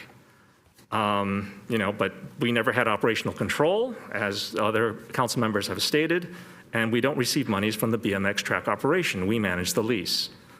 I'll also say that fixing a successful thing is often much easier than having to start from scratch. Like, I want people to understand that. And there may indeed be issues on both sides, or 3 sides, or 4 sides. There may indeed be issues, but that's not what problem solving is about. It's not about not having issues. It's about understanding, accepting that there are issues, and saying, how do we get that? Because the fact is, we had a successful program, perhaps with a lot of flaws, but we had a successful program. Everyone here, I don't care which side you're on, is evidence of that. Whether you're from PAL, whether you're from the police force, whether you're from softball, and certainly the BMX riders, we understand we had a successful program. And now the question is, how do we get that successful, though flawed, program back for the benefit of not just the children, but also the adults who ride? And the question is, as soon as possible. I want to see a plan for the track to be opened with USA BMX sanction as soon as possible, right? I mean, we're losing, if my understanding is correct, 3 to 5 events per week. Not per month, not per year, per week. And I heard that it could take months to resolve the issue. Like I hear from the city attorney that it could be 3 to 6 months. But it's only going to take us 3 to 6 months if we are not focused, if everyone is not focused on a positive outcome. And the positive outcome has to be, how do we get the BMX track open with USA BMX sanction as soon as possible? Because for every month that goes by, we're losing up to 20 events. So, and multiple months, an eternity. So the fact is, again, we had a successful program, perhaps with a lot of flaws. But how do we get that successful program back, even if we have to accept some of the flaws that were there, right? For the benefit of the kids and the adults as soon as possible, right? To do that, we're going to have to put down our egos and our preferences and realize that, one, removing PAL will delay the program. It will.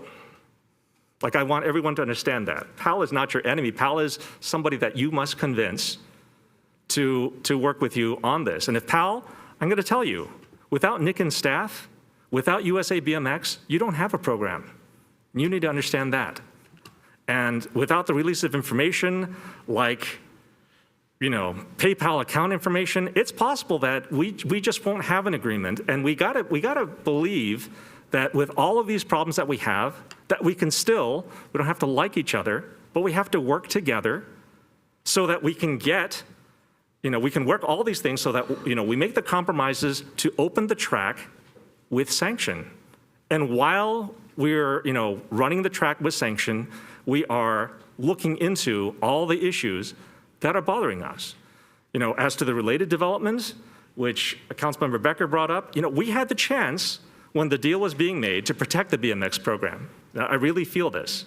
By allocating money to move the track, because we knew the track was going to go away at that time, but we could have allocated money, they could have allocated money for the track that they'd be demolishing for their, to make way for their $6 billion development, their $6 billion project. I think that there could have been some money set aside for a new BMX track. And I think that if people are listening, maybe we could find ways, especially if you're a developer, maybe you can find ways to reach out to the community to find a new track for, again, a potential national, not just national, but worldwide BMX resource in the city of Santa Clara, right? And if we can't get a resolution that leads to a sanctioned track as soon as possible, then one of the only options that I'm going to think about is to as a council, direct staff to bring back to us consideration into termination of a PAL lease contract. And that won't benefit anyone. Like, you won't get a sanctioned track. You won't get PAL running a BMX. And I really don't want to see that. What I'd really like to see is PAL work with the people, behind you, online, in front of you, to get USA BMX sanction, even if that means working with people you are currently investigating, to get a solution as soon as possible. That's what I'd like to see, right? I can't force you to do anything. We only manage the leases. But again, if we don't see outcomes and we don't see these kinds of positive outcomes, then as a council, we can make other directions. And I really would like to not have to do this. But at the same time, I want, and I think that the majority of people want, whether you support PAL or not, the majority of people want an open BMX track with USA BMX sanction. And it sounds like USA BMX are on the line. They'll be here. They were up really late when I talked to them by phone. And I really would suggest that instead of looking for ways not to get something done, that staff, city staff, PAL, and even the residents look for ways that we can work together to get an open track with USA BMX sanction. Thank you. Okay. Councilmember Watanabe. Okay, thank you, Mayor. I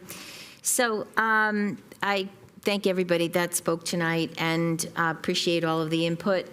You have to hear all sides of the story, and so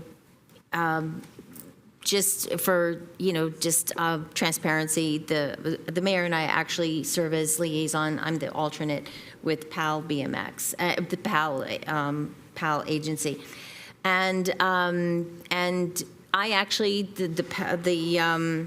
the track is actually in my district, and I have visited it. I have been out there when there was a race, and I was I've been very supportive of Nick throughout the time that he's been out there, or since I've been on the council. And whenever Nick had issues, he would contact me, and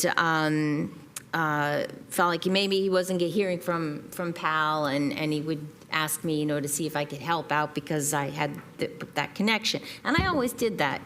And anytime I would go and talk to PAL, Mike would always say, we're already taking care of this, And when the Nationals first came up, and I totally respect and appreciate, what's happened out there in creating a track that's #1 in the country, and I have publicly stated that, how wonderful it is to have that in our city and in my backyard, literally.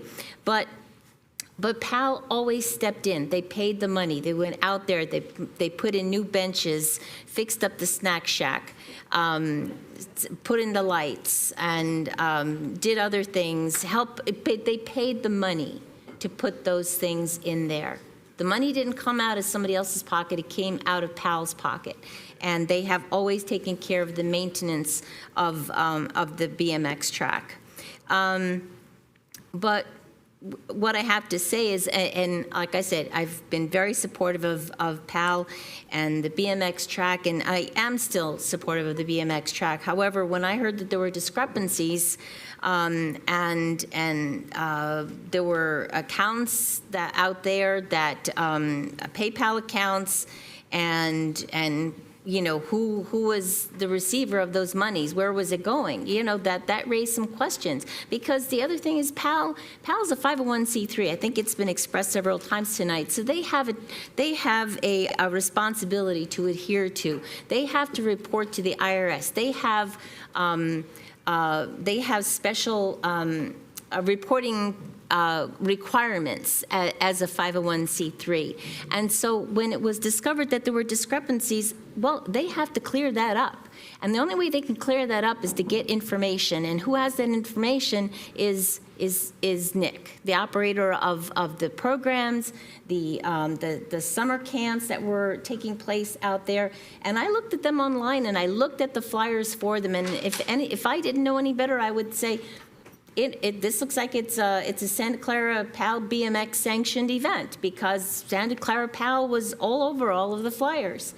And then when you look at where the money was going to, PAL, the PayPal account, it was listed as PayPal, send the money to paypal.me/SCPAL BMX Racing. Well, that says to me too that it's going to PAL.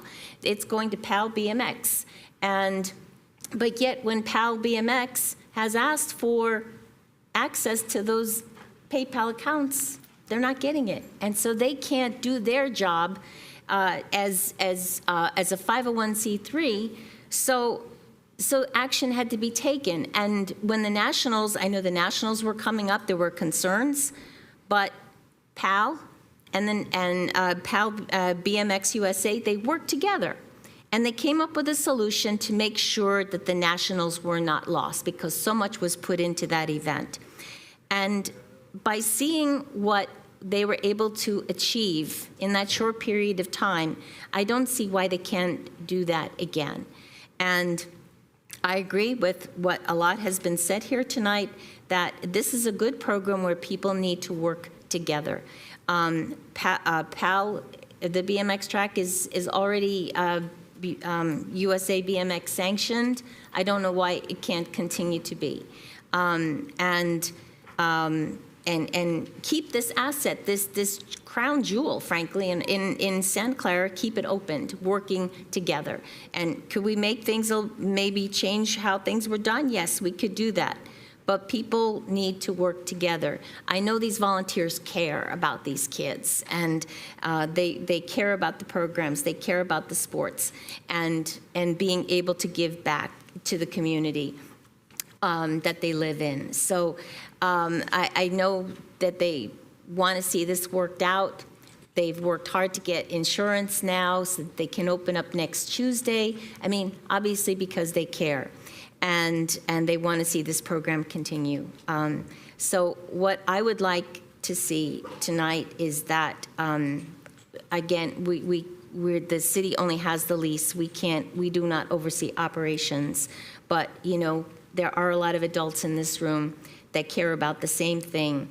And like I said, they figured out a way to keep the Nationals in operation and worked out a deal. Let's do that again. Use those same instincts, use those same techniques to just keep this track opened, sanctioned, so that these kids can go to France and earn their points and achieve their goals. I don't think that's asking a lot, and so I really hope that we can achieve that here tonight. Thank you. Thank you. Councilmember Chahal, your hand is still up. Do you have more comments? I lowered it. Oh, okay. Yeah. All right. I'll make my comments now. Yes, I'm the liaison to the city council on the PAL board. I'm not a voting member, but I do attend the meetings, and I have for the last couple of years. And BMX issues have come up, and I just know that whatever BMX asked for, the PAL board always provided. They always did, whether it was money or whatever services needed to take place. I just want to say I'm a mother who has children, they're older now, in competitive sports. And it doesn't matter whether it's biking or soccer or swimming or whatever it is. That's how I spent my life. That's how I met my friends. That's how my children met their friends. because of their love and competitiveness. And so it's not just going out to a track or a pool or a field. It's a feeling you get because you're a family, like what we have witnessed here tonight with, and several other council meeting nights. I feel like we're just the BMX council now.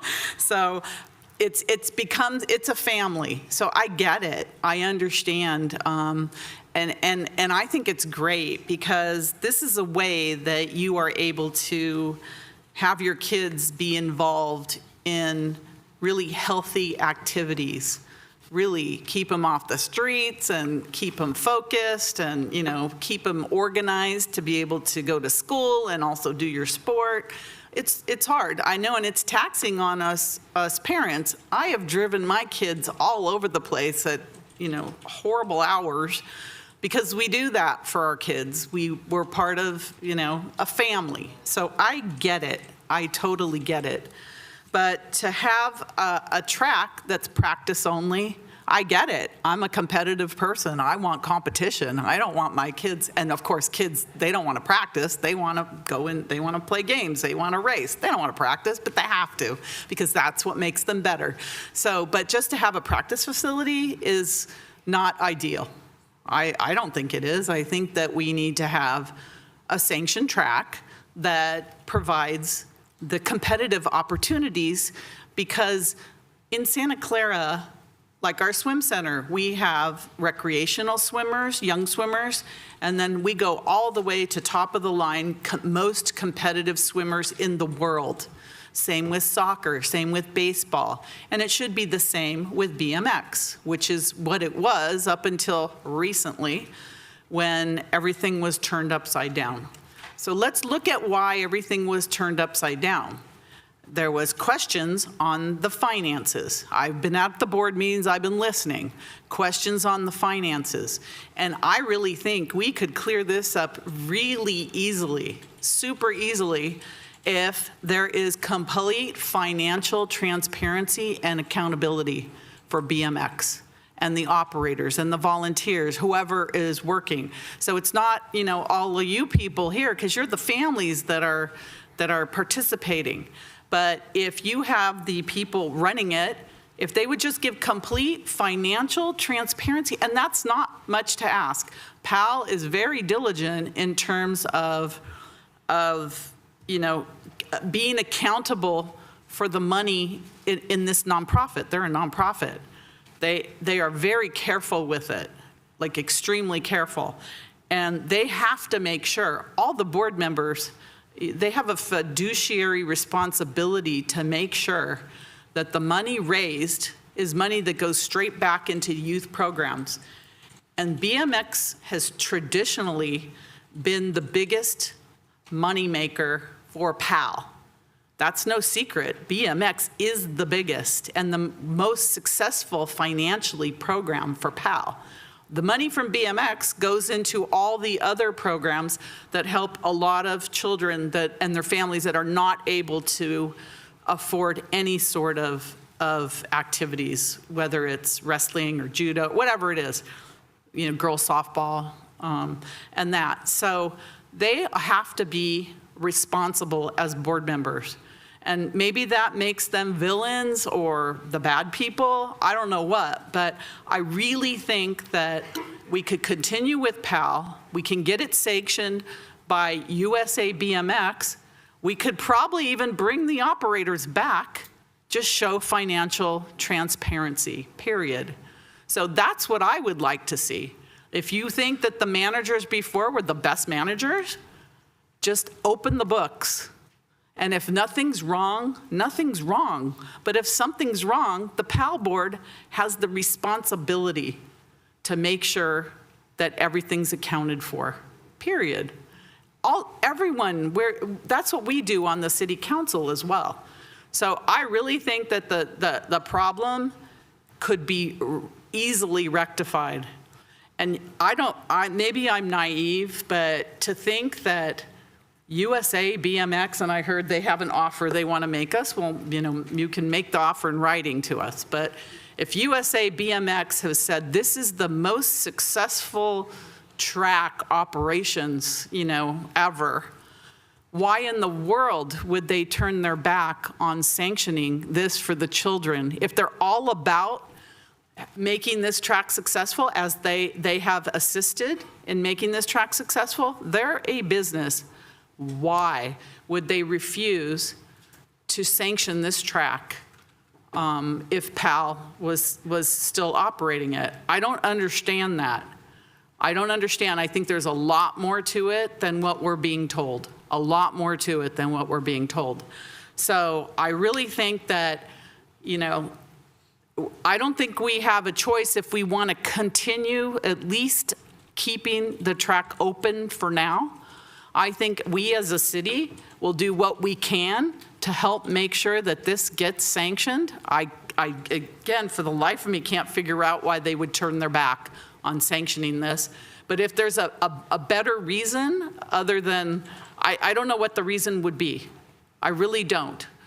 I know that PAL has made an offer to them. Hey, you can bring Joey, you can bring Nick, all the people here. You can bring everyone in. We just want financial transparency, and their offer was turned down. So I think that we can assist as a city in helping PAL get that sanction that everybody wants, because I don't blame you. I want that too. I would want that for my own children. So I just think I don't know what other choice we have right now, but to assist to make sure that our goal is met. Open the track, let the kids keep practicing, and get it sanctioned so they can compete. I think that's all of our goals this evening. Councilmember Becker, you have something you want to say? Yeah, thank you, Mayor. I know Cynthia was coming up here just a moment ago to answer some questions, and she went right back, so I apologize for that. But I do kind of want elaboration on some of those questions. I'll get to you in just a second about it. But it's basically about, related, going back to the PayPal accounts. I did see a sign here that did describe about the PayPal accounts are private. If you're doing business that's involved with PAL and you're paying for it, that is not a private account, I don't think anymore. That is turning into a public account. So that is one concern I have on that. Is the city open to a nationally sanctioned track? Is that something that the city actually will consider if that was an entertained idea? I know that it said that I read USA BMX has made PAL 2 offers. Is this true or false? And then going on to some of my last final comments about this is that I want a full audit of not only what is going on right now, the current audit. I want that to be finished, but I want an audit also of PAL. I think it would be fair that this was an equal thing across the board. And then I want to do some more research until, kind of hold a pause until after the audits are complete. I do want a nationally sanctioned track. I just don't want any time lapse. Will PAL fight? Will BMX fight each other? Or will you guys come to a conclusion and work together? Because I want to make sure everybody's happy. It's a win-win. And in the end, the kids lose. I don't think adults lose in this. Kids lose more. Going back to the related plan, I think Councilmember Park covered it. We should have had a better plan in place where, that we would have had a replacement spot in place through the deal. But we didn't do it back then. We made some mistakes, I feel. But again, with the related plan, which I know Cynthia is going to answer in a second, the BMX track will be gone one day, that there will be this development that will be built there.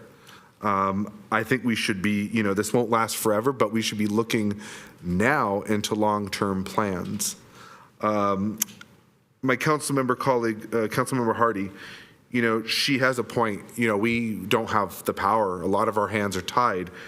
There's so much she was saying that I was sitting there and I'm agreeing with, and so much I was disagreeing with. And the thing is that the disagreeing was my heart.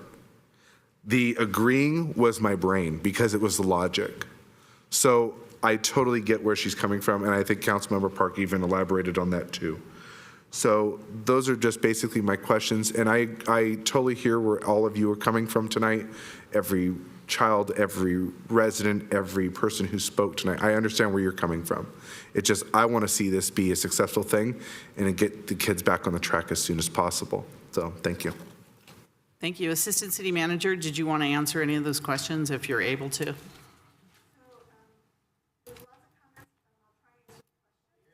We can't hear you. Oh, There you go. sorry. That's okay. Thanks. So some of the questions were about do we want a nationally sanctioned track? We want the track that serves our residents. Right now, we have an agreement that says only allows us to have a practice facility because they are not sanctioned from USA BMX.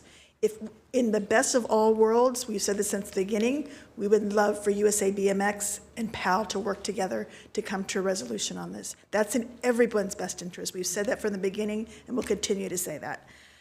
With respect to the related project, as you know, we do have an obligation to make it available upon 18 months notice from a notice from related to develop. And so you are correct. We will be having to have a relocation or closure of the site depending on what the council's decision is. I just want to be very clear that we don't have an available site in Santa Clara on city property. We don't have city funding for this project.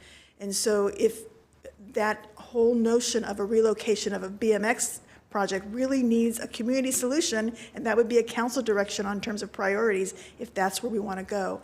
But again, we have a lot of city priorities. You heard from Finance Director Lee this afternoon, that we have a lot of unfunded needs. This would be on that list of unfunded needs. In terms of the offers, so to my knowledge, I have seen emails going back and forth between USA BMX and PAL. Both have made offers, both have made counteroffers, and that's where it's been. Thank you. I really appreciate that. And on the fact about the related project, you know, I am concerned about, like, if we did go and try to terminate the contract, then there's that RFP process. It takes 4 to 6 months or whatever. And then suddenly you get it in there for a month and then, oh, what if related sends the letter of 18 months? It just seems like it's this revolving door kind of process. So thank you, though. Thank you for the answers. Councilmember Park, do you have either a motion or a question? Yeah, I do. I mean, again, the question that the Assistant City Attorney kind of avoided was, do we want a sanctioned BMX track in Santa Clara? And the short answer is we do want this track. It is one of the most successful tracks in the nation. I think that we need to understand that. It's not just another track. It's one of the most successful tracks in the nation, right? And for us to give that up because we can't come to an agreement doesn't make any sense to me. It sounds like USA BMX doesn't want to work with PAL, but I'm going to tell USA BMX that if we want to get this open as soon as possible, we need to work with PAL. And I'm going to say that PAL, if you want this lease and you want to continue, I feel that without the support of the people behind you and without the support of the USA BMX sanction, we're not going to get that. We're not going to get there either. Like, if we're not going to get there with one side, we're not going to get there with either side, then, like, again, when it's not on the agenda for this meeting, but I think we will have to look at, as a council, how we get this solution from an organization that will give us a USA BMX sanctioned track.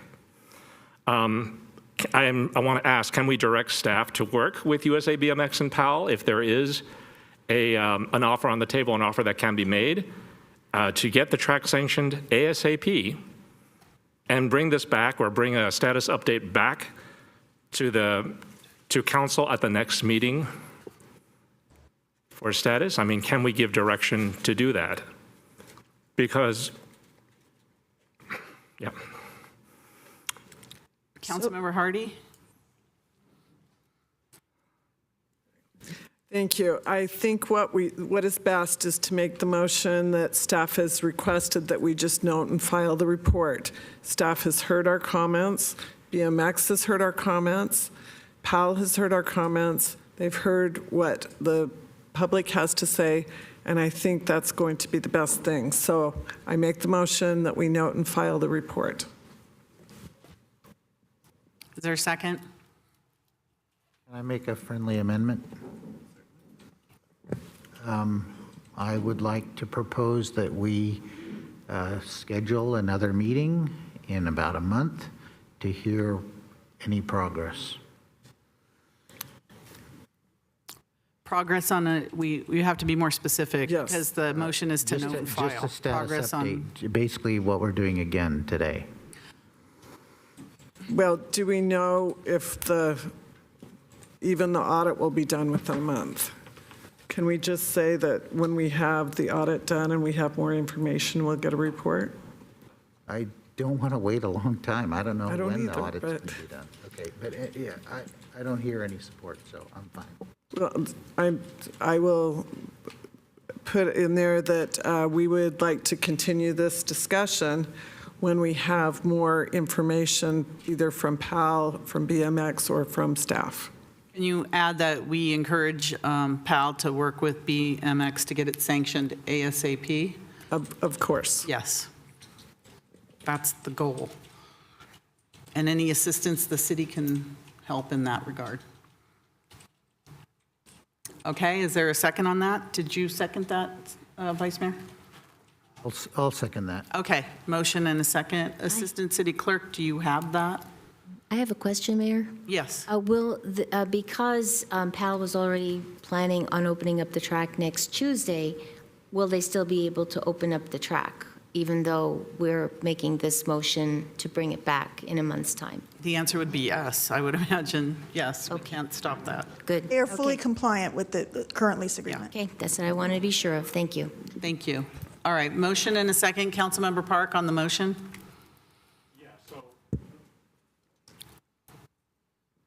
So can you state the full motion again? I mean, I'm hearing that you're directing staff to work with USA BMX and PAL to come to an agreement to reopen the track with USA BMX sanction, right? And then after that, the particulars of when you want this brought back, or can I get some clarity Councilmember there? Hardy, can you repeat the motion, please, or Assistant City Clerk? If you can read the motion, please. I captured note and file report, direct staff to return when the audit is complete, and council encourages PAL and USA BMX to work together to come to an agreement. Yes, that's the motion. Okay. Any other comments or questions on the motion? All right, Assistant City Clerk? Wait, did we ever get clarity on when the audit would be complete? Because I want to know what the time frame would be for this action. Councilmember, that should come from PAL. We don't. No, understood, we're not but I managing. believe that question was asked by council, and I don't know if I heard an answer for that. President Walke, if you'd like to come forward and answer the question about when the audit, but you need to speak in the microphone, please. So as you've heard all night long, we need access to the PayPal accounts so we can do the proper audit. Okay. Once we have that, we can complete an audit. I'm not an auditor, but I would imagine within a 30-day period. I'm just guessing there, just thinking off the top of my head. But without the PayPal accounts, we can't do an audit. We referred a number of the questions to the PAL board for their next board meeting. Maybe they can take up that issue and then give us a response onto what their timeline might be. Okay. All right. There were a number of questions submitted to tonight, and so we're going to refer those to the PAL board for when your next meeting. So maybe the PAL board can take the questions and deliberate and prepare a response with the timeline at that point. Absolutely. Thank you. Is that to be included in the motion? Pardon me? Is that to be included in the motion? What she said? No, okay. All right, so Assistant City Clerk, roll call vote. Councilmember Watanabe? Yes. Councilmember Shahal? Yes. Councilmember Hardy? Yes. Councilmember Park? No. Vice Mayor Jane? Yes. Councilmember Becker? No. Mayor Gilmore. Yes. And that passes 5-2. Thank you, everyone. All right.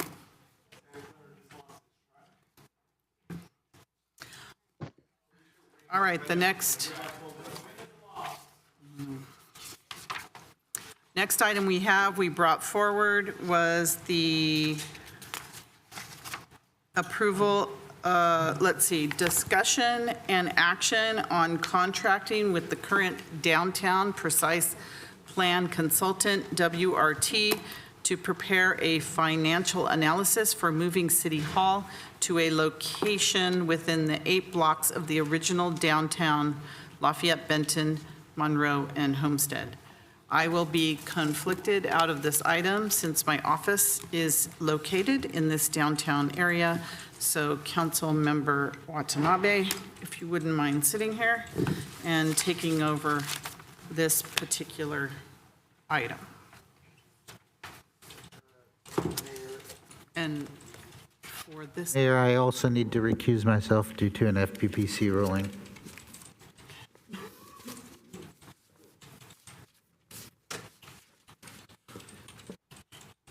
That's how you view the speakers. Okay, thank you.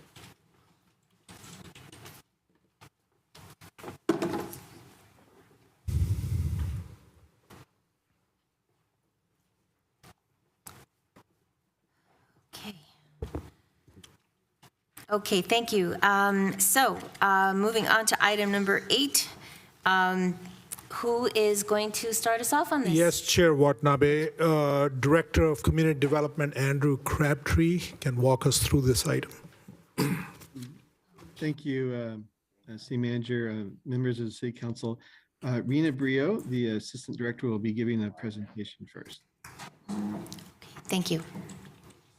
Thank you, council members. Good evening. Tonight's item is for the council to consider a financial analysis for moving City Hall to downtown. Next slide, please.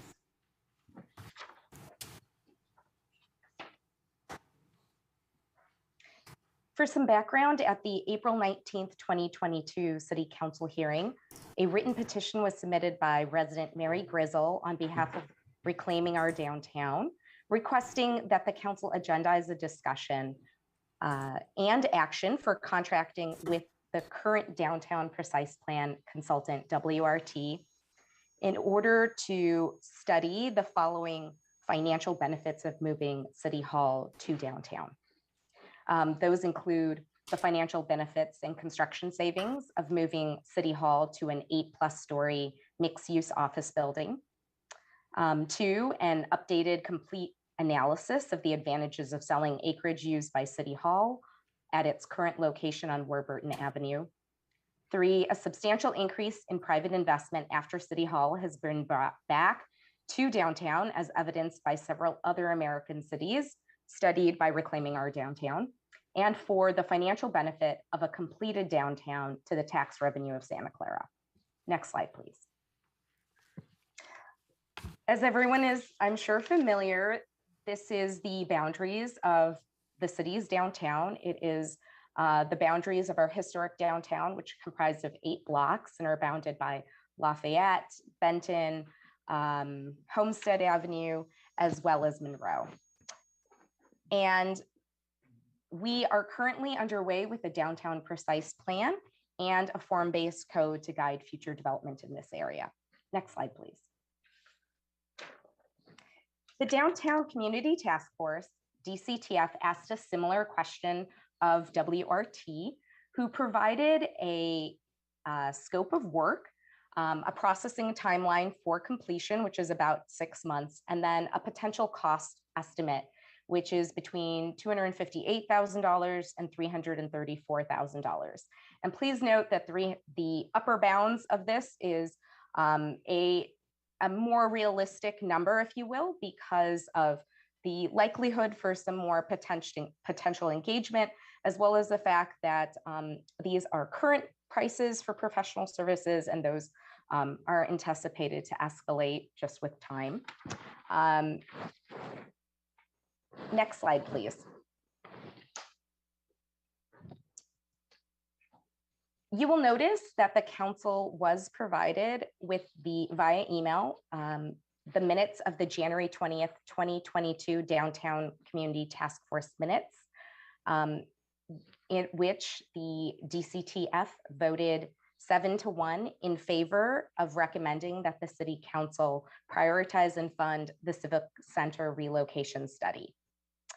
Should the council direct staff to work with WRT on a contract amendment with a scope of work to study the financial implications of moving downtown, City Hall to downtown, an item will be placed on a future agenda for council to approve a budget action to support that contract amendment for up to approximately $334,000. And we should note that if direction is provided to support the contract amendment, then the use of general fund land sale reserves, that funding source would be needed to fund the actual study. And this concludes the staff report, and we are here for any questions that you may have. Okay, thank you very much, Rena. I see we have, we have some speakers from the public, but I will start here on the dais. Councilmember Hardy. Thank you. So, Rena, I want to be really clear. The request tonight is for a financial analysis, and that financial analysis is the $334,000. And then we would have to, if that is cleared and things look good, then there would need to be another study. I want to make certain I'm clear on that. And I'd like to know how much funds have been put into studies already for part of this proposal. Thank you. Yeah, so to clarify, the request today is to get direction from the council if they would like to direct staff to work on a contract amendment, which would come forward with a corresponding budget amendment. That study, if it is completed, will tell the financial implications to the city of a potential option of relocating the downtown to, the City Hall to downtown. How would that be financed? What could a potential sale opportunity be for the current campus? What's the footprint of the new City Hall? All of those things would be in this financial analysis. And the results of that analysis would help guide really the DCTF and its recommendation, as well as the council ultimately in its decision and whether or not they want to take an action to explicitly indicate that the City Hall should potentially move to downtown. So this is really to provide evidence, either in support, as many individuals with Rod are indicating, about the potential benefits of moving City Hall to downtown. And I will have to get back to you. In terms of what's been spent already on this particular action related to the study, there isn't anything that WRT has done to date. There will be some work that was originally done prior to the pandemic by the Smith Group that did some initial analysis that has not yet been completed about potentially moving SVP and having that be relocated through the City Hall campus. That isn't necessarily a complete study, but that is work that kind of already laid some groundwork, for instance, and how much square footage is needed for city employees. All of that will need to be reevaluated too, because that was obviously prior to the pandemic. And there's some other realities now that I think people are assessing related to workspace, and we want to obviously have the best information available. But to date, there has been no money spent by WRT on the specific ask that is in front of the council today. Rena, if I can add just a little bit to that, if that's okay with the council, just to give you a little more on kind of what was done a couple of years ago. So a couple of years ago, we did look at master planning the City Hall campus as an existing location with the goal to rebuild part of it to accommodate Silicon Valley Power as well as our water and sewer department, the both utility departments, because there was a funding strategy on how to build that part of the Civic Center campus.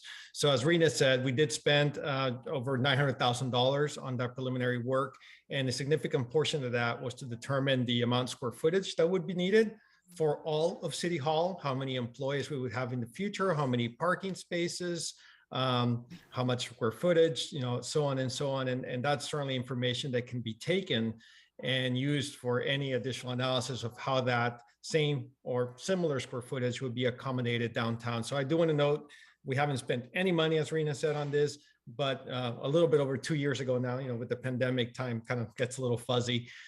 We did spend over $900,000.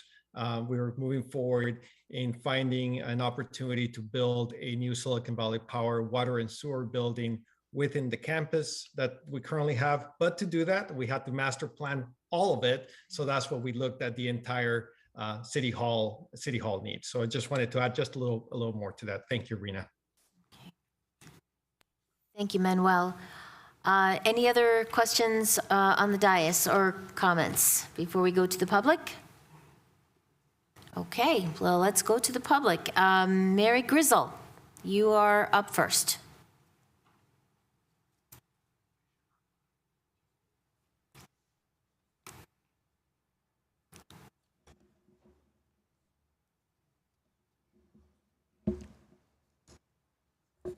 Good evening. First of all, I want to apologize for taking Robert Hawes' suggestion of requesting a continuance or bringing our item up before council prior to the BMX.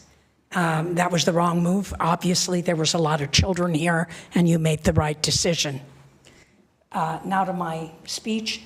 Honorable Mayor, Council, and City Manager, following our important points that reclaiming our downtown requests you consider in making your decision to fund the study before you. The Smith Group recommended building City Hall, but did not study rebuilding City Hall downtown or anywhere else. Rebuilding City Hall downtown will benefit the city financially in many ways. City Hall would utilize downtown's public garage for the parking that is being considered. City Hall in the downtown will create an increase of city tax revenue in the area and spur development of commercial and residential investments. The City Hall was originally in the downtown and would become the anchor needed for a vibrant and active business district during the daytime hours, which could also increase the tax revenue. The City Hall's current location is more suitable for residential, and the most suitable location for the new City Hall is in the central business district of the city. What made the original downtown vibrant and a success was not only the daytime activities, but the entertainment such as bowling, a theater, parades, the ethnic fun days, and the many restaurants strewn along Franklin and Main. The neon signs brought warmth, and the aromas of the restaurants and bakeries summoned people to gather into the downtown. Our residents miss that, and there was a city survey years ago that proved that. The DCTF recommendation is very important for the reconstruction of our Santa Clara's downtown downtown. Research and statistics show the benefits of having a city hall downtown, and the study will give the city council a big edge on making an informed decision as to where it will be best utilized. I urge you to please approve the DCTF recommendation for the funding. Thank you and have a great evening. Thank you, Ms. Grizzle. Matthew Reed. Thank you for your patience. I think you've been here all night, or close to it. It's my pleasure. It's been a long time, and yeah, it's an honor to be here and watch democracy at work. I'm sorry, it's been a difficult evening. I am Matthew Reed. I am a member of the Downtown Community Task Force. I was the maker of the motion and was asked at the time to appear in person, if possible, before you to report that we we did recommend that the council prioritize and fund a civic center relocation study. The vote was 7-1. I was prepared to provide a little bit of context, but I think that Rena actually did a very good job. And the discussion has evolved some since January, and so I think you actually have more information before you today than I was prepared to provide for you in January. So I'll just make let you know the recommendation that we made. Thank you. Thank you, Matthew. Dan Andrzejczyk. Councilmember Watanabe, he will have 4 minutes. Constant Costa gave him 2 minutes. I see. Great, thank you. I won't take that long. Council members, city management, city staff, my name is Dan Andrzejczyk. I'm co-chair of Reclaiming Our Downtown and co-chair on the Downtown Task Force. I'm a little rummy here. I want to start with a story that some of you may not know. In 1957, there was a city manager by the name of Lloyd Brady who wanted to bring back the downtown, and he called it the Franklin facelift. And it was to restore the 8 blocks of the downtown. The city applied for what was then the new Urban Renewal Funds and ultimately received in today's dollars $65.4 million. We've done a lot of research on this. At that point, the 1960 council went, whoa, downtown isn't 8 blocks, the 16 acres of 8 blocks. No, it's 200 acres. And those 200 acres include this very spot I'm standing on. What they wanted, what that council wanted, was that money for this civic center and this city hall. They wanted to trade that downtown for a residential city hall. So I think that context needs to be made before I go on. In 1962, Mayor Anthony Toledo prophetically said, if you remove City Hall from downtown, it will spell the death of the retailers and ultimately the downtown of Santa Clara itself. And he was right. Council ignored him and thousands of citizens who were against moving City Hall out of downtown and into the Civic Center. Downtown City Hall was closed and ultimately destroyed, as we all know. And in 1963, this building was built. 2 years later, the downtown was completely eviscerated.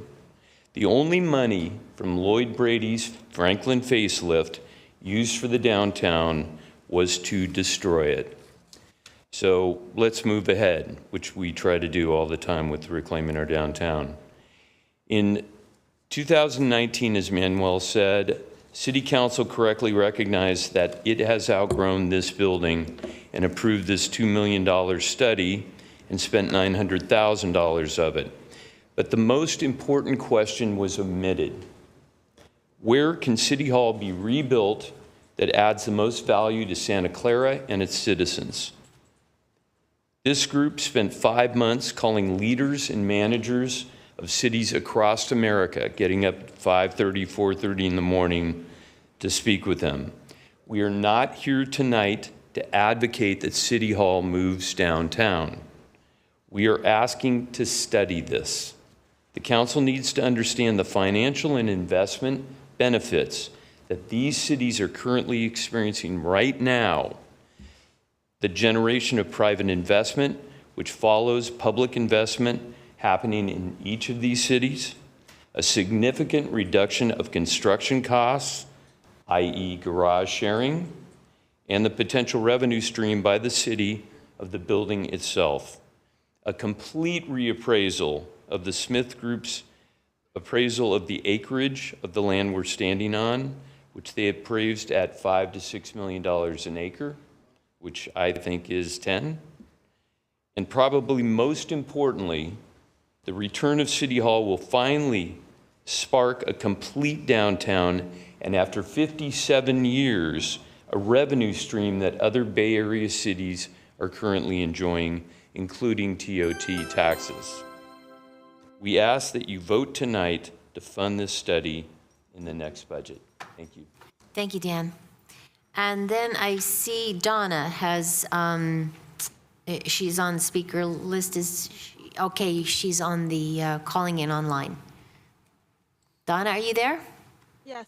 Hi, Kathy. Hi, Donna. Thank you for staying up so late. Thank you. Yeah, thank you. I'm going to go ahead and say Honorable Mayor, Vice Mayor, and City Council members, all of you. Thank you extra to Nora, the Assistant City Clerk, for all your assistance the last few months of getting us our talks prepared. I'm Donna West, Santa Clara resident, District 3 in city business, citizen volunteer with Reclaiming Our Downtown, and business research. Since 2017, this increasing group of 4,000 has spent hundreds of hours at no charge to our city to uncover the data of best practices of how other cities have recreated amazing downtowns, presented precise plans, form-based code, and the importance of downtown citizen task forces, and even found the nation's best urban planners to support us. There was pushback on each of these issues from the City Council before the acceptance and approval of these items the citizens now support. Each request makes the future downtown Santa Clara business district better with connectivity citywide to all citizens and bring added revenues to dollars to us that we all are focused on today. Now these citizens uncovered how the recent return of City Hall to American Downtown bring valued dollars and benefits to those cities and their citizens. We know City Hall needs a new home. It's over 50 years old. I am asking that you please pass this item and study and vote to study with WRT, who knows this area, and add this to their contract. Thank you. There will not be a delay to the precise plan as per the Downtown Task Force January 2022 meeting. Thank you and respectfully. Thank you, Donna. Okay, I don't have any other speaker cards. Would anybody like to speak that hasn't spoken before we close the door? Councilmember Watanabe? Yes. I have some public comment emails that have been asked to be read into the record. Thank you, Assistant Clerk. Or did anybody else want to speak before the Assistant Clerk reads comments? No? Okay. Okay.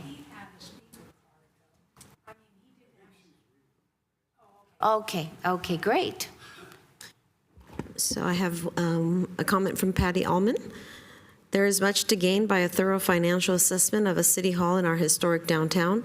The people of Santa Clara deserve to know the possibilities for a successful and vibrant downtown. End of comment. This comment is from Skip Pearson. I have a dream, a vision of downtown Santa Clara. I cross Lafayette from SCU and enter downtown on Fremont Street. On my left, there's the smell of a bakery, a coffee shop with outdoor seating and live entertainment, movie theaters, and the smell of popcorn are next door with a neon Santa Clara sign and marquee. The theaters are on the ground floor of a 7-story parking garage with glass elevators moving up and down, and a restaurant and bar on the rooftop with spectacular day and night views. On my right is City Hall with a ground floor retail overlooking a central plaza for outdoor gatherings. This location allows the city to reap the benefits of being next to SCU and sharing resources. It also allows that the city's Victorian mansion on Fremont Street, 1 block away, be incorporated into city events. That's my dream for the 2 downtown blocks facing Lafayette. End of comment. And our other one is from Carter Fullhorst. To whom it concerns, please read this out loud. The way I see it, we are just asking you to know what you don't know. The city is already studying the best location for its next city hall. These folks have found not 1 or 2, but 6 American cities that have benefited from moving their city halls back to their downtowns. We want to study the best location for our future city hall. End of comment. Any That's it. comments? No?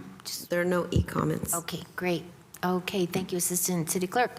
Councilmember Becker, we'll come back to the dais. Councilmember Becker, your hand is raised. Thanks, Councilmember Watanabe. So yeah, 2019 seems like a long time ago, actually. In COVID times, it went by pretty fast.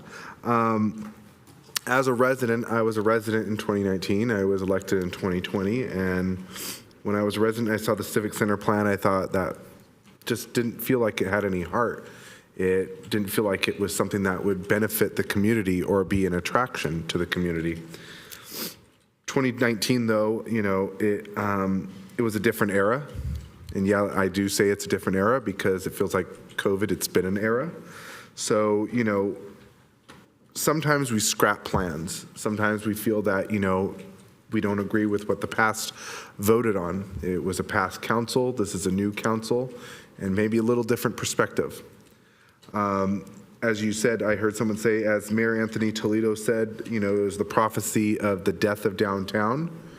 Well, here I am tonight. Councilmember Anthony is saying that the return of City Hall and downtown could be the renaissance as well as the rebirth of our downtown. So I would like to see a study, and I'd like to make a motion to put that study together. Okay. Councilmember Hardy? Thank you. I'm hesitating only for a few reasons I've written down. Any study we look at, I would like to have it compare, because we did spend $900,000 to look at building on the front end of this property. When I drive around City Hall, I did this just the other day, just thinking about this, looking at this comment about how it would help it, the downtown. If it would make such a difference, why hasn't it produced more activity around City Hall now? I would ask that question. So I do have some concerns. When I look at the price tag, it's less than what we spent before, but it is the extent of our discretionary money that we have completely for the council for the entire year while we are in a deficit. That's where my hesitation comes. I do want to look at this. I do like the idea. I did move here after there wasn't a downtown, but I've spoken with many people who remember it. We did rip out the heart of Santa Clara downtown. It wasn't just moving City Hall, it was bulldozing old Victorians. It was bulldozing the old Varian. There were a lot of interesting decisions that were made right about the time I moved into town and did not completely understand what was going on. I look back now and it's sad and a little horrifying. I would like to hear from our financial, from Ken Lee, to ask where this funds would come from if we would approve this. If that would come from that one little bit of discretionary that he said we had, I want to hear that and understand. Is that possible? Looks like City Manager, you have an answer? Yes, I can start the answer on that one. Number one, we are supposed to bring a report back to you. If you give us that direction today to allow this study to proceed, then we have to bring back to you where the funding potentially could come from. So we may not be able to answer that today, but generally speaking, you're absolutely right. We have small amount of discretionary funds. Some of that has been used. However, there are other sources, but you have to give up something if this becomes a priority. With that being said, I will second the motion. Actually, I was going to say in the memorandum prepared by staff under fiscal impact, it did say that we could potentially use the general fund land sale reserve funds. I thought I heard Rena say that as well. That is a source of funds. Yes, So, but you're, depleting your reserves. exactly. So we'll bring back to you some recommendations like that. Okay, great. Okay, Councilmember Chahal, your hand is raised. Yes, Councilmember Watanabe. Yep, thank you. So I think what we are trying to achieve is come up with an economically feasible downtown. And it does make sense to make things right. And this small investment, I know it's not a small investment, but if you keep in perspective, long term, like if we have to do that decision to move the city hall to downtown area, that will stand there for multiple decades. And from that perspective, if you amortize that amount we'll be spending is very minuscule. And I know we are in COVID deficit, but hopefully things will improve. But keeping in view that downtown was demolished and nobody looked at it for so long, it is a good opportunity to have a total approach to make the downtown successful. And there have been, the downtown task force has done a great job, and especially the amount of time they put in to study different cities, like 6 or 7 cities where they have done this type of approach, moving the city hall to the downtown, and it has been practically pretty successful. And many of those cities are of the same size and I may not say exact demographics as same size as us. So it does make sense to invest this money into this study. And I will be more than happy to support the motion.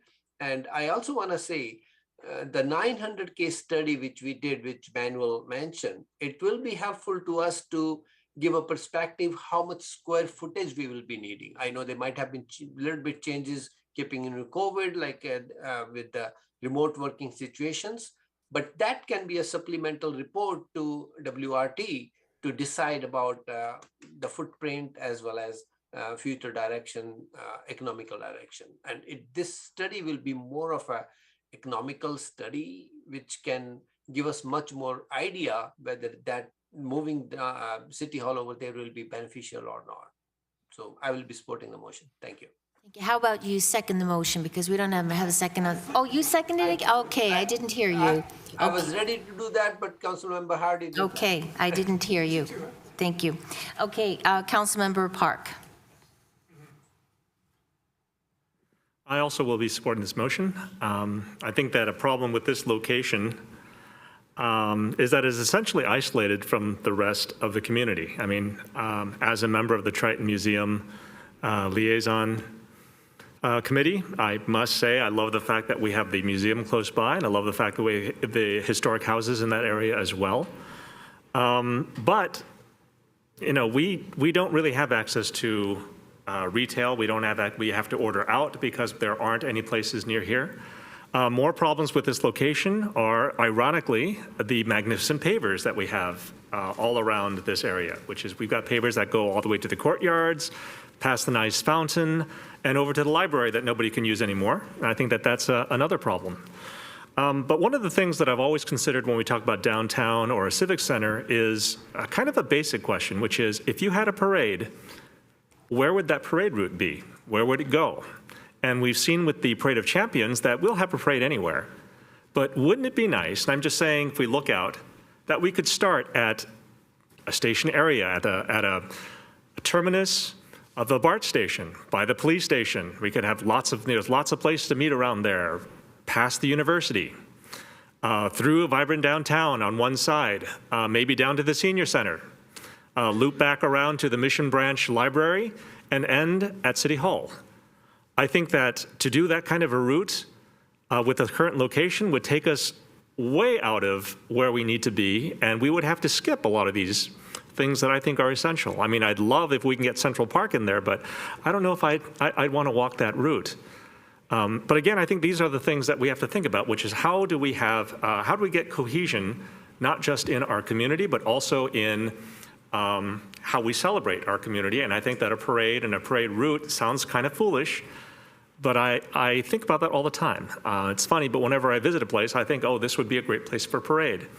And every single time I've had an event, especially when we had the Stop Asian Hate events, I've always been amazed that at other cities, they could start or end at City Hall, right? But here, we almost don't want to do that, because if we start here, then we have to go way past a lot of residential, kind of into nowhere. We don't have places that people can buy drinks or support, get water support. In fact, I remember that when we had our march, the Stop Asian Hate March to City Hall, we set up a table at a house on the way because there wasn't really a good path for people to rest or get shade on their route from downtown to here.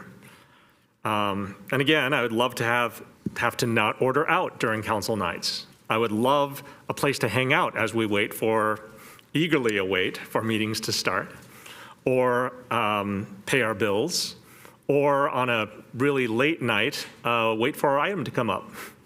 Right? It would be a lot nicer to wait someplace where you could spend your money more comfortably waiting for your item to come up than out here where we've got a vending machine, I think. You're welcome.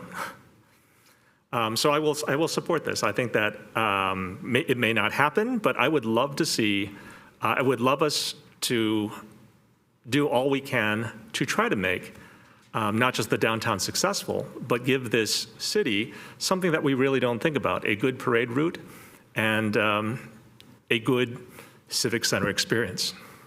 Thank you. Thank you, Councilmember Park. I wanted to just add that I'm glad Manuel brought up the master planning study that was done in 2019. I was actually trying to find it when I was preparing for the meeting, because I knew that an extensive study had already been done about, improving City Hall and how we could do that. So I'm hoping that maybe because that master plan was already done, and like I think it was Councilmember Chahal said, that we would already have the square footage in mind of what would be needed in moving the City Hall. So I think that would be a really good, that's very good information and data to have, but also hoping that depending on what the vote is here, that this money that's already been invested in a master planning study will help offset maybe some of the costs that would have been done in doing a whole study. So I'm hoping that study will be of benefit, even though it was done 3 years ago. So we have a motion and a second. Councilmember Watanabe, I just noticed we received another public comment email. If you don't mind, I read. This is from Jonathan Evans. I'm writing you on behalf of the Old Quad Residents Association on the topic of moving Santa Clara City Hall to downtown. It is a position of the Old Quad Residents Association that the city should evaluate the need for a new city hall based on the needs of the city administration and not the desires of a single community group. Should the city deem it necessary to expand or relocate City Hall, the city should consider what best meets the needs of the whole city when proposing any future location for City Hall. When identifying sites to locate City Hall, the city should take the following into account: needs of the city administration, accessibility to the wider city, effects of City Hall on economic development. Should downtown be identified as a potential location for City Hall, it is important the city assess the impacts, positive or negative, City Hall will have on the wider downtown precise plan and execution of development we have spent so much time working on. End of comment. Great, thank you. Glad you found that. Okay, so we have a motion and a second, and Councilmember Beck, your hand is raised. Yeah, so you have that motion correct, Nora, or do you need me to read it? Is alternative one? Yep, Direct that's staff. exactly it. Thank you. Okay. Thank you, Councilmember Watanabe. Okay, roll call vote. Just a moment.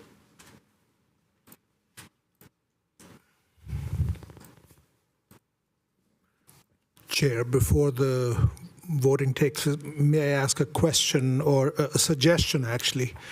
We heard in the previous discussion, Vice Mayor Jan talked about the El Camino Real specific plan during the budget discussion. And he was talking about $1 million also coming from land sale reserve. So while we prepare the report, I think it'll be a good idea to have a discussion during the budget study session on June 7th. I don't know what else, maybe refer to that land sale reserve so we keep taking from there. Once we know the aggregate of requests, then we can make a better decision going forward. Okay, so do you want to add this request to? I'm just sharing that with the council, that at the June 7th study session, where you're not making any decisions, No. it'll be good to discuss that. There's this request or that request, total aggregate is so much. Do we want to take it out of this fund or something else? Oh, okay, so we can agendize this. Yeah, and then once we as hear well, from or- you, then we can bring a report back Okay, with proper funding sources and so on and so forth. great. Okay, thank you very much. Okay, Councilmember Watanabe. yes. Councilmember Shahal. Yes. Councilmember Hardy. Yes. Councilmember Park. Yes. Councilmember Becker. Yes. Okay, and that motion passes 5-0 with 2 abstentions. So I will go back to my old seat and we'll bring the mayor back and Councilmember Jane.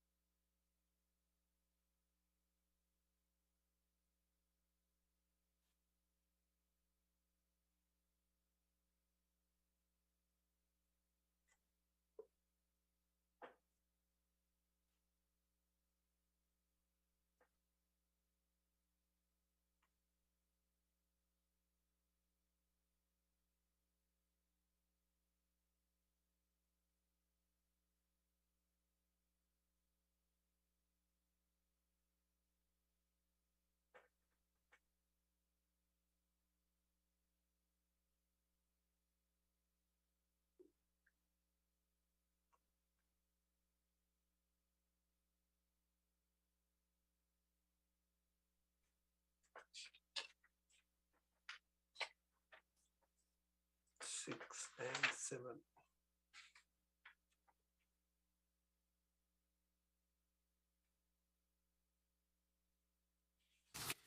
Okay, the next item on the agenda is a written petition, 030, by Councilmember Becker to put an agenda item on at a future council meeting to discuss construction of a new lawn bowl facility to follow through on past promises. Okay, cool. All right, so thank you, Mayor. I would like to put this on a future agenda to have this discussion about the lawn bowl. I've spoke with one of our residents here, Jerry, multiple times. I know this has been a 20-year process. Actually, frankly, I think I was 15 years old when this process started. I'm now going to be 37. So there's a long difference in between there, and I actually had a lot more hair back then. So I would like to put this on a future agenda. I would make a motion, but I first want to hear from any of my colleagues first, as well as Jerry as well. We have a motion. Do we have a second? I'll second that. Thank you. Thank you, Councilmember Chahal. Motion second to put it on the agenda. Is there any discussion from any member of the public? Well, it's to put it on a future agenda, so. Right. Okay, No, you don't, yeah. I don't need to. It's okay. We're going, okay. No, we appreciate that. You look better than we do. All right, motion is second. Any other discussion? Any member of the public? All right, Assistant City Clerk, roll call vote, please.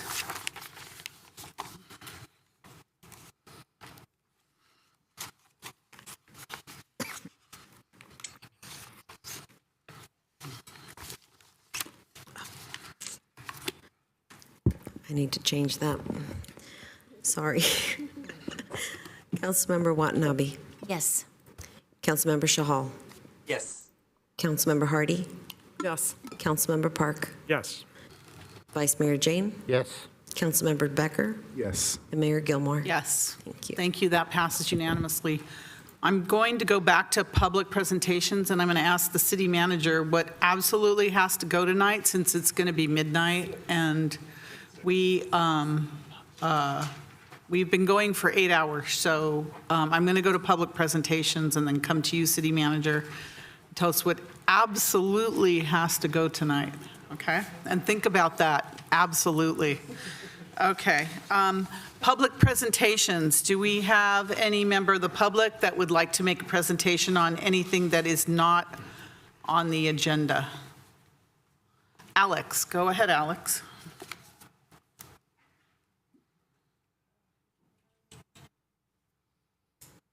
Okay, Aiden, go ahead, Aiden.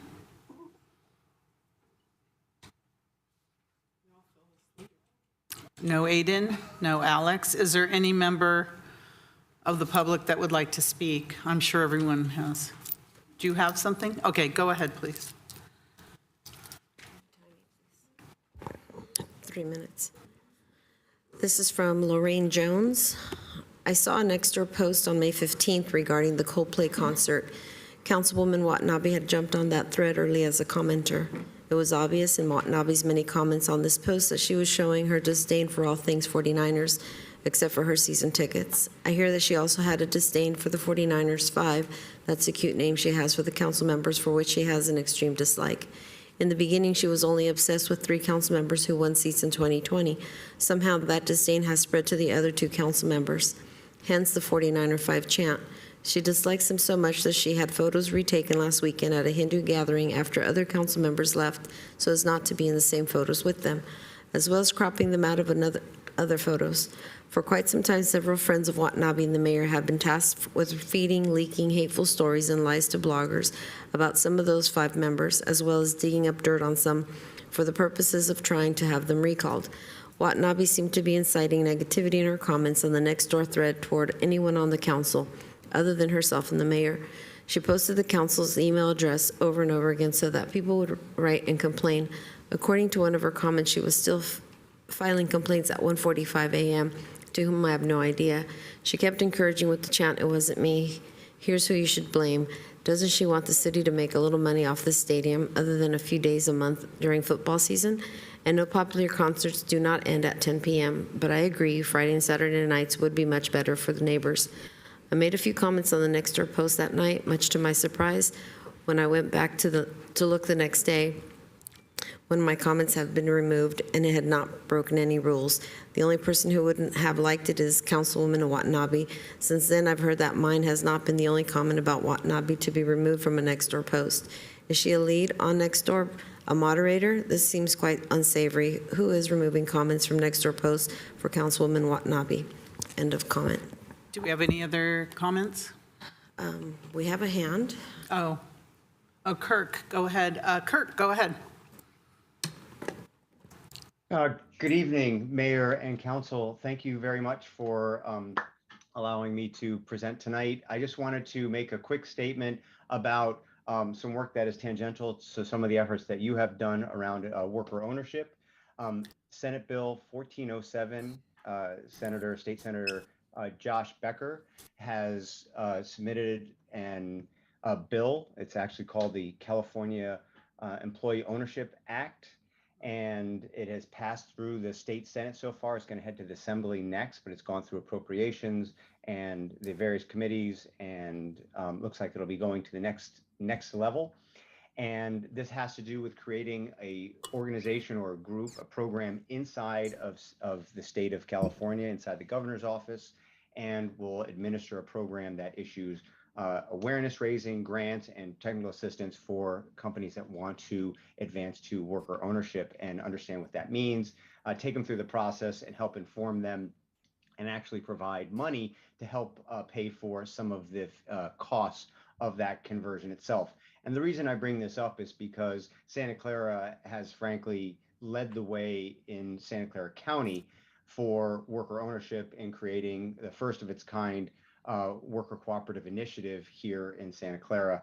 And it's the first in the county. And I hope that even though the members of the staff that were in charge of that I hope that somehow we can report back to the city, the residents, and frankly the county of Santa Clara's leadership role here, and sharing the results, the inventory that was done within the city, the programs that were suggested, and the kind of material that was created. And this is just another example at the state level, the work coalition that I am a part of, that A Slice of New York is a part of, that is a co-sponsor, the work coalition is a co-sponsor of this bill with Senator Becker. And it's a very exciting, it's again, a first of its kind bill that's being put forward. And this should hopefully dovetail with what Congressman Representative Rokana is pushing at the federal level. Hopefully we'll be seeing that in the next upcoming weeks and months.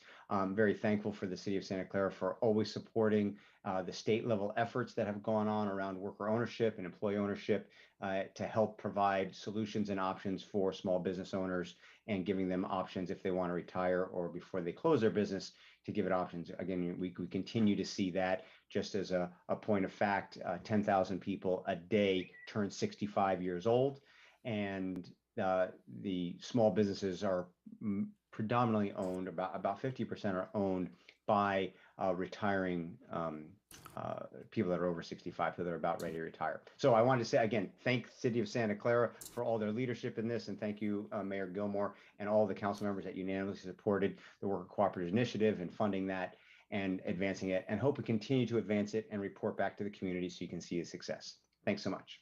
Thanks, Kurt, and I'm glad it's worked its way through the Senate onto the Assembly, so that's good news. Anyone else? Do we have anyone else? Public presentation? No? Okay, very good.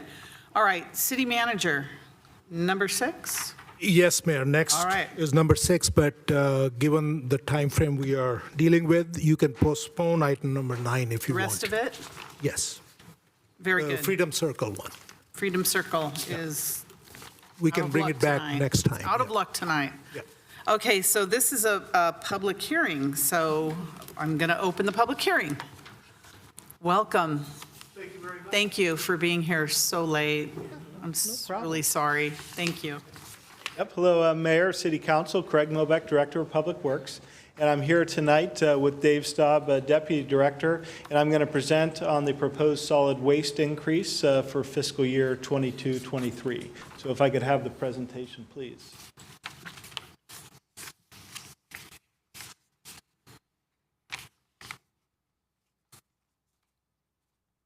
So just while that's queuing up, so what we're going to be talking about today are the services that are provided with solid waste.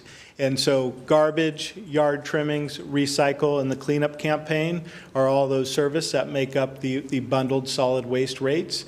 And as you know, the residents and the businesses only pay for the services that they're provided. So as we know, the townhomes do not receive the yard trimming bin, so they don't pay for that. And some of our residents are not part of the cleanup campaign, so they don't pay for that portion either. And so in terms of what the rates are increasing or why they're increasing, the main reason is the contractual obligations that we're under for the solid waste.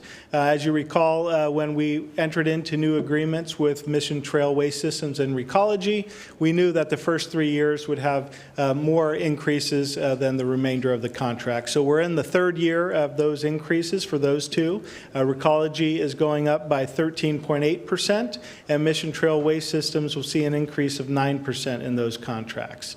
And those are negotiated. The red asterisk points out that after this year, those will go back and they will be adjusted by the Water Sewer Trash Index. And there'll be a ceiling of 5% with a floor of 2%. So we could expect increases within that range. And then the next two are Green Waste Recovery and Republic. The increases for those are about 4.25% and 3.1% respectively. And those are based on a consumer price index, and the Republic is a blended consumer price index. So those are the rates those are the increases for those contracts. And so now we'll talk a little bit of the solid waste rates. We'll go through each component, and then I'll end up with the bundled rate, and we'll do some comparisons. So the individual rate components you see on the left-hand side, we give all the options for the garbage carts, the 20-gallon, 32, 64, and the 96. I've highlighted in green the most popular services that we provide on the 32 and 64, and so that represents about 85% of our residents. And then we give the cost for the yard trimmings, recycling, and the cleanup campaign. So on the second column, you see the current rates. In the third column, the proposed rates for 22-23, and then you see what the changes are going to be for each component. So garbage, ranging from the 20-gallon to the 96, you can see that's going up $1.28 up to just over $5 for the largest cart. Yard trimmings going up by about 50%, recycling about $1.09, and the cleanup campaign we're able to hold flat this year, so there'll be no increase. Now, taking a look at the bundled rates. And so the bundled rates include everything, the yard trimmings, the recycling, and the cleanup campaign. And so in the first column, again, we give the garbage cart size, the 21-22 rates. And then the third column, the proposed 22-23 rates. And then we show the changes, both from a dollar perspective as well as a percent. And you can see the percent changes for each one of those is roughly about, it ranges 6.8% up to about 8.1, with the bulk of it being in the 7 to 8% range for the 32-gallon and the 64. Again, that represents about 85% of our residents. You also see the townhome rates there. The SF is single family, TH is townhome. That is unique to Santa Clara, as we've talked in the past.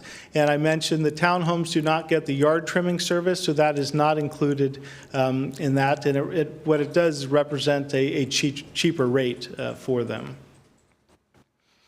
Next, I'll talk about the increases on the bins. Those are the large bins that you'll see in bigger complexes that are front-load bins.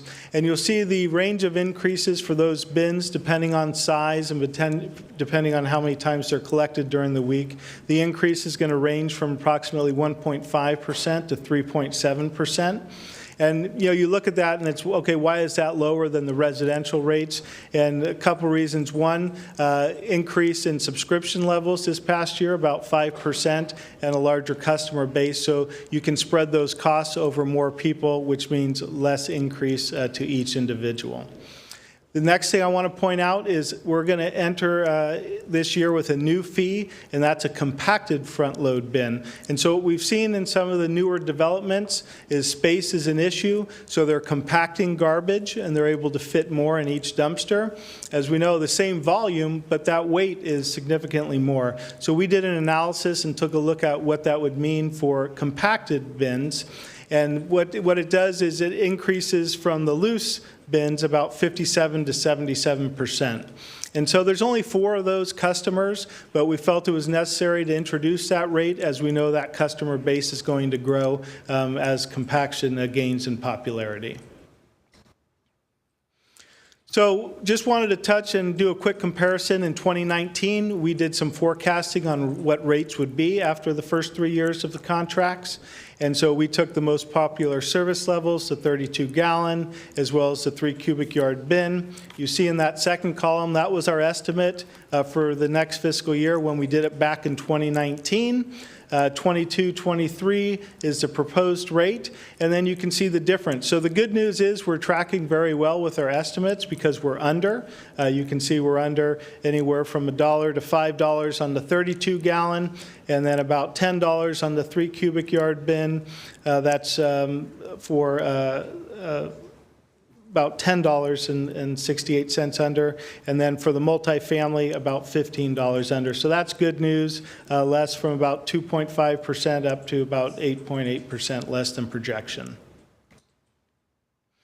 And so next, I'll just go through the countywide average analysis. So we'll compare our rates with those. That's always a good thing to do. And we do know that the other cities in the county are going to most likely be proposing increases as well. We don't have that data yet. So like we've done in years past, we're going to compare our proposed rates for next fiscal year up against the 21-22 rates on the countywide average, even though we know those will go up. So if you look in the second column, in the second row is the Santa Clara rates for the single family, and the third, the townhouse rates. So one thing you'll notice on 64 gallon and 96 gallon, we're lower than the average. And we talked about equity when we set up our rates and we did our rate study. We wanted to make sure everybody's paying their fair share and that it's equitable. Going to 20, 32 gallon, you see we're a little bit more right now. We know those rates will come up. And then we also know, in looking at our rates, that we are equitable based on the study, and that our 96 gallon, as you know, is just cost recovery. I know there's been talk about, do other jurisdictions pump up that 96 to get more people into the 20, but like we talked about, this is cost recovery. It needs to be equitable, need to pay their fair share. And then I do want to show also at the bottom is that townhouse rate again, unique to Santa Clara, that's much lower than the countywide average. And we know that if we went away with that like some of the others did, it would bring down our overall rate structures and we would be less in those areas as well. I did also want to point out that those costs exclude the cleanup campaign, since that is unique to the city of Santa Clara. And then next, I just want to go through a similar comparison to the bins. The top row, you see we have 1 cubic yard bins with different pickup levels, and then next to it, the 3 cubic yard bins. So we rate very well countywide. We are less in every category except for the 3 cubic yard bin with the 1 time per week pickup. And again, that's comparing the other cities' current fiscal year for our future fiscal year.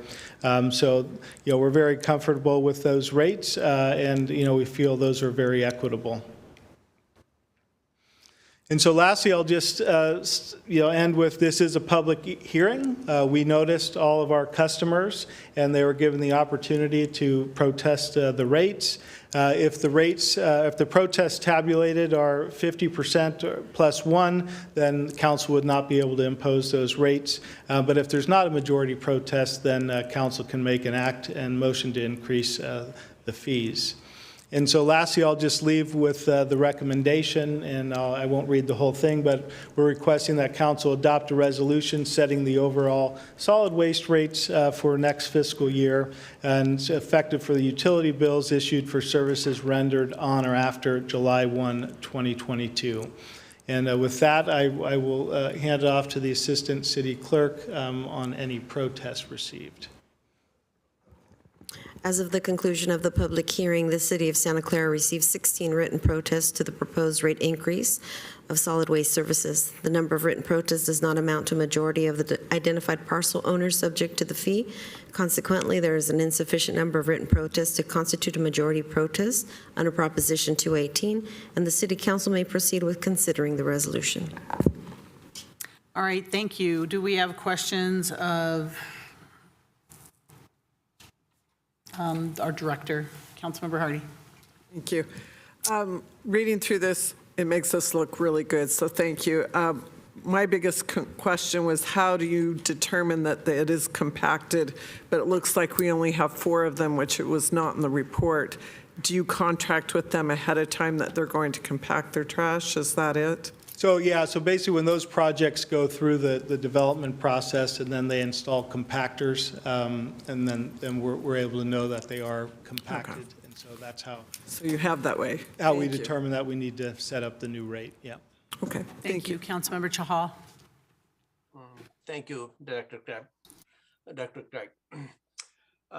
Quick question. You did mention that the townhomes don't pay for the yard trimmings, and this was brought by one of my resident. He mentioned that now that more and more people are going for drought tolerant yards and they don't have any more green waste, can a single family resident opt out of yard trimming service?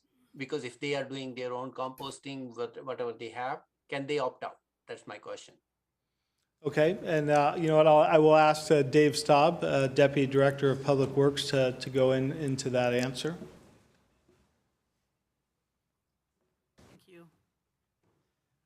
Good evening. So if it's a single-family townhouse, the short answer would be, a single-family home that has a yard, the short answer would be no.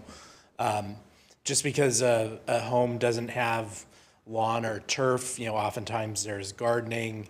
And then also, you know, when we negotiated the contract with Mission Trail Waste Systems, there was a certain number of homes that, you know, they based pricing on being able to service a certain number of homes. So the existing single-family homes, you know, we don't provide an opt-out for that, nor am I aware of any other jurisdiction that does either. Okay, thank you. Thank you, Vice Mayor Jane. Yeah, it seems like you now have a very popular program, which is the distribution of compost. I think you do it twice a year. Can you talk about how, I like it, how successful it is and whether you're going to expand it? And then I've noticed that there is a fair amount of glass in there. And do you have any thoughts about how to reduce the amount of glass? All right, and that has been a very popular program. I know the last two times that we've distributed, we've pretty much almost ran out at the end of the period. But I can have Dave speak a little bit more in terms of what the future lies in terms of that program. So, Dave.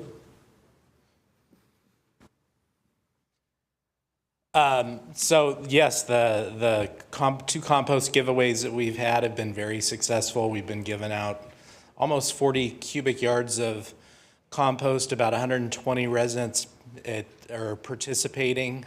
We plan to continue to do 2 events per year. In terms of the glass and the compost, you know, that's just kind of I don't know that there's anything we can do about it. It's part of the local processing. You know, we purchase the compost from Republic Services, where our yard waste currently gets composted. With organics recycling requirements, compost facilities have moved towards accepting other things besides yard waste in the green container. So food scraps, food soil, paper, and the more you put in there, the more contamination you're going to get. The compost does get screened after finishing, so they do their best to get all of the contaminants out, but that we're actually purchasing and giving away a very high grade of compost, and I don't think that we can get much better, unfortunately. Okay, thank you. I don't see any other council questions, so this is a public hearing. Do we have any members of the public that would like to either speak on this issue or online, or any e-comments? None of the above, Mayor. Thank you. So do I have a motion to close the public Motion hearing? to close the public hearing. Motion second to close the public hearing. Assistant City Clerk. May I ask who the seconder was? Councilmember Park. Thank you.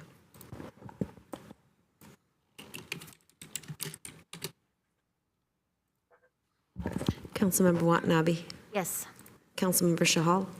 Yes. Councilmember Hardy. Yes. Councilmember Park. Yes.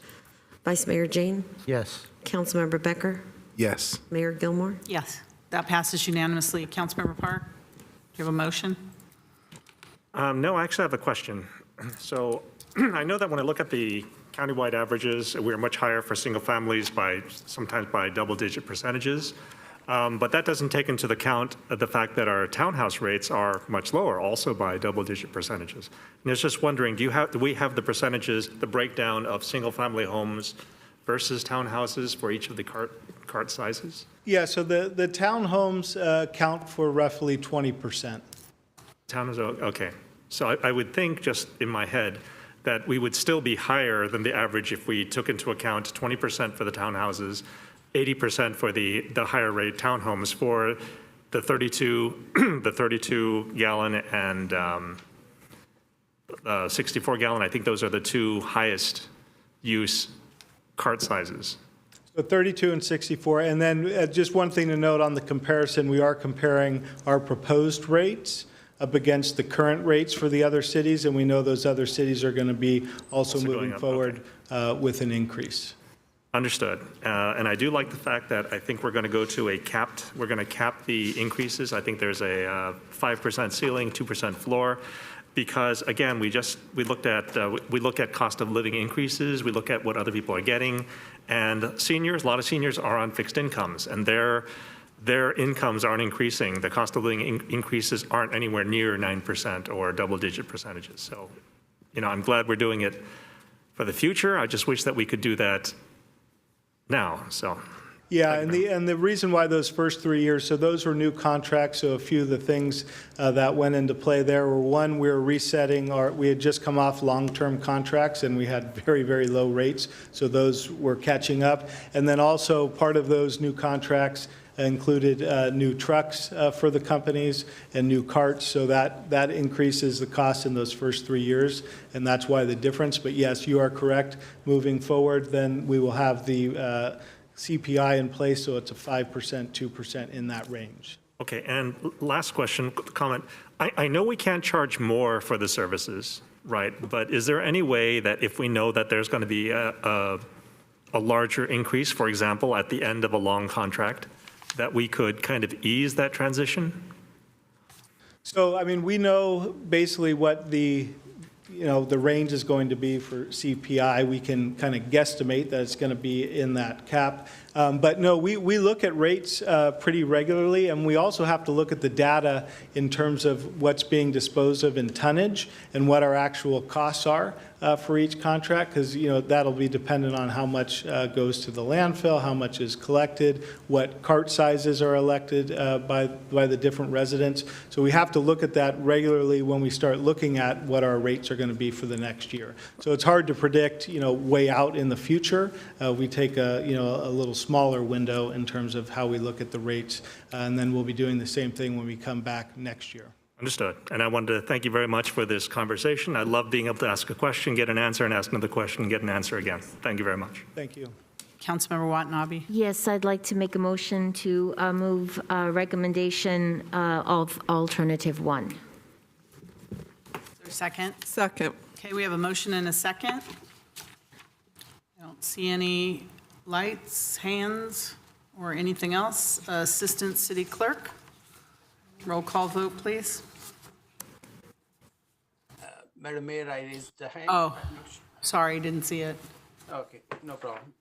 So I know for last 2 years I have a fundamental differences the way we started this thing, and if I compare the rates with the way I wanted it to be, if I compare the rates with the Milpitas, which does a split bin, our rates are 24% higher.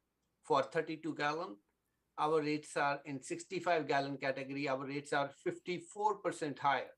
And in case of 95 gallon, our rates are almost 80% higher. And that was the fundamental difference. I wanted that we should be looking at the split bin, and the rates are pretty high according to me, so I'll not be supporting the motion. Thank you. That's fine, but that's not what our residents wanted, so. All right, Assistant City Clerk, roll call vote, please.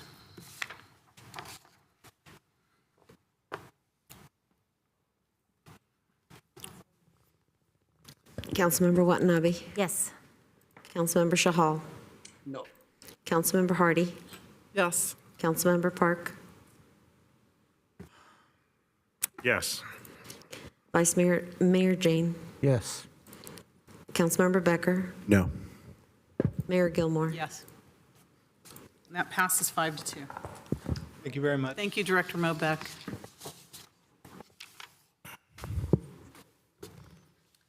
All right, next we have, we've got item number 9, which is action on the Freedom Circle issue. I'm going to open the public hearing and ask that we have a motion to postpone this item to June Continue to 7th. June 7th. Continue or postpone to June 7th so we don't have to advertise. I'll make a motion. Yeah, Second. I'll second. Okay, we have a motion and a bunch of seconds. So for continuance, Good luck. We'll Assistant City Clerk. arm wrestle over it.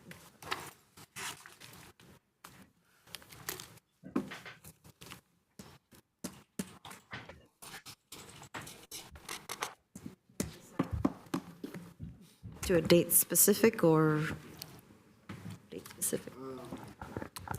I guess the next available council meeting, right, To Mayor? June 7th, I June asked. 7th? Yeah, June 7th. Thank you. Councilmember Watanabe. Yes. Councilmember Shahal. Yes. Councilmember Hardy. Yes. Councilmember Park. Yes. Vice Mayor Jane. Yes. Councilmember Becker. Yes. Mayor Gilmore. Yes. And that passes unanimously. Thank you. I'm going to ask that any reports of members and special committees be postponed until next week if we can, our next council meeting. City manager, executive director reports, seeing none. Thank you. I'm going to, that leads us to our adjournment. And I'm going to ask the city council that we adjourn this meeting in memory of Joseph Paul Calici, beloved St. Justin's Parish coach. Joseph Paul Calici was born in San Jose on February 13th, 1959, to Winona Nani and Aldo Calici. 5 sisters were born before him. He was the final piece that completed his family. Joe grew up in Santa Clara and loved sports, working on cars, and being with his closest friends. He attended Scott Lane Elementary, St. Justin's, Archbishop Mitty High School, and 1 year at Gonzaga University, where he played basketball. The majority of Joe's professional career was in construction management. However, Joe's biggest passion was basketball. He started coaching at St. Justin in 1985 and continued to coach there on and off for 30 years. Joe was a coach at Bellarmine College Preparatory and spent time officiating middle school and high school basketball in the Bay Area.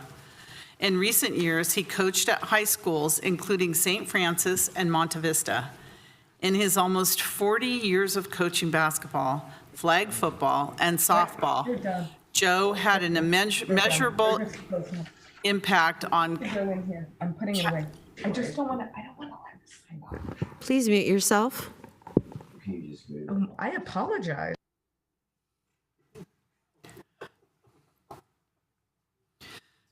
Joe had, in recent years, he coached at high schools, including St. Francis and Monte Vista. In his almost 40 years of coaching basketball, flag football, and softball, Joe had an immeasurable impact on countless families. That impact will be felt for years to come. Joe's pride and joy were his kids. You could see his love and pride for them in every conversation he had. He would take the smallest opening to tell anyone about his kids, their accomplishments, and their families. Joe lit up every room he walked into. He was larger than life in personality, spirit, and in the love he gave to everyone that he met. Joe is remembered as a big guy with a big smile, quick with a joke, but fiercely loyal to and proud of his friends and the kids he coached. He never was shy about how much he loved his family, and he was incredibly proud of them. Joe passed away on April 25th, 2022, and is survived by his 4 children, 7 grandchildren, and 7 grandnieces and nephews. May I please have a motion to adjourn in Joseph Calici's memory? All motion. Motion and second. Assistant City Clerk, roll call vote, please. Councilmember Watanabe. Yes. Councilmember Shahal. Yes. Councilmember Hardy. Yes. Councilmember Park. Yes. Vice Mayor Jane. Yes. Councilmember Becker. Yes. Mayor Gilmore. Yes. And that passes unanimously, and this meeting is adjourned. Good evening, everyone.